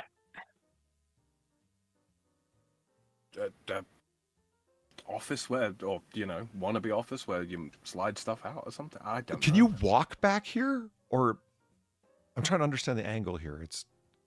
Well, there's a bookshelf up top, so I don't think so. Oh, right. Yeah. Yeah, I think that's probably only about, 9 inches deep? Right, because here's, when you open this, right here is like a closet door, and there's probably like a little like China hutch space. Mm. Oh, of course there is, because there's 2 doors right here. That probably is a China hutch. You don't open it from this side, you open it from right here. It looks like they got thermostats up above the the lower door as well. And a radon detector and a carbon monoxide filter for all their hobbled together heating over the 5 different houses they shelled on top of each other. Right. No smoke detector on the ceiling, though. Well, that's what the emergency penny is for, in case you need to rustle everybody out of the house when the fire starts. That's inevitable. Which is probably why they keep the wood so moisturized, so it doesn't go up like kindling. Yeah. It's damp proofing.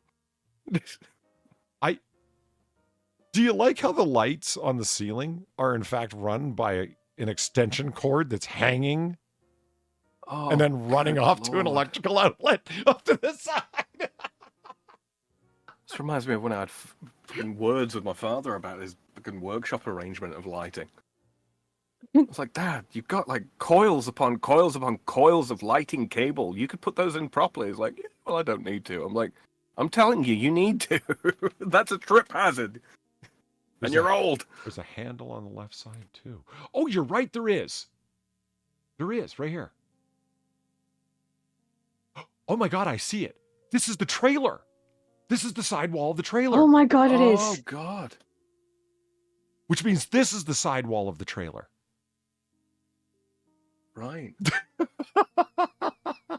Wow. Fucking wow. What is up against the wall here? Like, it looks like a boogie board and a shinai for kendo practice? Like, what is that? This thing? It's a bit big for a shinai, isn't it? Stick. Yeah. Stick. Is it a brace? Is it holding the wall up? No, I just think it's a stick. I think it's just a neat stick they found. They just wanted to put there. Maybe it's an oar for the what do you call it, board?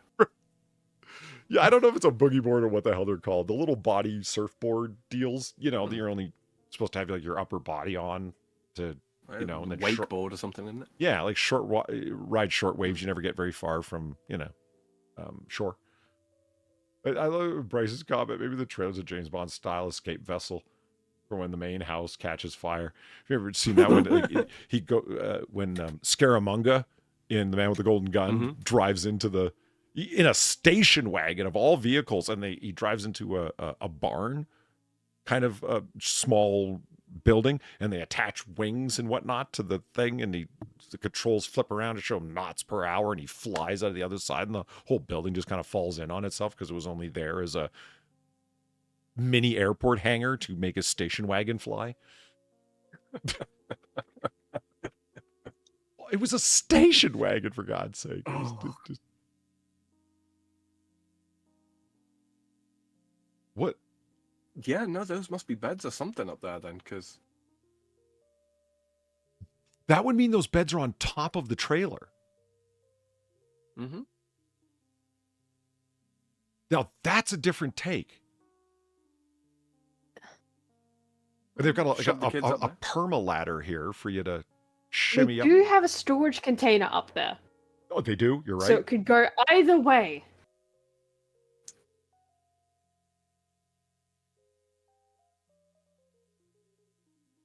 I'm just at a loss in general. Is that a fucking snowboard? Looks to be about the right size. In Washington State, Long Beach? Oh, this isn't a carpet roll. Yeah, this is definitely a very dusty telescope. Like reflective telescope instead of like the standard. Oh. Yeah, that's not the top of a fucking shop vac. That's a, yeah. Weird. Yeah.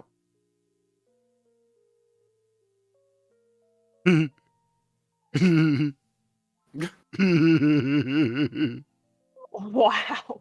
This is the creator of this home, standing outside, very proud of her trailer creation. She's dead now. We've got her buried under the house.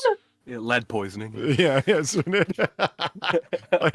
mean, I love this trailer so much. It's so old and decrepit. All the rust dripping away from all of the non-galvanized screws holding it together. Right. Oh my god. They are was beds. a bed. Yeah. They are beds on top of the trailer that you sleep on. It's just an exposed bulb. It really is too. You can smash that thing so easy in your sleep. I rolled off and become wedged. That thing would be. This is just what the fuck. Probably end up rolling off like the side of the bed where the ceiling is closest, and you just get Oh yeah, and you never see him again. I just, it's not okay. I just.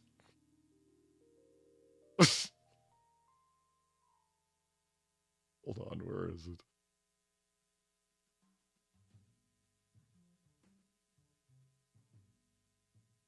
Damn it.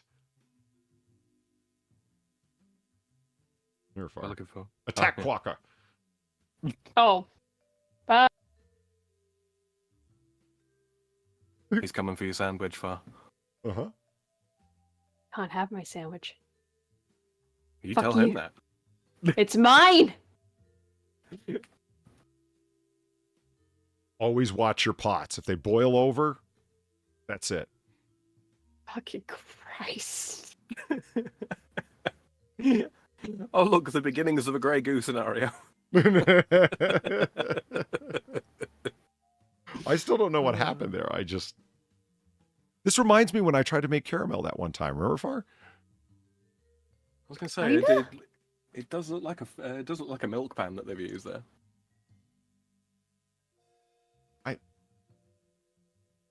Oh, hey, look, we were reading about Johnny Appleseed earlier and his crab apples. Yeah, here's what it's just, see? Those little fuckers. Yeah. I picked those out of my parents' front yard before I made apple butter with them. Far, you remember how long this took me when I was chopping them apples for like, oh my God. I was just at it for so long. Are they crab apples? Yes, sir. Well, okay, that tree's like super tree. Yeah. Those apples are not particularly sour at all. Okay, crab apples, yes, they are small apples, but they're ridiculously hard and ridiculously sour if they're true crab apples. Yeah. These are more like just small apples, if you know what I Right. mean. That's why they're, I mean, if you look at them, they're delicious little bastards. And I made apple butter out of that entire. It's tough to tell how deep that bin is, but holy shit, man, I was picking them for a long time. I was gonna say that looks like a what would that be? Like looks like an 8-gallon tub. Yeah. It heavy enough that I had to dump a bunch of apples out of it to pick it up. Mm-hmm. Once I had because I sat at the bottom of the tree and I was up there. I brought my aluminum ladder over there, the extendable one. You know what I mean? So I could get up there and pick. And I was filling a bag and I would go down to the bottom of the ladder and then dump them into the bucket. And by the time I was done, like, oh yeah, my dad got so mad at me because I created this dead spot on the grass because I guess just the weight of the apples. I don't know. Crushed out all the grass. Yeah, and killed it. He said next year, it's like, don't ever set your bucket on my grass again. I'm like, all right.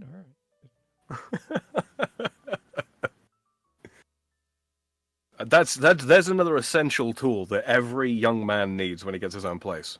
Alley ladder. Oh, the ladder? Yeah. Yep. Every man should have one. It is a real quality ladder because it's one of the ones that opens up like triangular style, so it could be standing alone, right? Or it's the extendable one that you can lean against the house. Highly advise one of them. Yeah. Yep. That's what you want. There I am. See,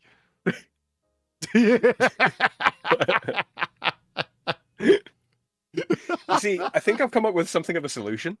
What you need to do is you need to line the edge of your bed and your side side cabinet there, your bedside cabinet there, with satin, and then have silk sheets. So if that happens again, you can just kind of oh yeah, right the slightest lean upwards, and I just pop right out of there. It would Yeah.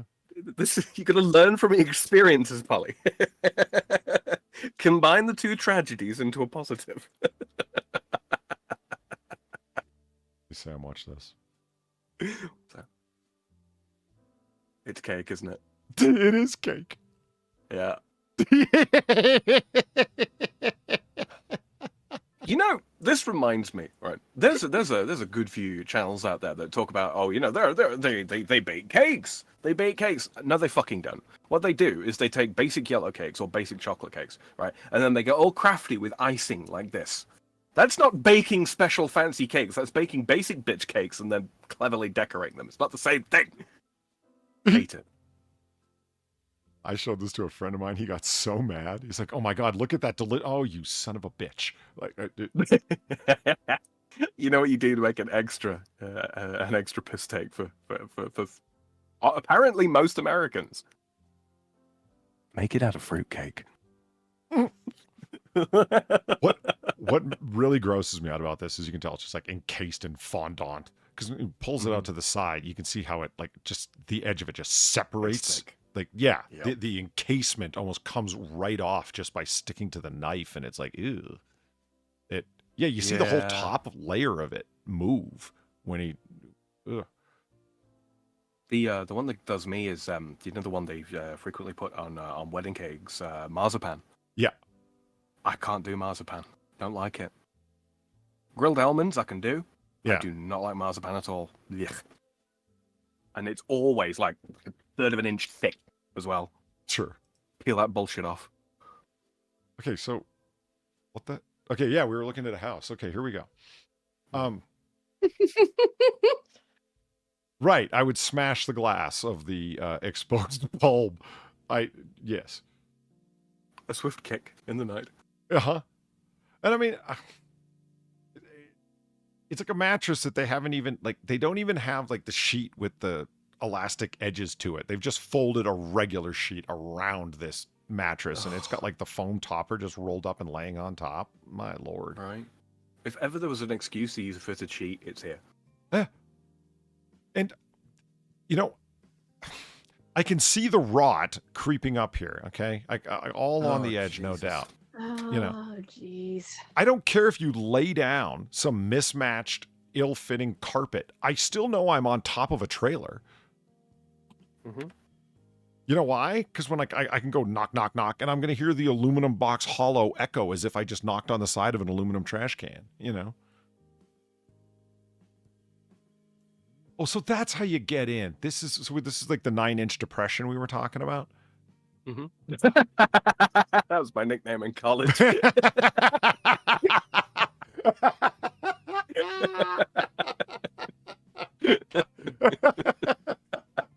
Holy shit, Sam. Jesus Christ.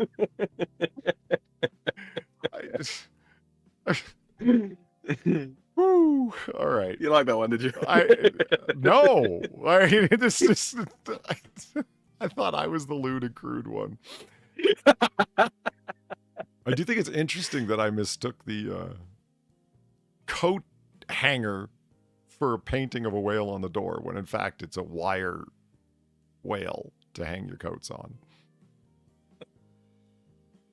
Which there's a pun somewhere, Moby Dick related. I haven't quite worked out the details yet, though. Yeah. Okay. So what I'm seeing here.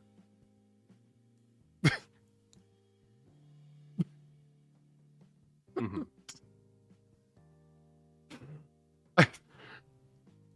What they have hanging on these hooks are not like coats that people wear. What you've got is like an emergency tunic, penny, reflective vest, right?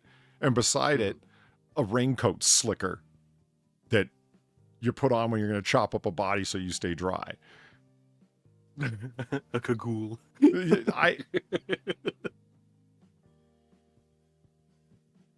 I find the floral pattern window treatment drapes to be kind of adorable in their patheticness.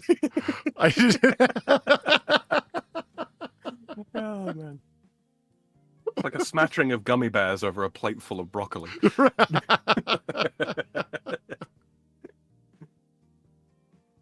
Just enough space for a rolled up otter. That's right.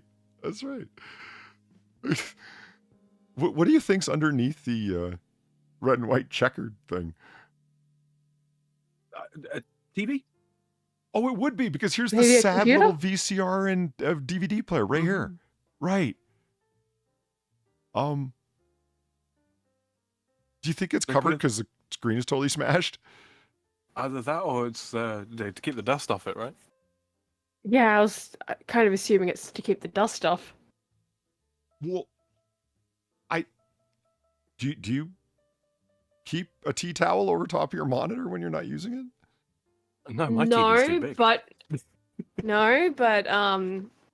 you know, I've known schools that do that with their computer screens. Okay. Mm-hmm. So, you know, that's probably where they're coming from with this. You actually think that's a full-on VCR on top? I mean, I hope it is, because that would just be cool. Well, it looks like it's a DVD player then a VCR underneath. Yeah, it looks like a VCR on the bottom. And it's just kind of stretched out a little bit. Mm-hmm. Yeah, fish-eyed out, yeah. Those don't look like books on the shelf. They look like pieces of wood. Bits of wood. Oh, like the, you know, in the those people on YouTube where they got books in the background of what appears to be, and it's really just bits of wood with a fake cover put on them. Yeah, my favorite are the boxes. They're just cardboard that have book ends printed on one side, and you buy them and they come in a flat package, and then you fold them out into the shape of a box and put them on your shelf when you're a loser. Because you don't have books. Just get books. At what point does it become easier just to get a fucking book and put it on the shelf? That's exactly what I'm saying. The only thing that I can think, because it's so cheap to buy books. You've worked at an op shop. I've been to many used bookstores. If you just want to fill your shelf with just books, there's so many books that are going for 50 cents, 75 cents, like a lot of them, because they're cheap bodice ripper novels or whatever, like Harlequin romances or whatever, and just fill it with whatever. It'll cost you like $25 will be enough to fill, you know, especially if you talk to them and say like, hey man, what do you got like 5 of? Like Harlequin romances or cheap dime novels or whatever. I want like $25 and I need a whole bunch of books for props. They're going to hook you up just to get rid of shit that is going to mildew soon. You know what I mean? Like it. Yeah. The only reason that I can think of that think of why you wouldn't want to do that is you don't want the weight. Like, you just don't want the stuff because you know that background isn't going to be there for very long. It really is just I want to look like I've read something and you're like a YouTuber. So it's like, I'm just going to buy these things and then I can like throw them out afterwards and it'll be really easy to do. Tear down studio kind of affair, yeah. Right. I can pack up my books into like a flat space and then, you know, if I ever need to deceive someone later. I'm picturing like they get done recording their vlog posts for the day. They just walk up to the shelves and size it themselves and take the fake book stuff off, and then it kind of concertinas up. You know, and they pack them away. I mean, because all jokes aside, when you're moving and you've got boxes and boxes of books, yeah, it's a bitch. You can't even fill the box with books because they're fucking heavy as shit. You can only fill the box halfway. You're going to tear the bottom out of it just picking it up. It's kind of a pain in the ass, and I think that's what's going on with them. It's like, I don't want books for life. For Christ's sake, I don't read. You know. Oh, look, it's inside the trailer. Yeah, we've stepped inside the trailer, and it's woodoid. I wouldn't call it wood. It's maybe they couldn't get permissions for a gas takeoff or something like that, and so they were just like, "Fuck it, we've got bottle gas in the caravan. Let's just use that." Yep. Because they really did just bring a picnic table in here, didn't they? Yeah. That is somehow even more depressing than it being a trailer. It is like a table and chairs was too much. Do you think they got like a trailer that had already been gutted? It's possible. Yeah. Oh, look, there's a sad little stove off to the left. See it? Yeah. Yeah. I see the little microwave under the window. Under the window, and you can tell by the parabola shape here, this is the aerodynamic angle of the so it doesn't catch wind too hard when it was hurtling down the highway in a different life. You know the thing that gets me though, is like given the way that it's like fucking shaped and all that kind of thing, if the car that's pulling it isn't like bigger than the profile of the fucking trailer, it's gonna start catching a downdraft. It's gonna try and lift the front end of the damn thing up. Oh shit. I'm just sort of laughing at it now. I love how badly that curtain does not match that window at all. The rod is way too long. The curtain itself is way too short. They ran out of something, didn't they? Whether it was money or patience or the will to live, I don't know. It's not a curtain that's split down the middle. It's just a sheet that's more or less hanging over this rod, if you will, that they've kind of like sewn a loop into, and you got to push it all the way off to one side to open that window. But you never want to, because all you see is depression. If you'll notice, they've bothered to put these curtain rods on every single way of seeing your depression.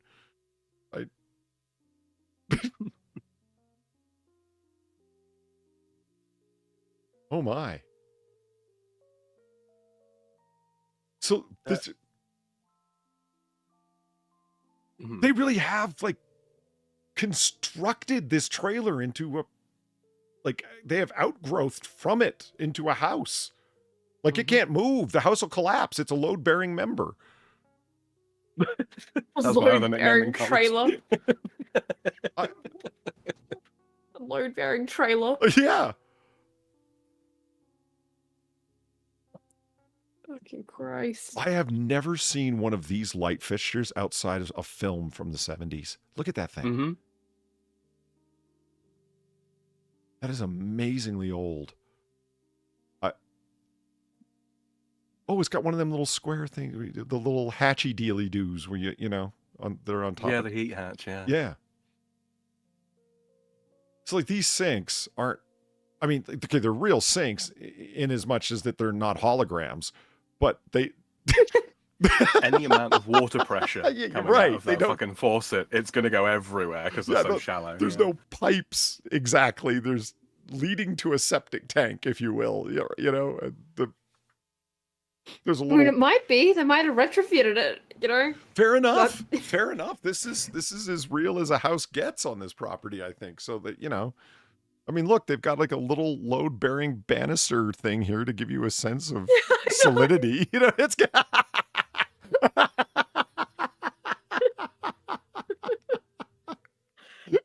Why?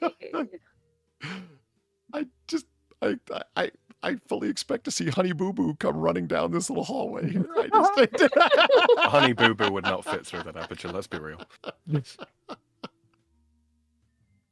I love so much how you're in this little trailer, right? Because we're in the trailer, and it's got like the wood kind of look, and you look through the aluminum door that you know is a trailer door, and you see the exact same kind of wood in the off-built structure that is seemingly artificially yet somehow organically grown off the trailer. You know,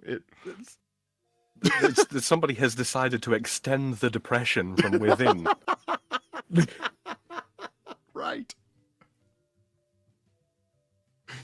You think there's like, if you open the cabinet, there's a little foot pump you can do to generate water pressure from the big tank that's outside? Uh-huh. Oh, man. You know what? Say what you will about the rest of it, but at least they have a real kettle. They do. They do have a real kettle and one hell of a ladle. Look at that thing. Oh, yeah, Jesus. Oh Like- my god, they do. like there's What the damn near a fuck are they pot of making soup that- there. They need that. Yeah, it's impressive. Some serious soup connoisseurs. Uh-huh. And once again, the curtains don't match the window at all. Hide. That is a tennis skirt of a fucking curtain, let's be honest. I don't That know is why I not find entirely the covering the mismatching so subject. bad. It's just... I see the wood grain in the ceiling, right? But it's so shiny. What kind of wood paneling plating is that? Like, is it roll-on plastic or something? I don't...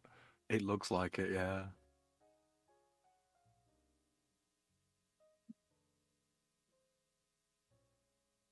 Keep them announcing that we have been going for 5 hours now, Paul, apparently. Nice. Mhm.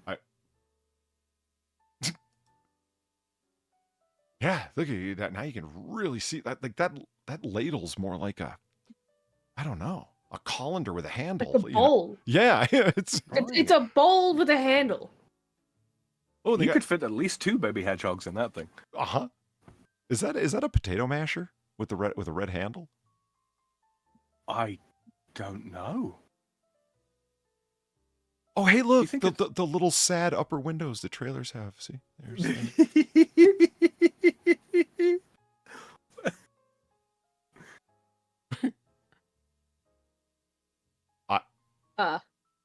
bed on the bottom, Klingon bed on top. Okay,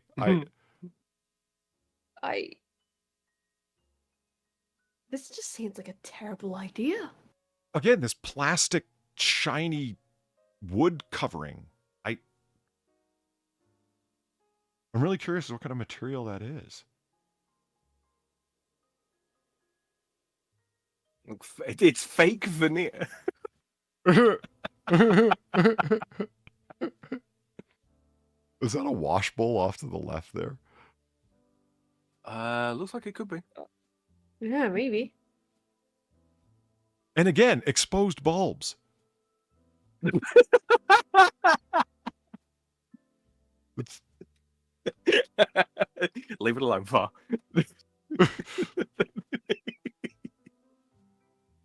What?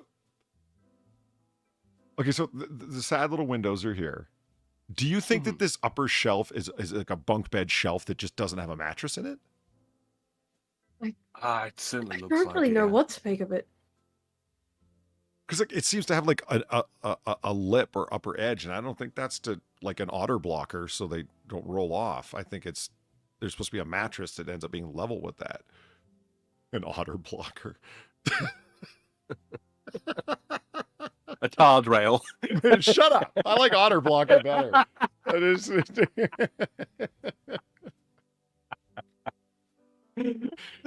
you could convince me if it wasn't like wood veneer that this was like sad underground barracks for the enlisted, like the enforced Shanghaied enlisted, you know? Right. Everything's close quarters and cramped and extremely sterile, so they can just kind of spray it down with a sterile spray. We don't want to wash anything. Just get... Right. I've seen nicer opium dens. Whoa. Okay, so bathroom came from where? Where the fuck? I'm trying to angle myself here. I think it's actually in the trailer. Whoa, I'm confused. Yeah, I'm trying to figure out how this works. So that...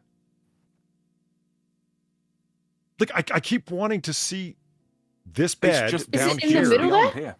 It's just beyond here. Is on it the in the right-hand middle side. there? Oh, okay. Mhm. It's right here. It's just really distorted. It doesn't...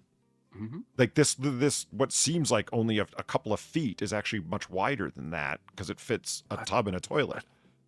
I think that's just a sitting bath, to be honest with you. I don't think that's something you'd actually lie out in. Okay. I reckon, anyway. Yeah, I mean, I'd like to sit down in this tub next to this rotting window. Look at that window. That is filth. In Soviet Russia. What is this thing on the ceiling? Looks that like a vent? But it's so possibly dirty. I mean, I realize everything in here is dirty, but just... Alan! Hold on. I got a button for him. It's Alan. Thank you for the $10. Then he says overtime pay. Well, thank you, Alan. Oh, man. Now, they did put up a shower curtain rod. So... They just aren't using it. That's right. Because the only one they had fell pathetically short of going halfway, because that's how they are. It's a little triangle of fabric. And they've allowed the mold to so completely cover the window that it's basically giving you privacy because no light can penetrate it. I mean, seriously, that window looks so crusty. It really does, doesn't it? Brings a whole new dimension to the expression frosted glass. Yes. I mean, you could see the screws that are rusted in the corners here. Jesus. Because the water is obviously seeped in from the outside. Those walls are only as thick as the trailer, which is quite thin. I'm getting tetanus just looking at it, you know? Yeah. I want to see this house because we've already seen from this side. This is how back. No, this is how we saw because there's a stack of chairs. I want to see from around the other side. Like, I want to see back here. Right. Why do they have gutter downpipes at both ends of the wall? Yeah, that's excellent question. Has it rained that much? Well, it is Washington, so Yes. Yes. Yeah, true, yeah. How long do you think that dead tree's been laying in their lawn for? Since before they arrived. yes, I was about since before anyone arrived. It's just always been there. They drove around it to park the trailer. Yep. That's how they marked out the patch of land before they parked this abomination on it. Yeah. Since the dawn of time, that log has been there on this property.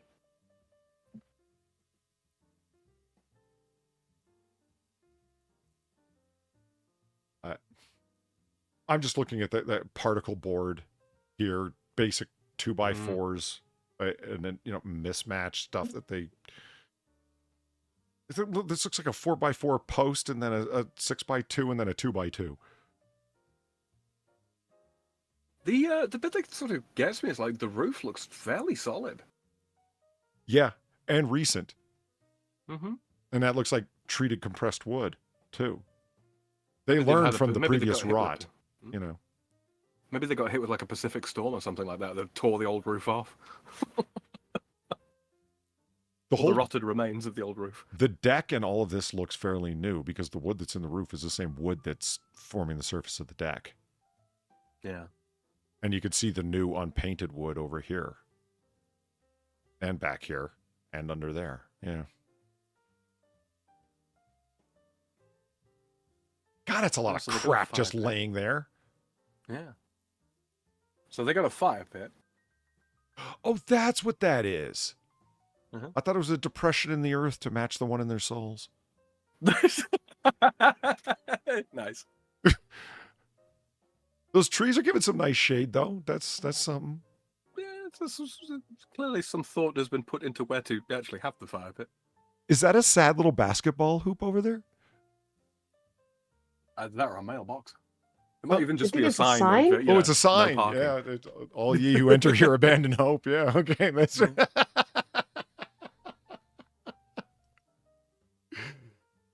Oh, an interesting tree. Mm-hmm. And that's the rear of the property.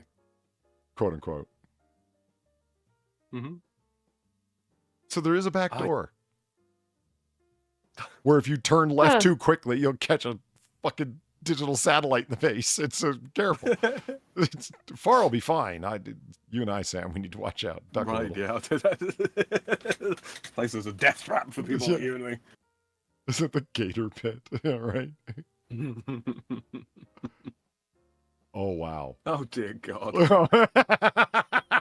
You can see which side the rain comes from.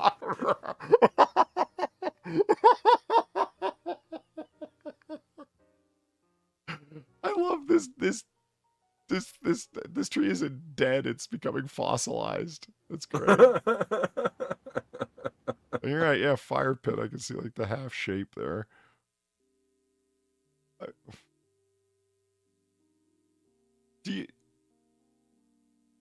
It looks like an area that's been really like cleared out. Like these trees look like the same trees that are in the forest here. It's like they left a few, like 3 in a row on the property, and the rest has just been cleared out. And then you see where the edge of the property line is because all of a sudden it's thick, unkempt brush. You know, That's the way it seems anyway. Oh, What is that? Outhouse. but it's got like a telegraph wire running to it. Well, yeah, you know, because every time you go for a number 2, that's when everybody calls you. This is an old outhouse. Yeah, right, where everyone's giving you phone calls. It's in Washington State. It's in Long Beach, Washington State.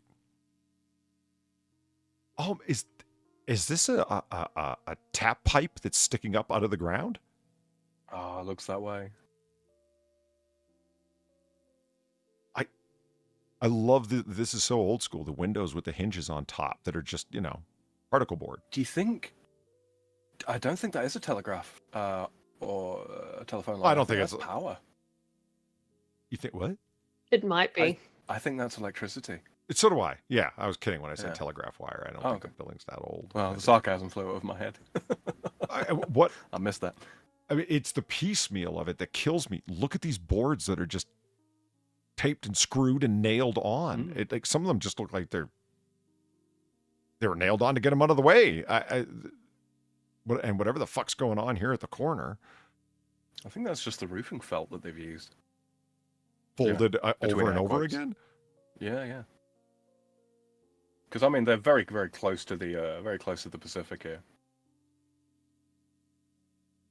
That's what holds the You can see in tarp on. Okay, it's a shed. They went through a lot of trouble to run wire down there. Like more than you would think that you would need. You could have a battery powered light out there if you needed a light on just to turn it on to get your lawnmower out or whatever. I think maybe the power actually comes out of this point. Maybe this is a little shed to cover up the electricity Maybe. take off from the grid. Right. And then that feeds over to the main property. Right. And here's like the water access This is the main utility access point in the corner of the property, right by where the paved street is. That's a good call. Yeah. Because there was no permanent building here, and then they've just built up a temporary. They're probably trying to get around like some sort of planning permission type shit by making it a temporary building, as opposed to a permanent one. Right. If they were to plumb it in properly and power and like cable it in properly, then it would be considered a permanent residence. Right. They'd have to pay property tax on it. And that's why it is reckon it's built that. so high up off the ground, nothing even coming close to a basement. You can see daylight right underneath the house. Exactly. Yeah, it's not even close to being permanent. It's just They do it here. Yeah. Mm-hmm. They're by the strict letter of the law. The county thinks that you can attach this to a truck and drive away. Yeah. Yep. Not above a certain height and all that kind of thing. Right. Yeah, I reckon. So the property taxes are just for grassland. Exactly. Right. Exactly. Again, they do that kind of thing over here from time to time. A lot of the, especially in the region of France where I'm in, if you ever see a quote unquote chalet available for sale, yeah, it's being sold that way because chalets are considered temporary buildings as opposed to proper residences. So tax wise, you pay very, very little property tax on them. You're literally just paying for the land. Mm-hmm. But you can't get full comp home insurance on them either. So see, I would just think that there would be like something tells me that this had to have started like this Weebo legs. Early morning Weebo legs. Alan, thank you for the oh, Alan, hold on. Thank you for the $3. Look at the Ocean Pick 23 at the top.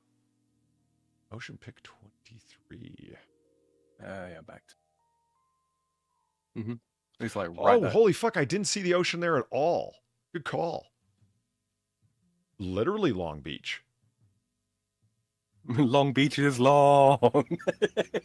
So when we read the description, it's gonna if they're smart, they're gonna make a big deal about how this is oceanfront property, if you know what I mean. Mm-hmm. And yeah, they don't the cheap land tax, etc., is now making a lot more sense as close as it is to the ocean. You want oceanfront property that's not going to be ungodly expensive, so how do you even manage that? Yeah, you do this. Yeah. Good call, Alan. That makes a lot of sense.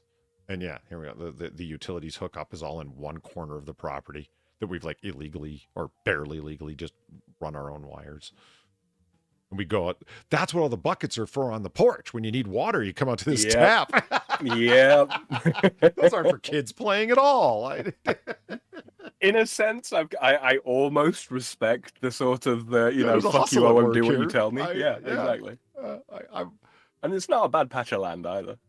I was gonna say, like, when you start, no, it's not. It's absolutely not. Like, they've cleared it out really well, and it's got those 3 trees are nice, and the interesting tree is cool. You know, that nothing's wrong with it in that sense. I bet you the people who live on the other side of the street hate them, though. Probably. Have you seen that hillbilly eyesore over there? Right. It's just the land itself just wants edging up properly. Maybe some fucking white picket fencing down on it. You know, something like that. Maybe that is also part of the regs there. We're talking about Washington State. True. Very regulated. The moment that you put a property barrier up, you're declaring it a residence or something like that. Right. Because animals can't roam free across it directly. Exactly. Yeah, that sounds about right. Yeah. What do you reckon, for that track with you? I guess I don't really know. What? When you pull away, it gets interesting. Is this somebody's backyard? If you will, like extended property off of like this is someone's real house, and then across this, they've created this, they've subdivided their own property, but not really, Sam. Because it's only a temporary structure. Right. So in essence, you've got a children's playhouse of sorts, but they can act as if, Which explains why there's no mailbox out front of the driveway up to it. Look. Yeah. You put a mailbox in. That's a separate property. And look at the what I thought was, it trimmed right there. I mean, the edge of the property is really demarcated by the truck having driven back and forth across it a billion times. Oh, okay. Oh well, there you go. There's the parcel. I'm looking at these I mean, other homes here. as it kind of, as regards to like the other buildings nearby, it doesn't stand out all that much. No, not really. The doesn't. roof is, different color, as in it's not, like a, what do you call it, proper felted and shingled roof, but That the parcel of land is bigger than I thought. Much longer than I thought. Mm-hmm. I mean, you get the feeling that look how manicured this fucking place is. Yeah. Yeah. Yeah. I think they've done the same thing that this group has done. They just had more money to fuck around. It looks like it's propped up on stilts in the same kind of way. Mm-hmm. And it's, although consider how close to the ocean it is, if there is, a really fucking bad storm or what have you, because I mean this is like flat at fucking sea level, this pretty much, right? It's a few feet above sea level, so yeah, really, really bad storms and all that kind of thing. You're probably not going to want to have a house that can flood the lower levels. You're going to want it up on the stilts, right? Oh, there we go. So that is some not blue still water soft sand beach. That is rocky break your ankle beach. It's kind of funny, really, because I mean, and this is something that I've had conversations with people that live in Washington and such. The despite the fact that it is the Pacific Ocean rather than the Atlantic, in the north of France and sort of south of England as well. Apart from when the sun is beating down in the most glorious days of summer, this is what the Northern Atlantic looks like. It's, rocky beaches, cold blue in the ocean. It's it ain't Miami. Yeah. Yeah, somebody has built like Zed says, look at the mansion on the left. It's like a series of little tiny homes here. Mm-hmm. Should have a closer up view. And I love this askew home here. Notice how every other home is like on property angles. Like, you know what I mean? And then this home, someone's just like, fuck you, Dad. Yeah. I'm a rebel. Yeah. I'll angle it if I want. Or just started building because it was like straight with the tree line. And it's like, the tree line isn't straight with the property line, right? What? All right, let's see if we can solve some mysteries by reading the description. I always love this part. Is that our description? Yes, there is. It's a brief one. Overview. Oceanfront cabin with 80 feet of frontage. The property has 3 lots in the Gippsland Beach Dunes, owned by the same family since 1950. Created with love. And it's ours. Yes. Created with love and memories, but not quality. Expanding rooms were added in a Russian nested doll style to the original vintage campsite, making it an adorable getaway. 3-bedroom, septic and wiring updated within the last few years make this treasure for today's getaway and tomorrow's endless possibility. Below assessed value.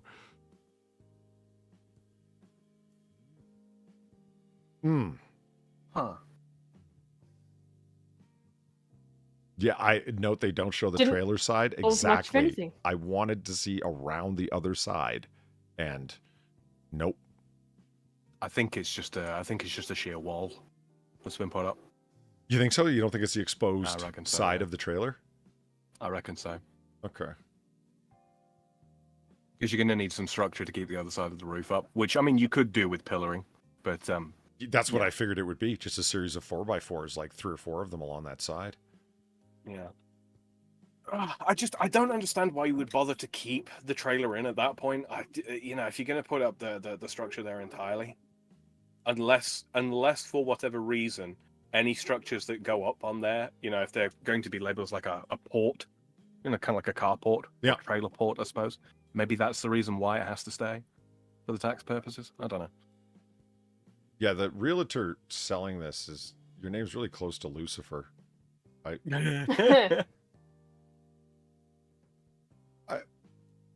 Jamier. It is Jamier. You're right. It's not. I just read it as Jamie, but I think it's Jamier. Yeah, there needs to be an apostrophe in there so we know. If you want to name your kid Jamie, go ahead, but don't do this. Yeah. It's like naming your daughter Candy with an I. Do you want her to be a stripper? Right. Don't name your daughter Candy. Anyway, it's at least one. It's just not a good idea. Okay. Yeah, updated January wiring. West. Exactly. It's no longer bare exposed and sparking. You know? With Those all bare the exposed light bulbs, I was gonna though, say, that's yeah. just fine. That's the That's just updated fine. wiring is exposed incandescent bulbs. We're not even going to get the cheaper, cooler running, less fire likely. LED. Yeah, well, yeah, either LED bulbs if you want to go with the classic ones or the curly Q fluorescent deals. Mm-hmm. I hate those things because nobody ever opts to get the red color range, or the more yellow red natural color temperature. They go with the strict blue. Mm-hmm. Does anybody need them? Does anyone need to see psychological evaluations and clinical studies to show that blue-white fluorescent lights cause depression? Or don't you just know that from having worked in? It's true. Don't you just know that from having worked in an office? Yeah. Yeah. Far, you've never worked in an office, have you? No. Yeah. Yeah. You know, like fluorescent comes tube to- lighting, and it's not in the warmer color temperature, it's in the cooler blue temperature. Because those bulbs are slightly cheaper. Okay. Something to do with like the low light conditions and all that kind of thing for the effect it has on the human brain. It sort of gives the impression that you're closer to nighttime or something along those lines. So you'll You'll kind end of up with a emotionally seasonal winding affective down. disorder year round. Yeah. I have Kind of like how chickens stop laying in the winter, but if you keep them in a shed with a like a sun lamp type thing with a lot of red light, they'll keep laying throughout the winter. Yeah, it's bad stuff, man. Mm-hmm. Don't do that to your chickens, by the way. Give them a rest. They need it. They're my chickens. They'll lay all year round. That's just yeah. America. Yeah. I work all year round, so will they. I'll give them 2 weeks off like I get, no more. Take them to Chicken Ibiza for their vacations, yeah. I can sell you to KFC and get a whole new bundle. I need you. Oh, Jesus, if you can buy chickens for the cost of a KFC fucking family bucket or something, you're doing better than I can. Yeah, and blue light will keep you awake. No kidding. There's a reason that like the night light feature on Windows to be able to put a warming filter. I cannot believe that they did not call that the Windows feature. Oh yeah. Oh yeah. How do you not trademark that? It's so easy. Yeah. And to call it a night light, like, yeah, I use it because I fall asleep to something on all the time. So it's far. And like, yeah, the night light thing is fucking awesome. It's so red. And it's like, well, this is like distorting the trek that I'm falling asleep to. But whatever, man. It seems like it's dimmer, but it's not. Blue light is just penetrating. If you're doing detailed work, anybody, drafting tables or tables where you're doing electronics, any kind of fine work, yeah, it's always blue-white light because it's sharper and the light is more penetrating. It's got to do with the wavelength that it works at. And yeah, that's fine. It's what I have on my reloading bench because you want to see what you're doing, but I don't want to live under that light. And you should see the looks I got when I complained that when the floor, I left at the beginning of summer and then came back and they replaced all the lights, the fluorescent tube lighting in the ceiling with blue-white lights. And I complained, like, what are you talking about? And it's like, says the lady who's got a window in her office. Well, so I was telling the department head about that. She's got a corner office, and we're on the 8th floor. Well, yeah, you've got a corner office. You've got like a right-angled window that faces outside. You have natural light bathing in the whole day. No wonder you don't notice the depressing blue haze that the cheapness of fucking resources is cast over everything. Oh, That is quintessential got mine, fuck you. Yeah. Okay, I think it's time we end it. Because we're talking about lights. Well, it's more on topic. I wouldn't than what expect you we to were understand, talking Far. about. Yeah. You know You why? live in the sunshine continent. Because Far lives near the beach and has a fancy place. It's Polly, it's made of asbestos. That's not It's fancy. entirely fireproof. That's right. My place could go up like a stack of fucking dry kindling. Any second. That's right. There's a reason I don't smoke inside. Pinch of potassium chloride and whoosh, away it goes. Well, Eagles thinks we should critique another home. No. No. They're getting harder to find, Eagle. We have to spread them out.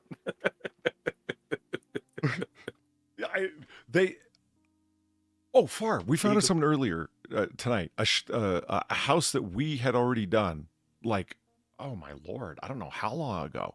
More than Months ago. Yeah, more than like 6 months ago. Time Magazine just did it. Yeah. Really? They featured that Zillow home, and I'm like, we already did that a while back, and to be honest, we were far more entertaining. Absolutely. Fuck them. Because Chat gets to join in because we're all bar people, hanging out, right? Looking at going, oh my God, guys, look at this home they're trying to sell, as if I'd slapped a newspaper down on the bar. That's the point. They're reading some news entertainers sitting in their pathetic little home under blue white lighting, typing on their sad laptop about trying to make up jokes. It's not nearly as good. That's what we got. Look, if I see a reference to catharsis in next month's issue of Time Magazine, I'm gonna have some complaints. And they all started doing the same thing we were complaining about before, where they'll just take 2 or 3 pictures and post them with no links back to where they got them from. Because they want to own it, if you know what I mean. Like, they don't want you leaving their site to go look at them. And it's like, oh man, fuck you guys. Apex algorithm comes in just at the end. That's unfortunate. I always feel bad when that happens, because I know we're not leaving because anyone's showing up, but it looks that way. It's like, all right, it's time to shut it down now. Apex algorithm guy I feel got the same way. It keeps happening on my streams as well. Like 3 or 4 people will pile in. Hi Sam, how you doing? I'm just closing doors, guys. I'm sorry. Yeah. But it works that way in every bar, where people show up right at the end, right when you're about to do last call. And that does bring us to the end of last call here at Noir Bar, live from the shadiest district of Noir City. I'd like to thank everyone for coming out here tonight for our own little brand of 1940 booze-fueled banter. I'd like to thank Far and Sam for keeping me company at the bar. And, well, room behind the grandfather clock tonight. All good, man. Always a pleasure. Yeah, it's all good. And, of course, I would like to thank all the very generous people who tip the bartender and my good friends here, because that's how we keep the lights on, the fireplace burning, and the fucking corrupt cops paid off so we can run an illegal speakeasy. Oh, and Pat comes in at the end. Damn it. I always feel bad, man. It's like I'm leaving because people are showing up. We got to start opening a morning bar where we're like, steak and egg specials in the morning. Easter egg specials. Right. And speaking of which, I hope everybody had a good Friday and into Holy Saturday and Easter Sunday. So we have a good Easter weekend. We'll be back next week, right around this time. You guys have any thoughts before we kick everyone out? Oh. No. No, nothing comes to mind. Just a joyeuse fête de Pâques, as we say here.